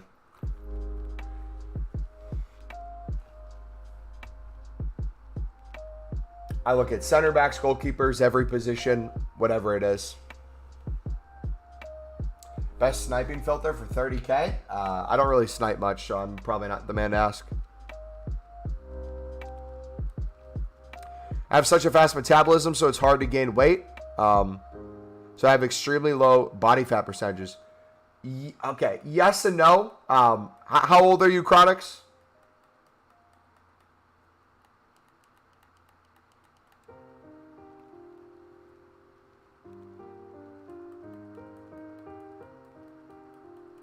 Can you help me do the foundations SVC?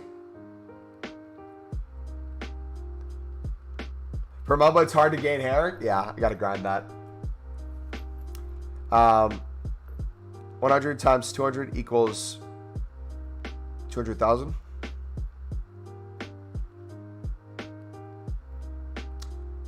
$100 times 200 would be 20,000, not 200,000. That's 4 zeros. So 3 zeros, decimal point, or not decimal point, comma, 0 to 20,000.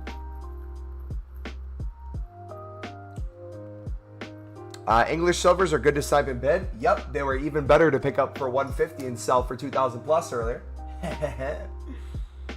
Yes, sir.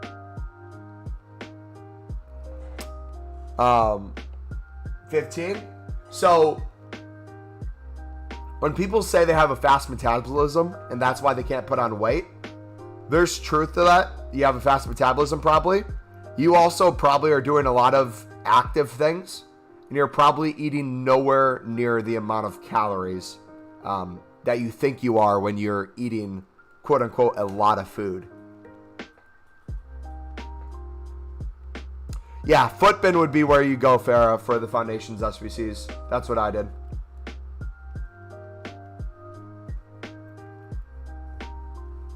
You miss any pack pulls? Nope. 20,000, Dumbo? See, I got it right. I got that math right.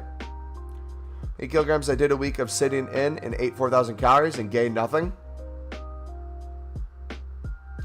There's different factors to that, though. If you guys are going off of just like weight, not like body fat percentage or calories in and calories out, you're never going to have a full picture of that. Because, like, again, with water retention, that's the same way. So if I'm sitting, like, I honestly probably, for the week that we took off last week for FIFA, I didn't work out that often, and I ate a crap ton of calories. However, I drank a lot less water, and I ate a lot more carbohydrates, so I absolutely drained a lot of water in my system. So if I would have looked at the scale, even though I ate a lot of calories, and even if I looked at myself in the mirror, I had abs when I typically barely have abs. And if I looked at my weight, I probably lost a little bit of weight too. It wasn't because I ate a lot of calories and I just had a fast metabolism. It was water retention. It was a lot of other things. So a lot of times it's a bigger picture than that. But I guarantee you, if you did nothing all day, sat there and ate 4,000, 5,000 calories, it would slowly catch up to you. You are younger too. Again, you do probably have a faster metabolism, but a lot of that is also due to you doing a lot of exercise or different things. Heck, even like me streaming, I like fidget nonstop. Like my feet are always moving. Even things like that are burning calories throughout the day. That if I'm 80 years old, I'm probably not doing as much. Or like those random times I'll go up, take a piss on stream, go eat food real quick, find a football in my living room, juggle it a little bit, do some skill moves. I'll do that like 20 times throughout the day.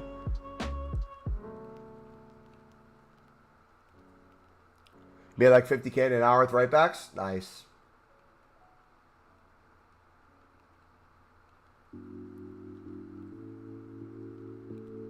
I eat 2.8 calories per day and I work out and do sports, but not a crazy amount.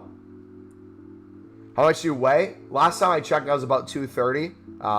If I'm drinking the same amount of water each day, eating the same foods, which I'm going to get back to today / tomorrow, I've probably put on a couple pounds in the past couple weeks just because I've been a little less oriented towards my normal workout, been more towards just kind of getting ready for this next FIFA.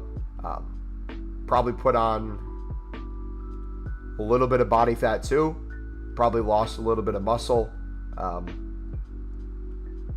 I'll probably gain most of that back in the next couple weeks. Lose a little weight. Lean out a little bit more. But probably somewhere between 230 and 235 would be my guess. What's a good weight for 5'9"? Weight doesn't matter for your height. It's your body fat percentage and the amount of muscle you have. BMI, which is body mass index, is going to be more based on your weight and your height, which isn't going to give you a full picture. If you're 5'9" and you weigh 250 pounds and you're all muscle, you're going to take a BMI test and they're going to be like, dude, you are obese. When in reality, you just have a lot of muscle. So like when it comes to weight, you have your bones, you have water, you have muscle, and you have fat as the main contributors to your weight. Bones take up a lot of weight, muscle takes up a lot of weight, and water takes up a lot of weight. The thing that probably takes about the least amount of weight for you a lot of times is the fat on your body if you're in relatively good shape. So for you to cut off that fat, it's going to look a lot different than you cutting off water, which is what I was saying before. Most people, when you see you didn't go down in weight or you went crazy high in weight, a lot of that is water. A lot of people will track like the food they eat, but if you're not drinking the same amount of water each day, your water retention is going to change across the board. Like I could probably put on 20 pounds in a week, depending on how much water I'm drinking, or lose 20 pounds. Just because I drink so much water. Hit the gritty for Poland, Mumbo. There you go. Anyone know how long soft bends last? It could be 20 minutes. It could be an hour, 2 hours. It's hard to say, man.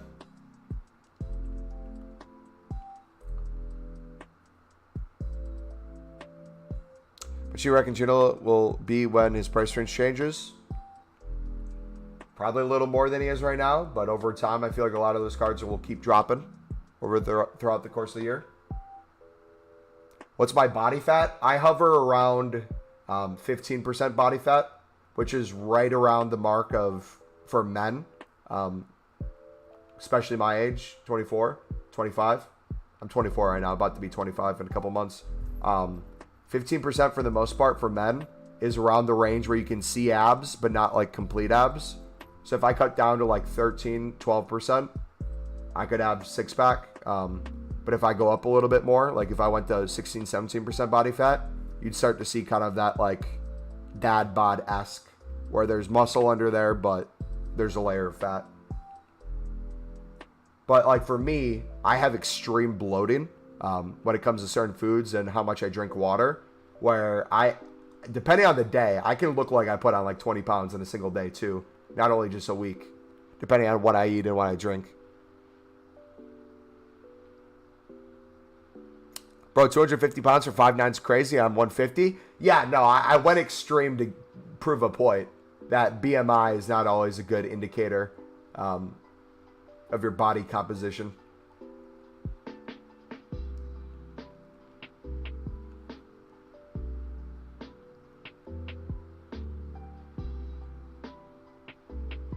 You know what pisses me off the most about the web app and companion app being only 30 slots this year, tradable at a time? I was going to do a lot of BPM and cardio at the same time. Now I have to rethink what I'm going to do when I do my cardio. Maybe do BPM and just store stuff and throw it on the transfer list but not sell it.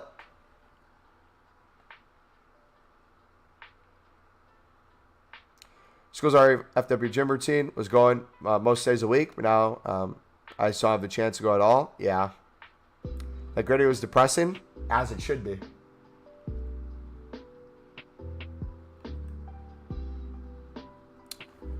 How do you rate walking as a form of exercise? Can it be a substitute for the gym?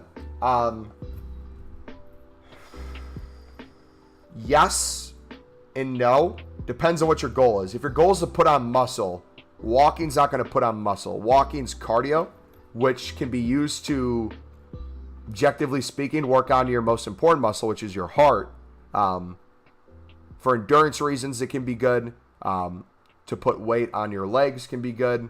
To get outside can be good. Mental health, all those things. Burn calories, it can be good. But if your goal is to put on muscle, walking's not going to replace you progressively overloading your exercises or putting more resistance onto your lifts. But in terms of being a healthy person, right? You can cut body fat walking, also with a calorie deficit. That's really the only way to do it. Walking can help you with calorie deficit, but it also can keep you in shape, get your heart healthy, all that good stuff. You should have to disclose your softband time. Yeah. I feel like EA should do a lot of stuff. I'm skinny, but I have a really muscular classmate who are 170, 180 pounds. Yeah. Can I pull up something real quick?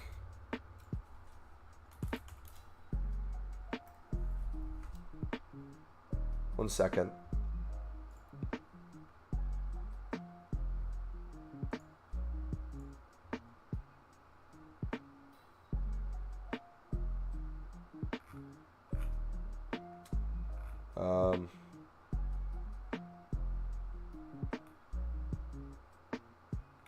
This is not the best example because I haven't posted on Instagram in ages, but I'll show you some pictures real quick. So this would have been me, gosh,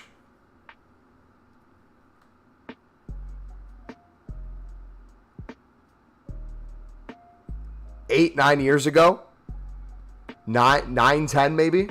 My freshman year of high school. You can kind of see like the skinniness in the arms, not a lot of body fat, not a lot of muscle. Then this was me, I think 2 years into college. So probably a couple years into lifting. Like there's muscle building in the arms. There's a body fat percentage that's higher, so it's not going to be as veiny in the arms. It's in the middle of doing a pull down, so obviously the muscle's engaged, but there's more definition on it than when I was younger. This was, I believe, from like 2 years ago. You can see a lot more definition in the arms. Body fat percentage wise, you can see a lot more of those veins. Muscle fat ratio looks good. Also in the middle of an exercise, pulling up, you're going to get a lot of activation in the back, the lats. I maybe have to do an updated one 2 years from here to nowadays. That was over the course of like 8 to 10 years, man. I didn't really start lifting until 4 years after this. Then once I started lifting, I put on muscle but a lot of fat right after. Then slowly cutting that away, and then kind of body comp changes over time.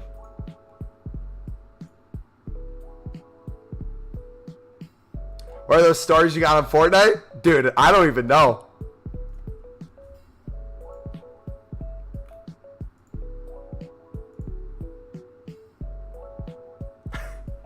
My Fortnite creator code.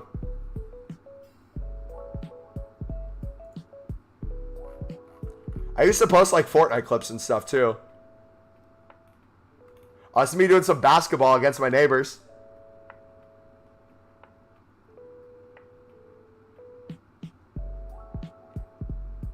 I think I broke one of their ankles.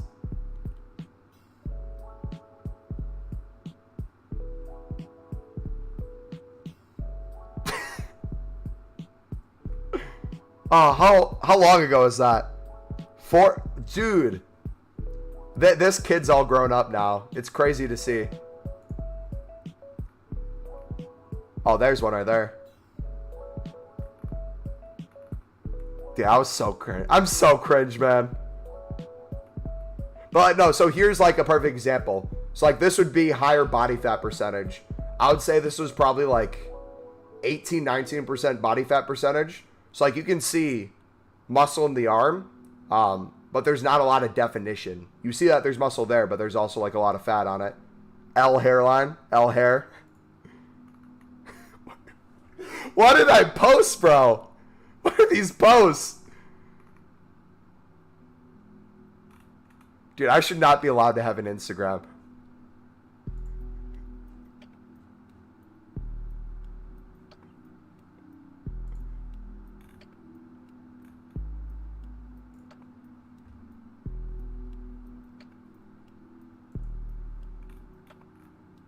Oh, is this the Korean Savage?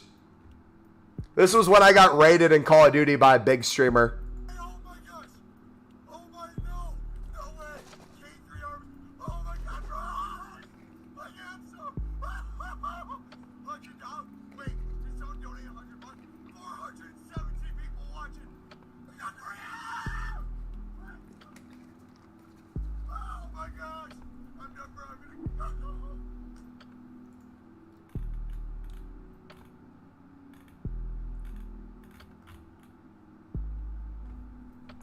But yeah, that's I'm not a fan of Instagram. I don't like posting.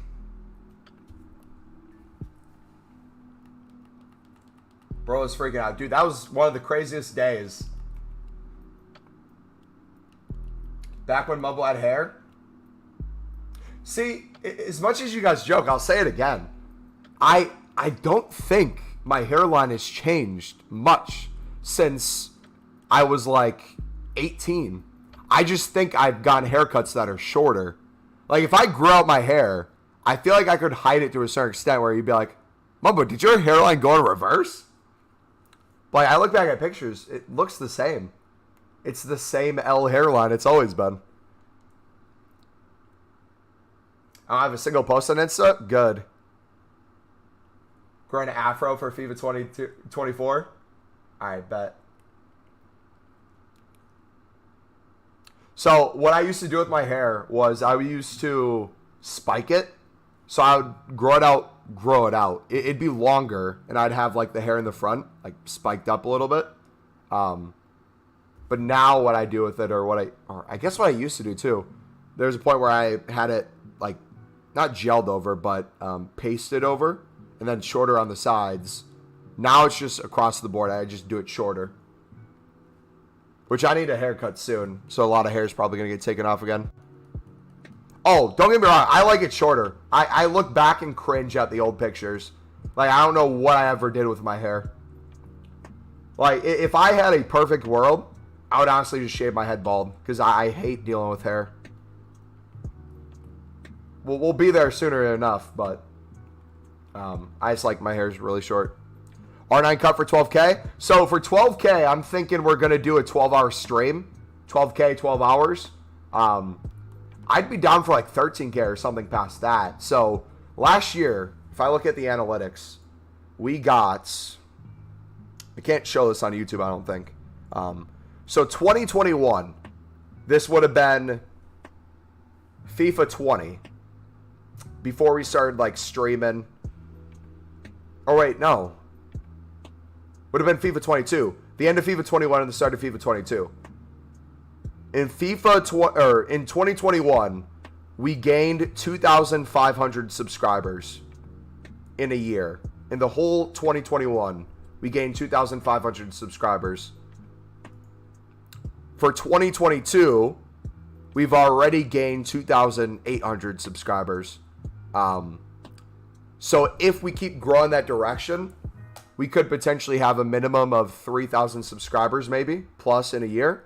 I think it's going to even out a lot to where it was in 2022 for 2023. I don't know how much more it's going to grow.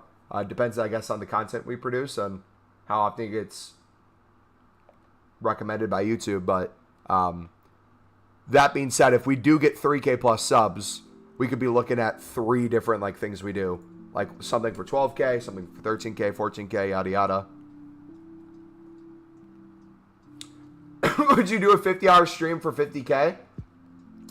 I, in college, did a couple 24-hour live streams, and I hated it. I just felt like, one, we didn't have a lot of people in the community at the time, so there was a lot of time where there's nobody there, and you're just kind of like chilling with yourself in the middle of the night. But also, too, like, for the most part, you have, like, the time periods you're used to streaming in. Outside of that, it's very hard for, like, new audience to come in unless you're already thousands of people watching you. I would be down to potentially try to go longer than 12 hours. Like, for the 12K one, I would love to wake up at, like, 6 in the morning and go to 6 in the evening. And then, depending on how that goes, you just keep streaming throughout the night. So when you get tired, you just go to bed. But I already know for you guys, if it's a weekend and I go live at 6 in the morning, it's going to be pushing noon for you guys, midday. Then I'm streaming for the next couple hours into your afternoon, into your evening. And then when we get to our normal kind of stream time during the week where I'm live, for a lot of you guys, you're going to bed. So you won't be there for a lot of it. I would rather than a 24-hour live stream do 2 12-hour ones or 3 8-hour ones where you get a lot more content in the zone that you'd be able to watch rather than a lot of content when not a lot of people are watching, if that makes sense. Plus, like, you'll understand when you get older, too, it destroys your body. Like, losing sleep is probably one of the worst things you can do to your body over anything else. Sleep and hydration. Sleep and water are huge. I'll be sick for like a week if I do a 24-hour live stream because my body will just not be able to handle it. That's what she said. Vitamin D as well, your vitamin levels. Like, I would have to go outside multiple times during it, take many breaks, and like get up and walk around. I'm bored after sniping for 2 minutes. Dude, we've been literally nonstop selling silvers. Minimum doubling our coins on everything. A lot of things 1,000 plus for the past 3 hours. Should do a 12-hour stream on Sunday when most people are off. Sunday I can't because of church. Now, I don't know if I told you guys. I just became a member at my church, so I'm going to be like volunteering there a lot more and like helping out. So Saturdays are the best day to do something. Especially if we're watching football. Like, if we can get up early, do like a watch along for a football live stream while we play FIFA. Ideally, that would be the best because then I'd have nothing I'd have to do that day. If I'm there for the weekend, that should be said. Stop acting like you go outside. What if you zoom into church? Dude, I don't know if I should say this. Nah, I'm not going to say it. Never mind. Became a member? What are your exclusive emotes? I have the ability to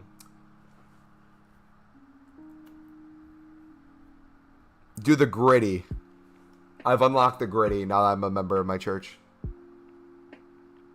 Nah, so for my church specifically, I don't know how your guys' are if you're Christian, but my church specifically, what membership entitles you to is a lot of churches when it comes to like the finances and stuff and what they do with the money, it's either hidden or just not talked about. For the church that I'm a part of, people who are members get to actively sit in the meetings, vote on kind of the staff, who they're going to be, get to help through the hiring process. And then when it comes to like finances, how we choose to steward the money, where it goes, salaries, programs, starting new churches, all that stuff we have a say in and we vote on democratically, which is really cool in my opinion. You do most of the player SBCs, right? I'm not doing most of the ones that are out right now, no. My team's already very split as it is. If I do all these SBCs, I'm never going to get Chem.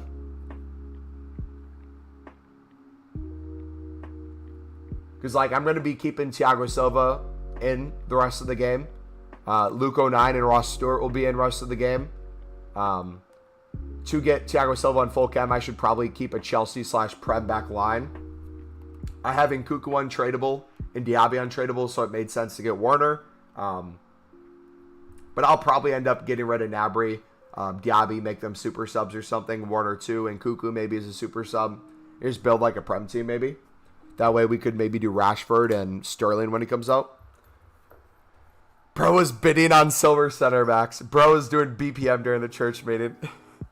Mo, back out of Ultimate Team and see how much you've played FIFA 23. How do you check that? Where do you go for that? Walk me through it.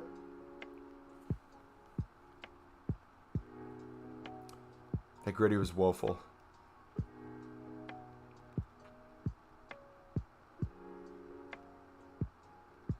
Wait, do you see it in Ultimate Team, like going back in? Or do you see it on the menu somewhere? Go to the settings things. Is it customize? So, I'll tell you this. If they don't break this down, it's going to look extremely bad. It already is bad, but it's going to look even worse because when I'm waking up in the morning till I go to bed, some form of FIFA is always up. Very rare is there not FIFA on my screen. I'm not actively playing, but from when I wake up early in the morning, like 6 in the morning till like maybe midnight, that's going to be what? 18 hours of non-stop screen? I have a feeling it's going to be 12 plus. Minimum. Using share play is currently disabled. To track your play time.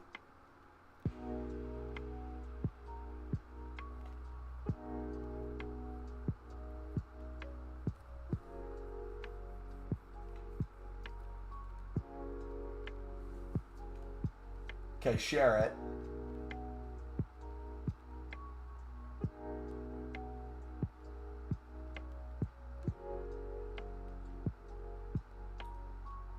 I've spent 0 time online this week. There you go. I've actually spent more time off the game than on the game.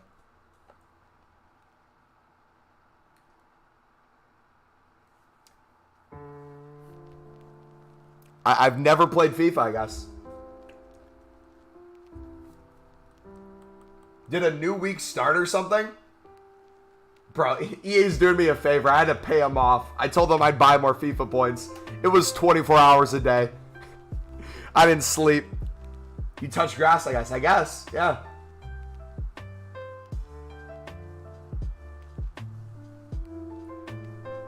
I guess I played 1 game this week too? Or the limits 1 this week. What?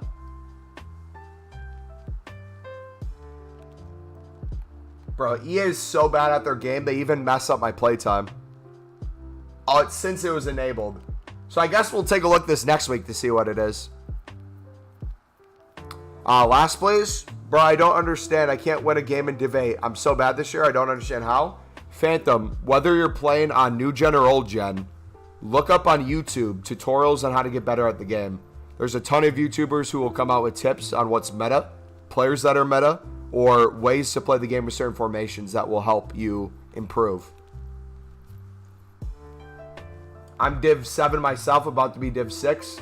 I'm not that great of a player, and I'm very much struggling right now. So I'm going to have to look up tips soon myself. Definitely pre-recorded? Yeah, I definitely knew you were going to ask that question, so I had it ready in advance.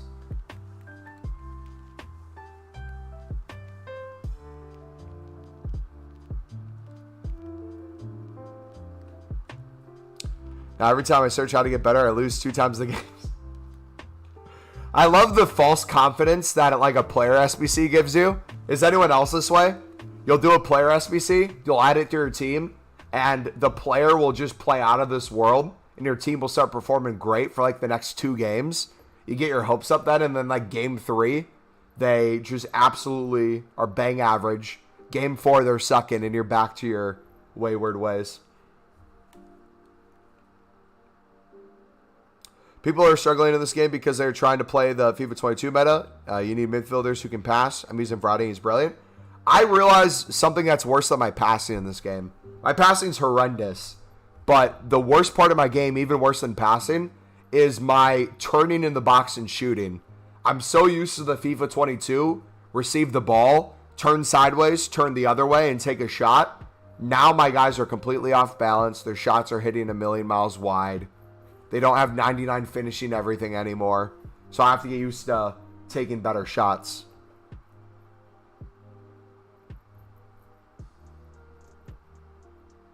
That's beautiful.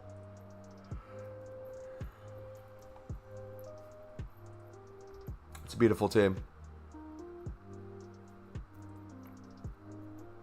My problem is when I get a new card, I keep forcing the ball to him. Was anyone here yesterday when we were playing with Thiago Silva and we were giving like a review of Thiago Silva unofficially? And I had Thiago Silva at striker, and there's the guy in chat who got pissed at me for using Thiago Silva at striker. Was anyone here for that? He's like, bro, put him back to center back. I'm not here to watch you use him at striker. I'm trying to figure out whether or not I'm going to do the SBC. Dude, he was mad. He kept being mad too. I played him at CDM. I'm like, dude, he's not only is he good at center back, I feel like he could be an excellent CDM. Especially winning the ball in the defensive half and being able to push the team forward with his long passing and his positioning. Dude was mad, bro.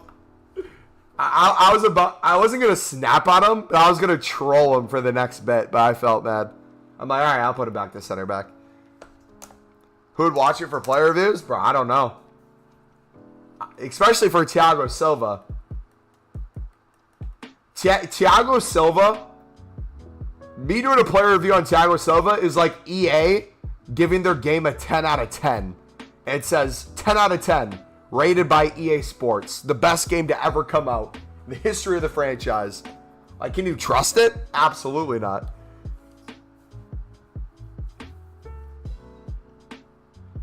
If I was in your situation, I'd start playing him on the wing. Why are you so mean to Foot, dude? So, if you guys don't know the history of Footmaster, it feels like almost every single day since like last spring, he will ask the same 3 questions when he comes to a stream. It's every single day. And a lot of the times he'll come like right off after I've answered it. So, I'll give you an example. If someone comes in and is asking for a trading tip, I will never lose my patience and I will be fine. Because I know they just got to the stream. I know they're wondering what's going on. And I know they're relatively new here. And they're trying to figure out, oh, is there a trading playlist? What is it he's doing? But once you start coming around the streams, especially when League SBCs are out, it became very apparent every single day. I would bid on libs, flip libs, and do the lib SBC. That's like all we did. So he'd come in every day. He'd watch me bid on the libs. And he'd be like, what are you doing, Mumbo? I'd be like, what do you mean I'm doing? I'm bidding on libs. He's like, oh, are you selling them? I'm like, yeah, I'm also doing the League SBC. And he would be there watching for like 3-4 hours a night. Us bid on the cards, store them, sell duplicates, and do the League SBC. We did that every day for like 2 months. And it was almost every single day for 2 months. He'd come in and ask the same things. But it got worse. He tried to do it himself. And then he told me that I guess I lied to him. And that the lib SBC didn't work. Or the lib trading didn't work. I'm like, what are you talking about? It doesn't work. He's like, yeah, I'm doing what you're doing. It's just not working. And he was like buying lib cards for like 1,000 coins a piece by now or something. And trying to flip them. And I'm like, what are you talking about, dude? I specifically told you. Bidding. Less than the buy now. And like we would walk through the process. He'd watch the videos. He would know what to do, but also not know what to do. And it just got to the point where it was like he was a literal NPC. It felt like trolling at that point, honestly. It was like he was trolling. So it's like, okay, we're not going to take this guy serious. Like we gave him every benefit of the doubt. We gave him every opportunity, every learning thing. We had a point where for a month, we were like a teacher to him. It was like, we did teaching streams. Like we brought out a blackboard. It was like writing on a blackboard. Step number 1, step number 2. Then we did like quizzes. Like, we should have gotten him on Quizlet or did we should have did a Kahoot with him where we asked him questions on the Libertadores. Because we would ask him in chat, I'd be like, okay, question. If the Libertadores are all 400 by now for silvers, what should you bid on Libertadores? But you're like his dad. It literally felt like that. It got to a point where it felt like we were babysitting more than anything.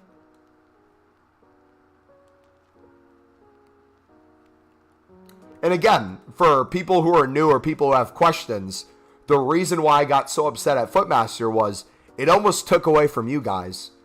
Because if you guys then had a question, a lot of you might have been afraid to ask because of the way we might have responded to Footmaster. But it got to the point where I felt like it was... we like needed to ban him or he just needed to not talk in chat. So we got to points where we're like, hey, you're not in trouble. We're just not going to have you talk in chat for a week. We need a break.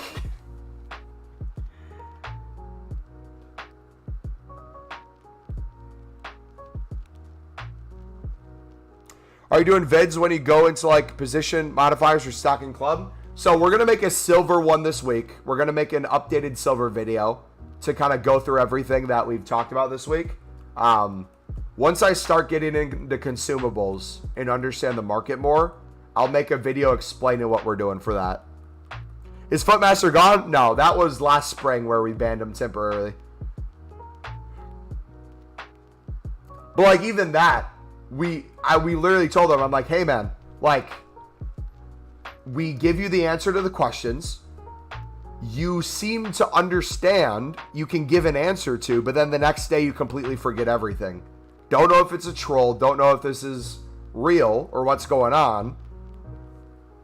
We don't want to ban you. You're not in trouble. Just don't type in chat for a week. Give us like at least a day where we don't see you in chat. And the next day you just came in and started doing the same thing. It's like, oh gosh. And like, if you're not a streamer, it's going to be very hard for you to understand. But if you're a streamer, people in chat can dictate the mood of the stream, the vibe of the stream. And you'll notice some people very much influence it in a negative way versus a positive way.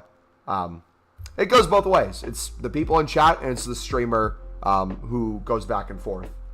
And I'll admit, there was times where I got very toxic with them because I gave them the benefit of the doubt for a long time and then I just kind of got sick of it. So that's why we ended up banning him last spring for like a week. And then we unbanned him. We're like, you know what? It's probably an overreaction. It's not that big of a deal. He can come back whenever he wants. He took like a couple weeks off the stream, came back. It was like nothing happened. Went back to his normal ways of asking the same question. Copy and paste it every day. I'm like, I don't know what to do, man. Why don't you just ignore him? You would ignore him. I'd be like, all right, I'm not going to read your comments in chat. I'd tell him I'm not going to read your comments. Then he'd start spamming in chat. Some of the mods would have to time him out. Then we'd be like, buddy, you can relax in the streams. You can hang out. Just don't type in chat when you get back. Then he'd come back and spam again. So then you'd have to time him out again. And I'd be like, buddy, we'll allow you to type in chat now, but don't ask the same question again because the mods are going to ban you. And then he'd purposely ask the same thing. So it's like, okay, he has to be trolling at this point.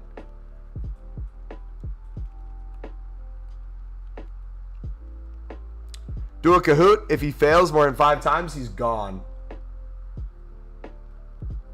He might be like 11. Yeah. The other thing too is he's extremely young. So there's that. Yeah. It's... if he is indeed young, there is the benefit of the doubt. It's like, okay, he's younger. He doesn't get it. But he's displayed enough in chat and talking to people to have a grasp on what's going on. It just seems like he's purposely pretending he doesn't. Like, he's got it down pat. He got to a point where he knew how to do the lib last year. He was doing it. He was making coins. And then he'd act like he had no idea. So, part of me still thinks it's a troll. The irony of his name is beautiful. That's like the best thing. He is a literal footmaster. That's like the whole Ferris situation, too. If you guys know who Ferris is. Yeah. Ferris was a guy This was how committed this guy was to the stream. Back when we didn't have a lot of moderators and we were adding more moderators, the rule I had for adding moderators was if we needed help in stream and people helped out. So what that would mean is like if someone needed a link to the trading playlist, if non-mods would link the trading playlist, that looked good. If people were breaking a stream rule like spamming in chat, people who weren't mods saying like, hey, no spamming or he's going to time me out. All that stuff was like what you would look for. So this Ferris guy has been in the streams for a while, right? He's one of the regulars at the time. You'll go through periods of time where it's like you'll have the same people at the same time in your streams for months. He was one of them. It was like day in, day out. You knew what to expect. This guy was going to help out in chat. He asked quite a bit to become moderator, but it came from a place of like, this dude's being really helpful. Sweet. Then we made a moderator, and I don't know the exact order of events. I'm just going to list the things that happened. After he became moderator, he told me he knew a guy at EA who could get me a foot card. Me, myself, could get a foot card. And he said he was going to email me and get me in contact with the guy who worked at EA Sports who could make me a foot card. And instantly the second he said that, we're like, yeah, he's lying. We know this isn't a thing. No way someone random could get a foot card. And then he explained, he's like, no, I have a buddy who got a Saudi Arabian card because he knew a guy at EA who could get him into the Saudi league as like a card thing. And like at this point, we're all like, this is an absolute lie. Let's see how far he takes this. So he emailed me on a separate email account pretending to be a guy at EA, but there was a bunch of grammatical errors.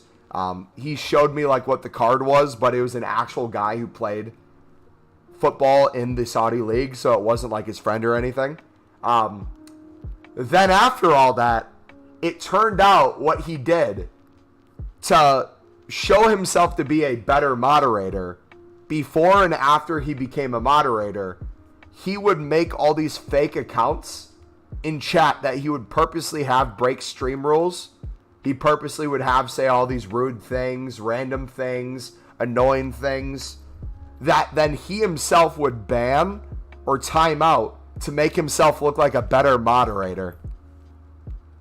So if there was a comparison, imagine someone who works at a suicide hotline who would just tell yourself to kill yourself constantly in a video game, and be the absolute worst person to you to get you to call a suicide hotline, was essentially what Ferris was as a moderator. I don't know if that's an exact comparison. That's what it felt like, at least. Anyways, what a psychopath. Dude, that's not even the craziest person we had in a stream. You want to know some real stuff? Back in the Call of Duty days, before we even did FIFA, there was a person I had in my stream. Now, to give a little context, this one was real. We had a member of our community. She was older. She was probably like 50 years old. Antisocial, played a lot of video games. She found us in streams through a battle royale. I forget what it was. I think it was PUBG. If you guys have been around for a while, you know who I'm talking about. The username was Cripple Gaming. This was an actual woman who had cancer, was battling cancer, was towards the end of her life, didn't really have kids or a significant other, found community with us, and through kind of like the last couple of weeks of her life, kind of hang in our community and donated quite a bit of money to us, like would send hundreds of dollars of donations. Now, you could say like, oh, maybe it was like all an act or something that was fake, yada, yada. Maybe, but that doesn't, I don't understand why we would get like the hundreds of dollars of donations to this person if like they didn't truly think this was them dying. Anyways, sadly, Cripple stopped coming around. We assumed like she passed away for a long time. All that's real. That being said, that along with my grandma battling with cancer, people in my family battling with cancer, FIFA community, all the cancer things that go along, that I've been watching since like my freshman year of high school. Even if I wasn't a FIFA streamer myself, cancer has always been like a big thing. So we wanted to do charity streams with our community. One of the charity streams we did was suicide awareness at one point. Then we did several cancer charity streams. And with one of the cancer charity streams, we had this person come into the stream who, the best way to put it, kind of like the fair situation, it seemed like perfection with everything that was attempted to happen. So it was this kid who had children's cancer. He didn't give an exact example of what cancer, but it was a child who had cancer who was going to die. And we were raising money for cancer research in general. It wasn't for a specific person. It was for an organization. I believe it was even for like children's cancer research. Anyways, the people in my chat, in our community, got behind this guy, and he was in our stream for like a week since then. And a bunch of people wanted to take the money that we got from the stream, wanted us to donate to him instead of the cancer research. So one of the days, one of the most active people in our community was typing in chat like he normally does. We had probably our 5 most active people in our community typing in chat.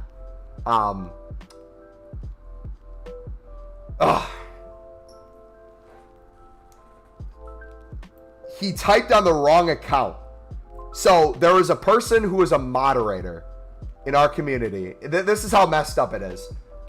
There was a person who's been in our stream for at least 6 months at that point, was a moderator, was there every single day. And they wrote this message that made it sound like they were the kid with cancer. And it got instantly deleted. And the other 2 moderators who are in there with me at this point, who I was really close with, talked to on a day-to-day basis, they both picked it up quickly. They're like, they messaged me on Twitter. They're like, yo, did you see that message? And I kid you not, less than a minute later, the same copy and paste message was said from the kids account. So we're like, what just happened? So we like read the message. We had a conversation, but like off a stream, I'm typing to my mods. I'm like, what is going on? This happened like 5 years ago. This was when I was in college, maybe 6 years ago. So our mods are trying to figure out what just happened. And we're like, wait, what's going on? And I at that point, I just got so pissed. I'm like, you know what? I need to say something. So I'm like, hey, I just saw what happened. You typed on that account, same message on the other one. You can stop the game. I don't know what's going on, but you need to explain before we ban you. So we ended up getting in a call with this person, and this is the most messed up thing I've ever heard. I got I believe it was a Discord call with this person. They, from the crippled gaming situation, thought it would be a good idea to try to help us raise more money for cancer research. Thought it would be not even funny. Thought it would be helpful to fake being a kid with cancer to round our community up to donate more and to feel bad for this kid and to want to be there for people with cancer. But not only was he the kid with cancer, he was a moderator in our community. You ready for this one? Not only was he active with the child account and the moderator account, that was 2. He had a 3rd YouTube he was active in. He had a 4th YouTube he was active in, a 5th one, a 6th, and I kid you not, a 7th. He was 7 different personalities, different names, different accounts in our chats. And the craziest thing about this was how messed up this dude was. He was active in all of them at the same time. He would have one on his phone, one on his Android, one on his tablet, one on his PC, one on his laptop, one on his TV. He'd have like a stream on different surfaces. And this is when we would probably average like, at the time through Call of Duty, it was probably like 10 people. So he was actively like 5 of the people in chat at any given time. And so he would have conversations with all these people too. He'd cross conversation. So like we'd have our actual moderator, who's a real person, talking to a fake moderator, who technically is a real person, but he has other accounts in there. He would then like harass people in stream with one of his fake accounts, so it would get timed out, or he'd time himself out too. He would then talk as this other person who had cancer. He'd also be this girl in the community. He'd be this, he'd be that. He was all these different people. And it was just like, I almost had to take a week off of streaming. Because like one, it's like I didn't know whether to be, I was so shocked. I didn't know whether to be extremely disappointed or like extremely impressed. It was one of those messed up things where it was like, it was so messed up that like it was almost genius in thought of like what the dude was going for and how he was able to execute it for so long, but was not helpful in the slightest. It was like, if he took, think about it like this, if he took all the effort, time into doing all those things he did, right? And his goal, he said, was to help us raise money for cancer research. If that dude worked a minimum wage job, no, not even that.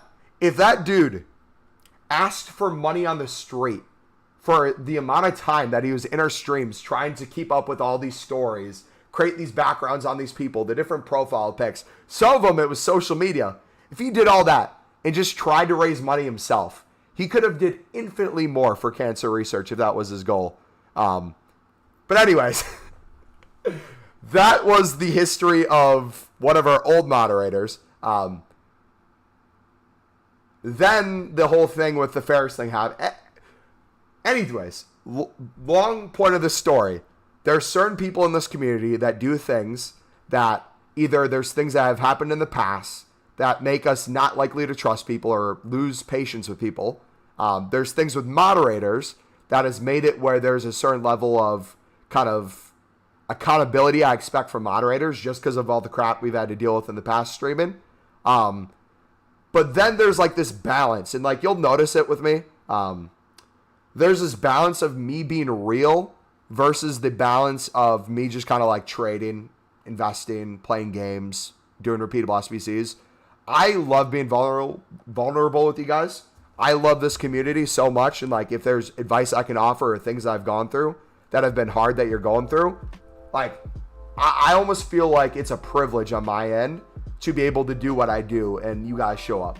And like, I've had people reach out in the past and be like, hey, you know, like I was at a point where I didn't see a point of living anymore. And the people in this community were there for me without even knowing it. Day in, day out in the streams, playing games with me, helping me trade, getting my mind off of like the bad things going on in my life. And like, I've heard that in different ways throughout the years. And when you see people like fake stuff and you see people like have ill intent to your community, it's like family, man. It's like someone did something dirty to a family member or a friend of yours. You're not going to react well. And it just makes it extremely hard because like I'm in a position where as much as you guys like make fun of me sometimes for missing comments, I feel like it's a privilege and an honor that I'm able to read your guys' comments and be able to like actual conversate with you guys. Like I've heard people say before, it's like, yo, like Mumbo, I appreciate the reason I like your channel is because you read my comments. If you were a bigger streamer, I'd have to donate like $5 to do so. And like, I always find myself in that scenario where it's like, yeah, you know, I love doing it and I'm honored to do it. But like, if I had thousands of people in my stream, like I wouldn't be able to do what we're doing now. It's just not possible. But another part of me is the other way. You'll have people who come in, gain your trust. You'll talk to off a stream, or there'll be some sort of relationship there. They'll completely break that trust, and it'll make me not want to give out that trust to anybody else then.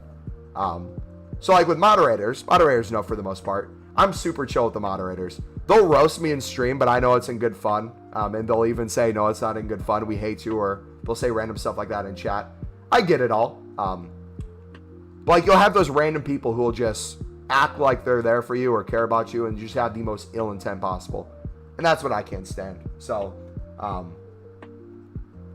don't know where I'm going exactly with that, but it's just one of the things with streaming, man. It comes with the territory. You can't have a couple individuals wreck it for everyone, but you also have to moderate at a certain point. Like some people, you know, they're just not a good fit for the community. Some people aren't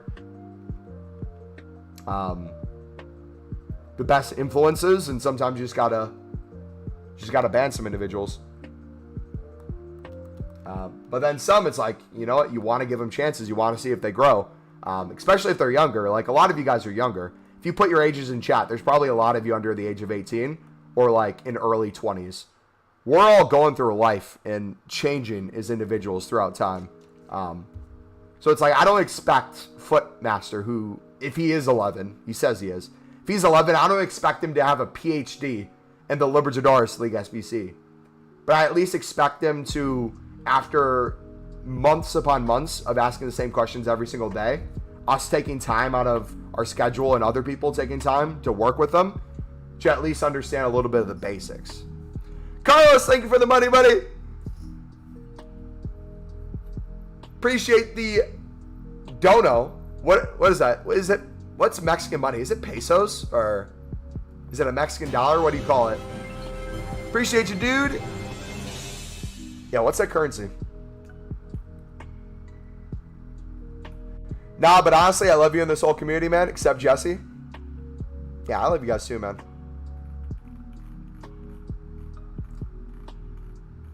It's pesos, okay.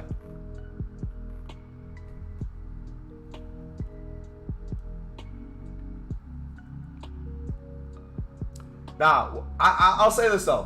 One of the coolest things about this community that I found, this is a complete American thing. If I was in England, this wouldn't be a problem whatsoever. But it's like, the love I have for football, I don't feel like a lot of people in my life, day to day, IRL, truly understand kind of my love for it. And even like if we don't support the same clubs, I get your guys' passion and you understand mine. And it's like a level of understanding of someone that some people in my life just can't reach. No matter like how much they're there for me, no matter how close we are, if they don't like the sport or they don't understand the sport, they're never going to like get that part of me. And like, that's why I find super cool about this community is I can like just turn up, even if there's not a lot of content. You can watch a football game. We can talk about it, give commentary. And that's something I will always cherish.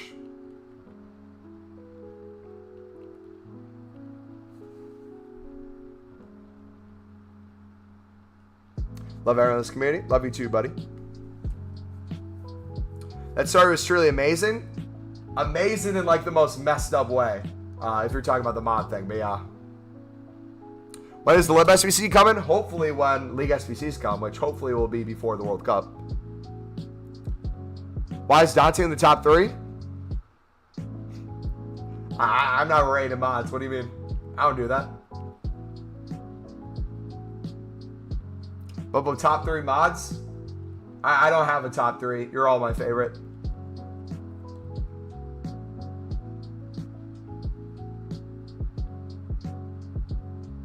If I'm not in it, I ain't seeing you again. Nah. All honesty, all mods have like different purposes. Like you have more of the meme mods. The meme mods. You have the like the mix of the meme mods versus the United mods versus the, I don't know. You got a bunch of different mods for different reasons. Like for example, Kage. Kage, he's been more active lately because he's, I think, back at uni and his schedule works a little better. But I don't think you guys truly understand how often Kage was in streams.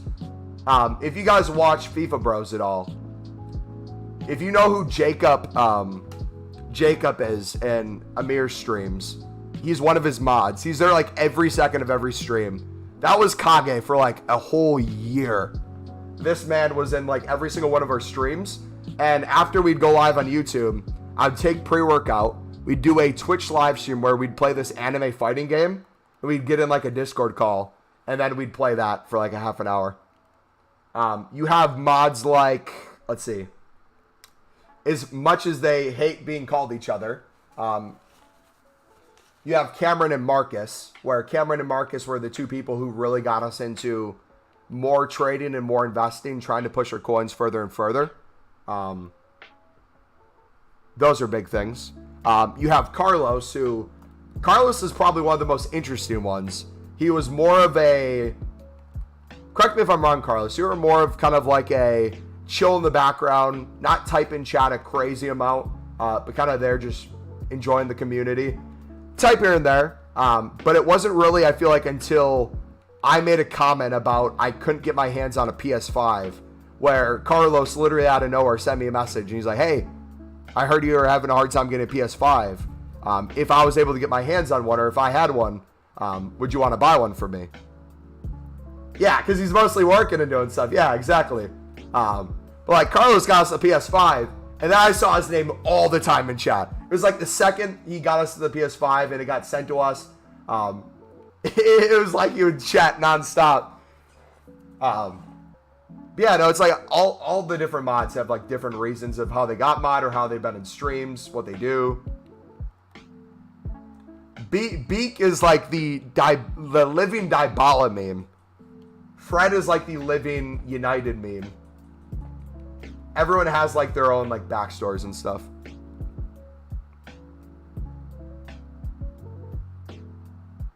He has the humor of a 5-year-old.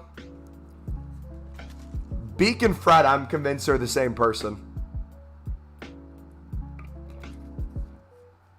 Crespo, yeah. GC is the Crespo guy. I was about to say that too. Which, do you have Crespo in your team? If you don't have Crespo in your team, my question is why?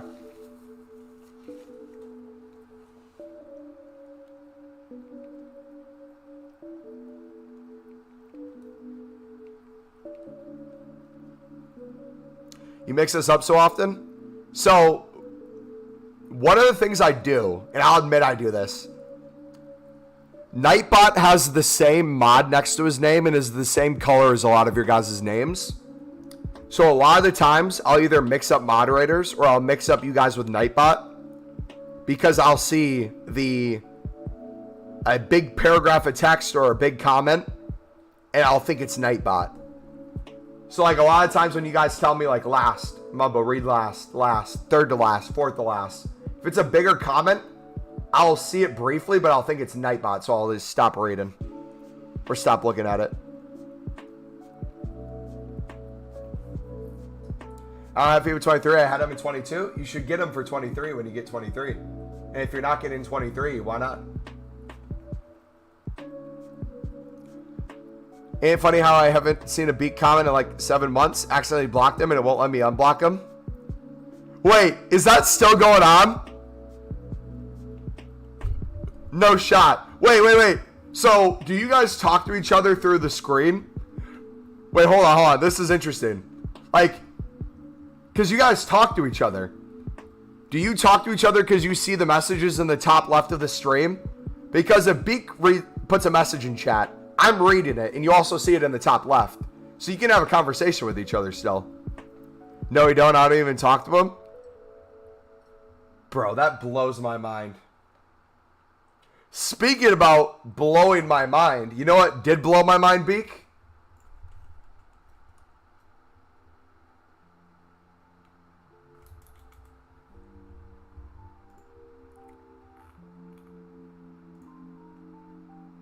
All 6 minutes and 1 second of it?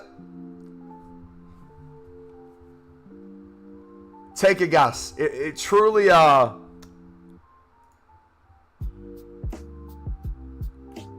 it made me a new person when I heard it. Like I was almost like born yesterday in a weird way.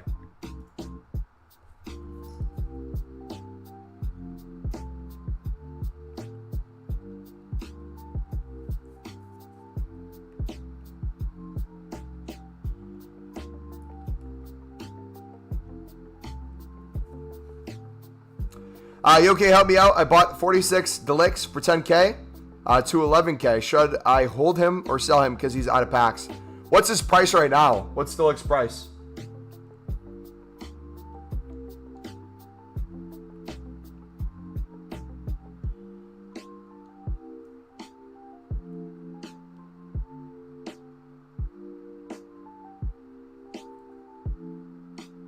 Single of the year? I wouldn't go that far, but...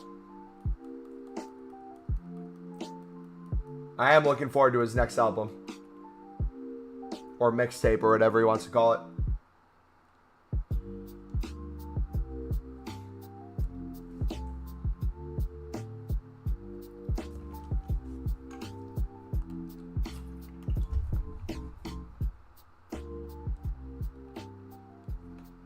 Quideka makes me want to vomit.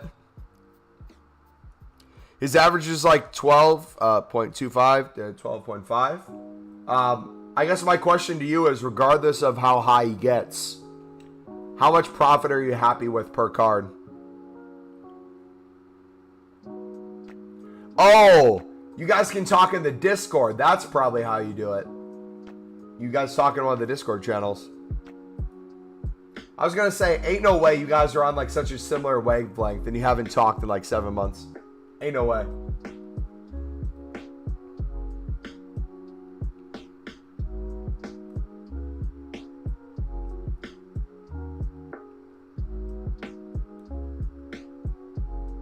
What's the best way to make coins at this moment? I'm going to link you a trading playlist, buddy. We have a video on the Libertadores method. We have one on silvers that we recorded on the web app. I would watch the silver one that we recorded on the web app. It's what we're doing now. And we're also going to make another silver trading tip this week.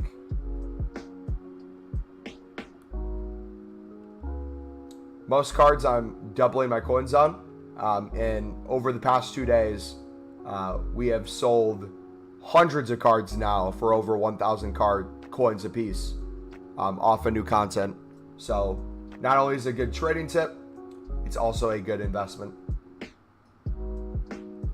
But yeah, for more of the like investing side of it, I'm gonna make a video this week where we kind of give you a full guide on how I determine like what to store, what to sell, what to do with duplicates, what do I think is a good investment, what positions should I bid on versus not bid on, what nationalities, what I do with prices. Do I care what price I sell it for? Is it worth lazy listing? Do I want to do the lowest buy now? We can kind of like cover all that in a video.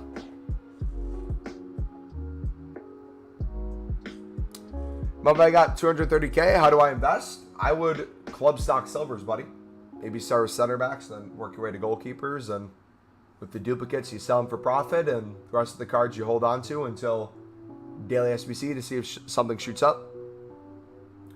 Today we made things we were selling over 1,000 coins for was goalkeepers, center backs, center mids, left wings, right wings, and some strikers.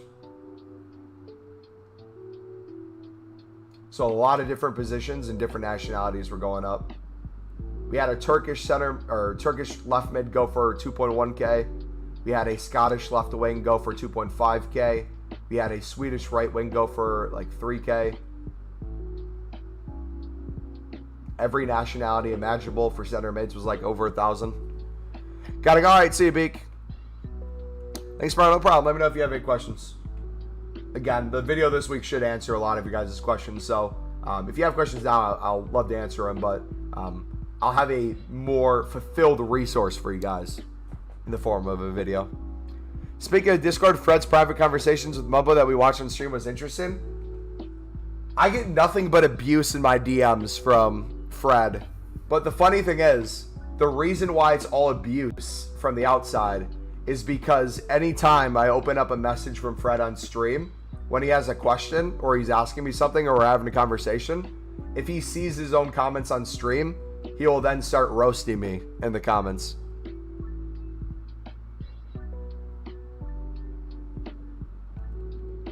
Mumbo, why did you expose our deep conversations on stream like that? I'm sorry. I'll keep them hidden, I guess. I'll just hide the abuse that I've been receiving. Is the web app working? It should be. Why? Is it down for you? It all has context. Yep. I agree. Mumbo, last year you recommended to mass bet on French center backs. I did it. It was a huge success for me. So you think it should still do it, but it doesn't have to be French. So French center backs will be really good. I can do a super short explanation. I can do a super long one. I'll do a midway. Top nations in positions like center backs will always be a good pickup to make coins. However, a lot of times, the more you go top nations or specific positions, you get a lot of people who will stick to those no matter what, because those will typically have the highest price when the market's down a little bit, and it's the safest to do. So you'll have a lot more competition, and you'll probably win less cards than other things. However, if you get to the point where you start bidding on everything, every nation, every league, every position, not only are you more diversified, whenever there's a daily SBC that has something shoot up in price, you have everything covered. Whether it's a marquee matchup, you don't have to pick a league anymore. You'll have every league. You'll have every nation. If England players were needed like today, we had a ton of England silvers we could sell. If for some reason Turkish left wings are up in price, because that's what someone in the SBC Solutions put, we have 3 Turkish left wings that we picked up for 150. That would be the time we'd sell it for 1,000 plus, 2,000 plus, versus maybe in the moment flipping it for 100 coins profit. So that's like the main gist of it. A lot of things you can set up a filter for to make coins for in the moment, whether it be 100 coins per card, doubling your coins, tripling your coins. That's always good and all. I like to mix that with investing. That's why I store everything and sell duplicates. If you're low on coins, I start with a certain position. That way you get duplicates a lot quicker than just silvers in general. It's also more consistent with what you list and what you bid on. But then once I go from there, I kind of know the power of getting a little bit of everything.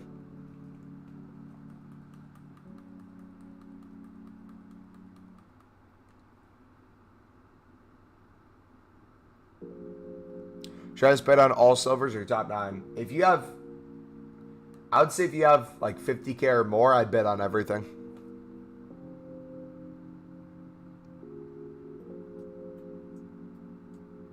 They've given us triple maths on Monday.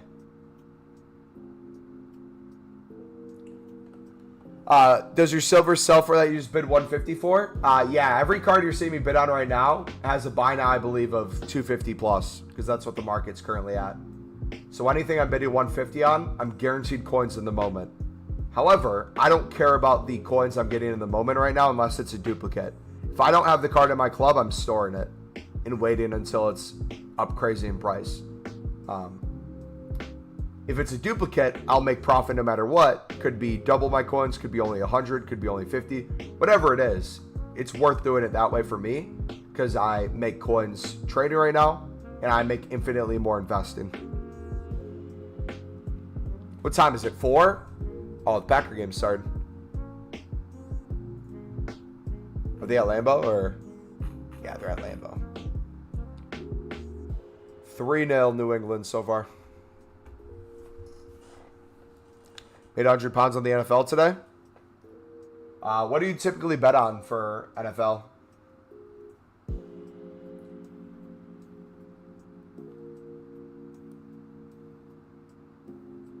Do you do parlays or do you just bet on game scores?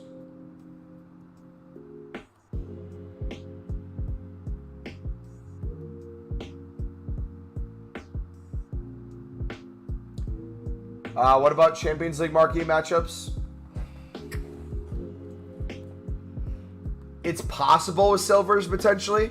Most of the marquee matchups investing, if I remember correctly, is very tailored towards teams and the golds, which you can go for, you can invest in that.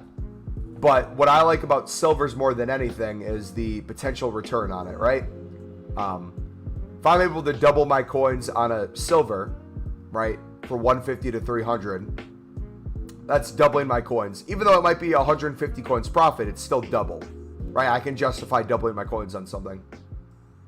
If I were to try to double my investment by putting a bunch of coins into golds, especially with the market this year, they don't seem to rise as much or really have as many reasons. Now, if you want to get gold players from PSG because you think they're going to be in a marquee matchups for Champions League, you can do that. However, a lot of people are probably already doing it too. There's only a certain amount of gold cards that you can pick up from those Champions League teams before you're starting to get duplicates.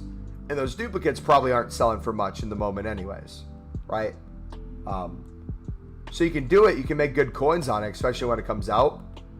But for me, nothing beats the bare minimum investment of a 150 silver and watching it fly to 1,000 plus, 2,000 plus on a daily or weekly basis. Once you kind of experience that, it changes your mind on investments. I feel like it also limits me to a certain extent. Like maybe I could do more icon flipping. Maybe I could invest in more walkouts and boards, but I like having most of my transfer lists open so I can just flip these.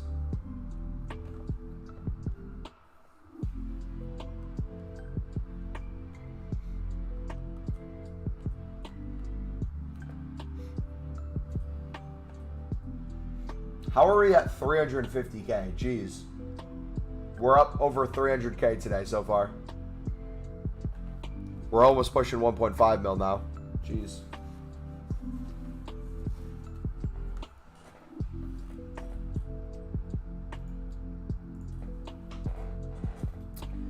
But watching the Packers game, Pat's down to their third string quarterback. Your parlays, then use the leftovers to bet on the Packers to win. Less than 38 points.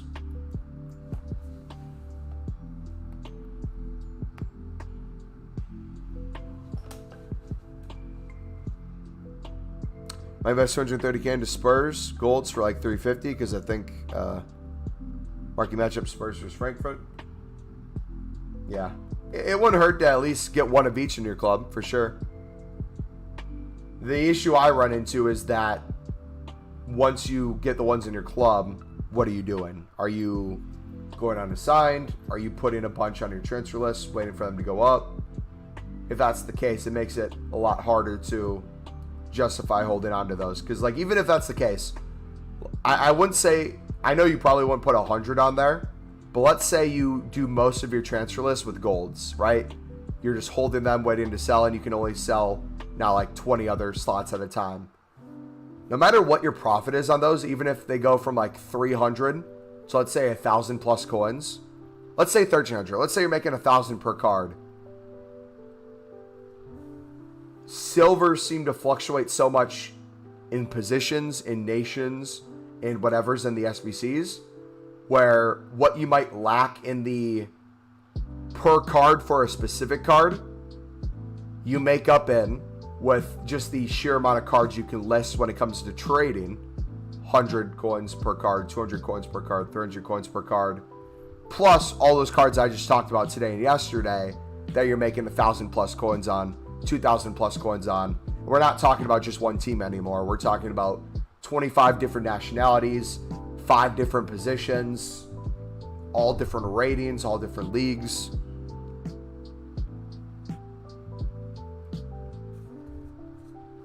Not only does it seem safer and easier, you get it at a lower price too. How will World Cup and Ultimate Team work? We'll have to see. If it's going off of the exact same format as the last time we had a World Cup game mode, I believe we'll get packs for playing on both the World Cup version of Ultimate Team and actual Ultimate Team. It's weird though, we've never had one at this time because it's a Winter World Cup. Typically it'd be towards the end of the game cycle. So it'd be interesting to see how it affects the Ultimate Team market. If it is like you play a game, you get a pack in each, that could be a really good way of building up packs for Team of the Year. What kit are you wearing? I'm wearing AC Milan's 2012-2013 kit, I believe.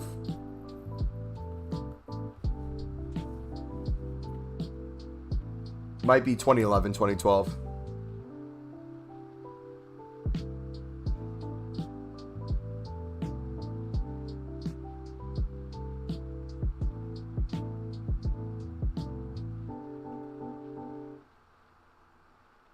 You have a premier team.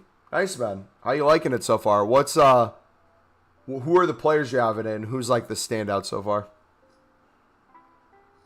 My investment fodder, but then I need to hold it for a while.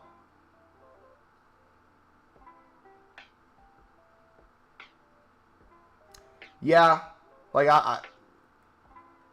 I'm not a fan, again, of holding things for a while. I'd rather get rid of things quicker or have a bunch of different cards I can, instead of telling myself I need the French center backs to sell right now, I can go in and be like, oh, I got a stock club. It looks like, according to this SBC, Turkish players are up, and I can go look at all my Turkish players and see. Or like, oh, Korean players are up. Let me look through my Korean players. I always kind of have something selling.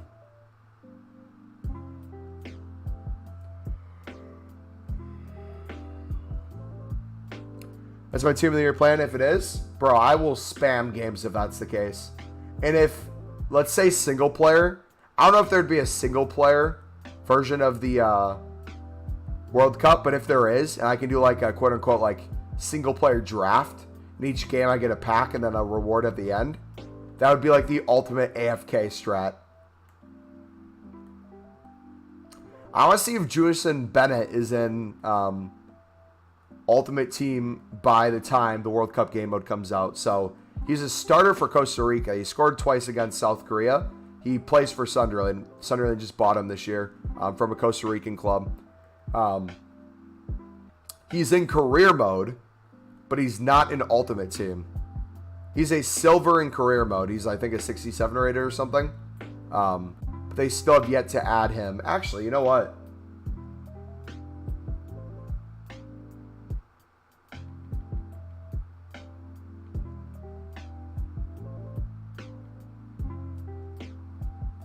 Let me check. But he's going to the World Cup with Costa Rica, so I'm assuming his card will be in the game for the CONCACAF teams.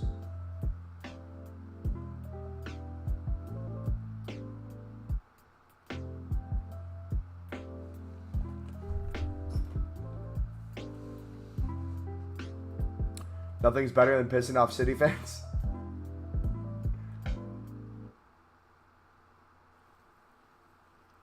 Only have 13K right now. Is marking matchups worth doing and trying to double my coins and stock up on silvers? I would say flip silvers, make coins while you do marquee matchups. That way you don't have to rely on coins for marquee matchups.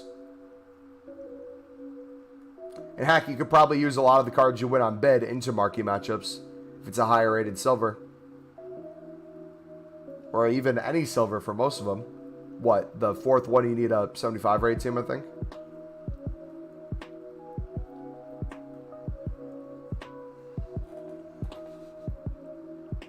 I'm back. Welcome back, Original. How are we doing today, buddy?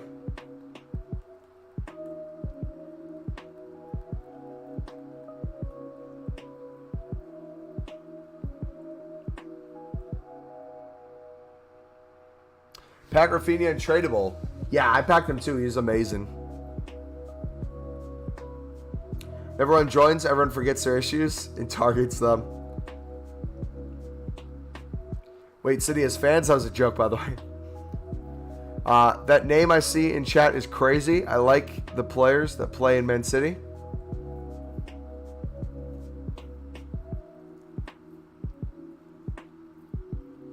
Midnight fan, but I can't hate on Cancelo and KDB. You can, you just choose not to. Everyone has the ability to hate on something.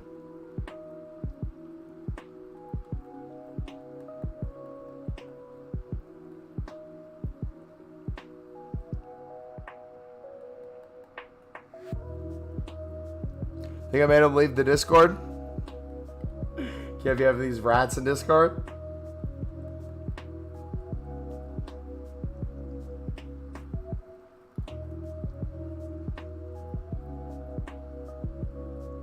You can trade silvers all year? Yep, I'm loving the silver center back method. So here's kind of the progression to silvers throughout the year. I'll kind of explain it. So when it comes to marquee matchups, early on, silvers rise a lot for marquee matchups because you can use silvers for the most part. As the upcoming weeks come, you'll slowly start to see them raise the highest rated teams to be, instead of 75, more like 77, 78, yada yada. They'll start moving up. You'll start to see some higher caps on the lower ones.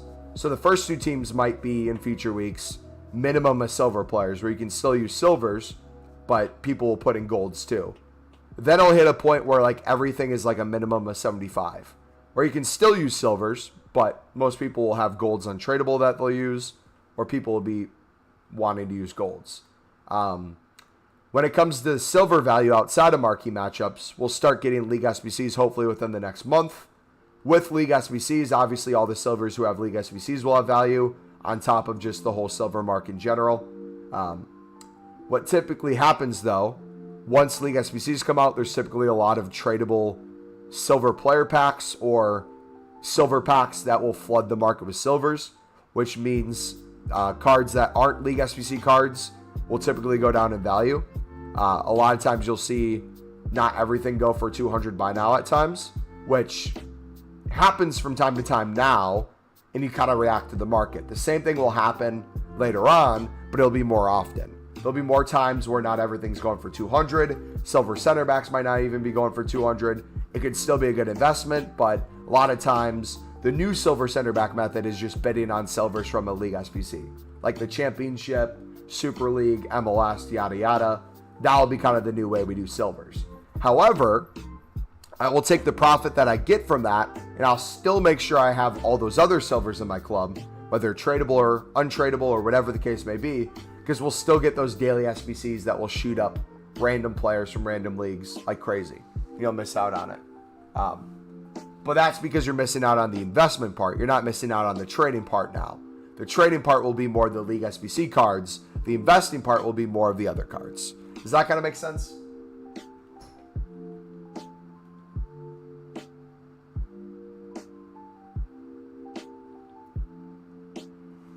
You started with 300K, now you're on 478K. Nice, man. We had liquid, I think, to start the day. We got down to 50K before new content.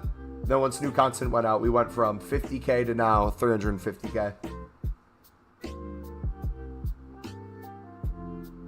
You're explaining it very good. Thank you. No problem, buddy. I also, like, you'll understand this too. When you live in a method, like I live in silvers, what I think is basic knowledge is not what everyone else thinks. So if I ever say something that kind of like didn't make sense or goes over your head in terms of like, it sounded like I'm talking to someone who knows it, but you know nothing, I can go over the basics at any point in time. But I think the biggest thing that stops people from using silvers is I think people don't understand where the value comes from. I think people get scared more than anything that it's not a good use of their coins. I think those are the two biggest things. But if you can get people to understand where the value comes from, and how the coins come from it, I think it makes it a lot easier when they see it in person. Like you guys saw marquee matchups last week. You saw yesterday on stream. You saw today on stream. And I'm sitting here for 3 hours selling things for like 1,000 plus coins. We picked up every single one for like 150. It's a good feeling. But I don't know what I'm doing. I still can't win a game.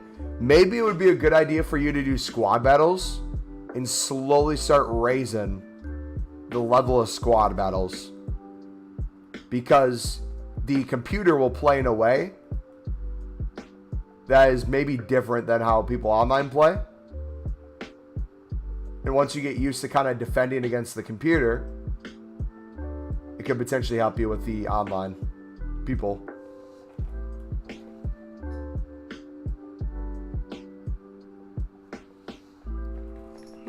Could not play yesterday that much, so I ended up on Elite 2 with about 25 games played out of 40. Lost like 6 of them, mostly played World Class Elite.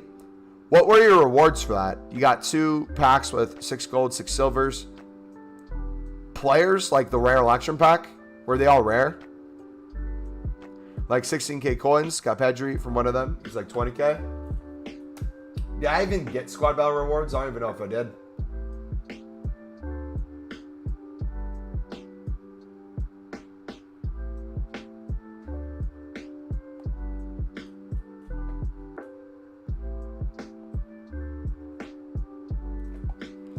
Boys, we barely missed out on top 100 for squad battles, man. We went crazy this week. Look at that. Watch us get a better reward than any of you guys in squad battles. Just off of that.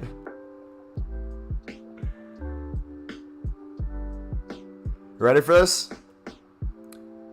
I wish we could line up every safe friend I want, throw rocks at them. Wouldn't take too long to get through them as well. Gosh. It's okay to bet on all silvers? That's what I'm doing, buddy.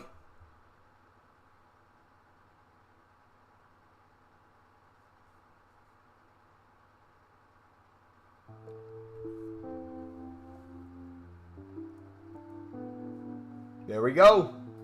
Money.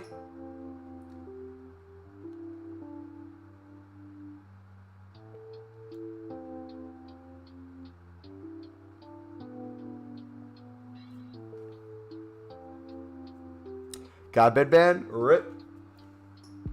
Ripperoni.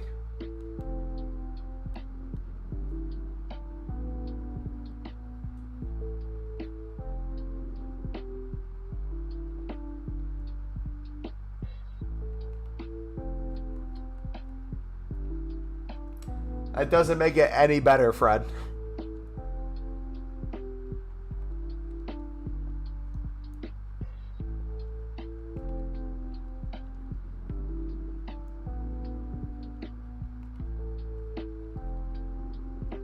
Good night, Memo. See you, buddy. Have a good rest of your evening, man. Sleep tight. Don't let the bed bugs bite.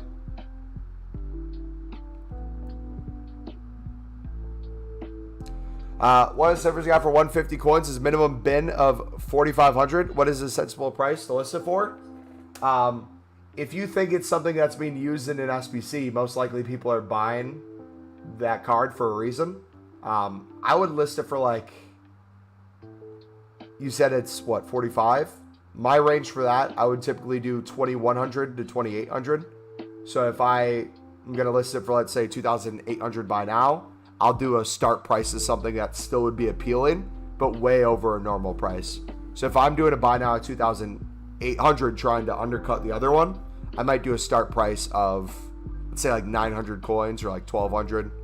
Something that I can still get a lot of, and it's a good investment if it goes to that bid, but also is appealing to the people who are going to buy now because they might want to try to win that bid. People see that it's worth that much, they buy it out.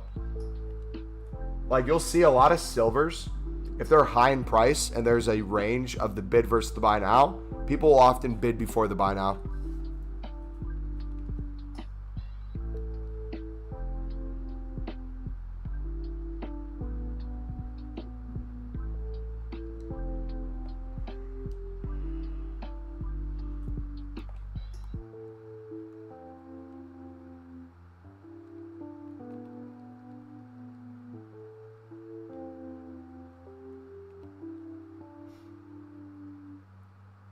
I got silver 2 and got 2 7.5K packs and 1 5K and 2K coins for 3 hours playtime. Nice.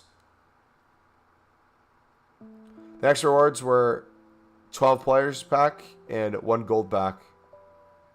Correct me if I'm wrong. Squad battle rewards, I guess, don't sound that worth it unless you place what, elite? Elite 3? Rare election players pack. Prime mix, prime election, jumbo premium gold. I guess you're not playing a crazy amount of games if you play relatively high up.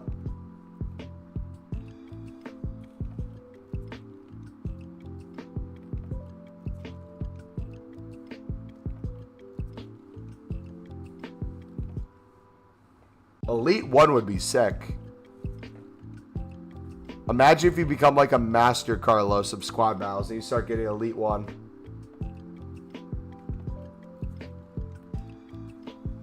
A bunch of 50K backs each week.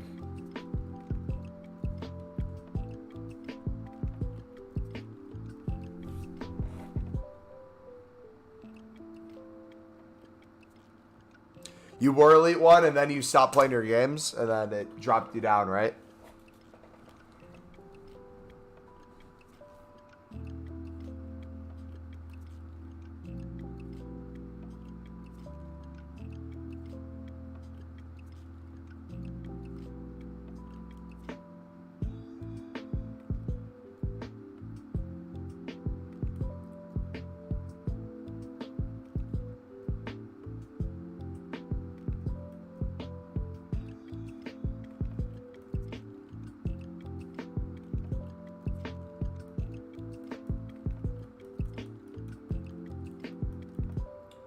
Need to win 30 more games.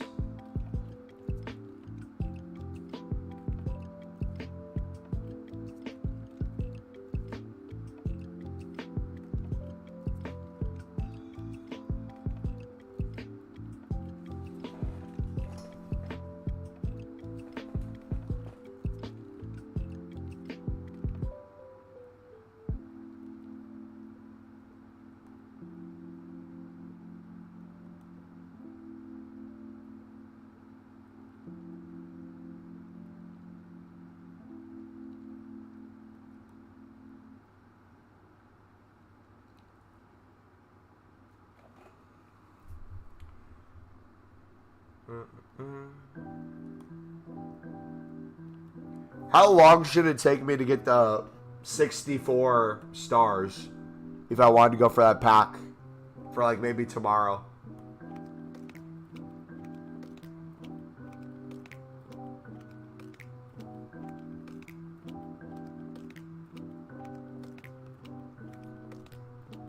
An hour maybe?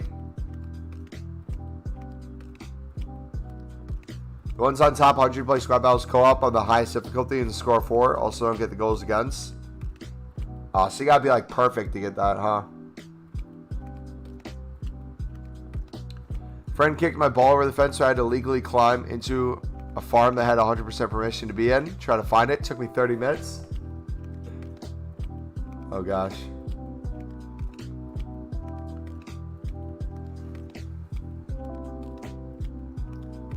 Doesn't take too long. Alright guys, I think I'm going to go watch the Packer again. This has been a great stream. Thank you guys for chilling. Another 5.5 hours today. Jeez, that flew by.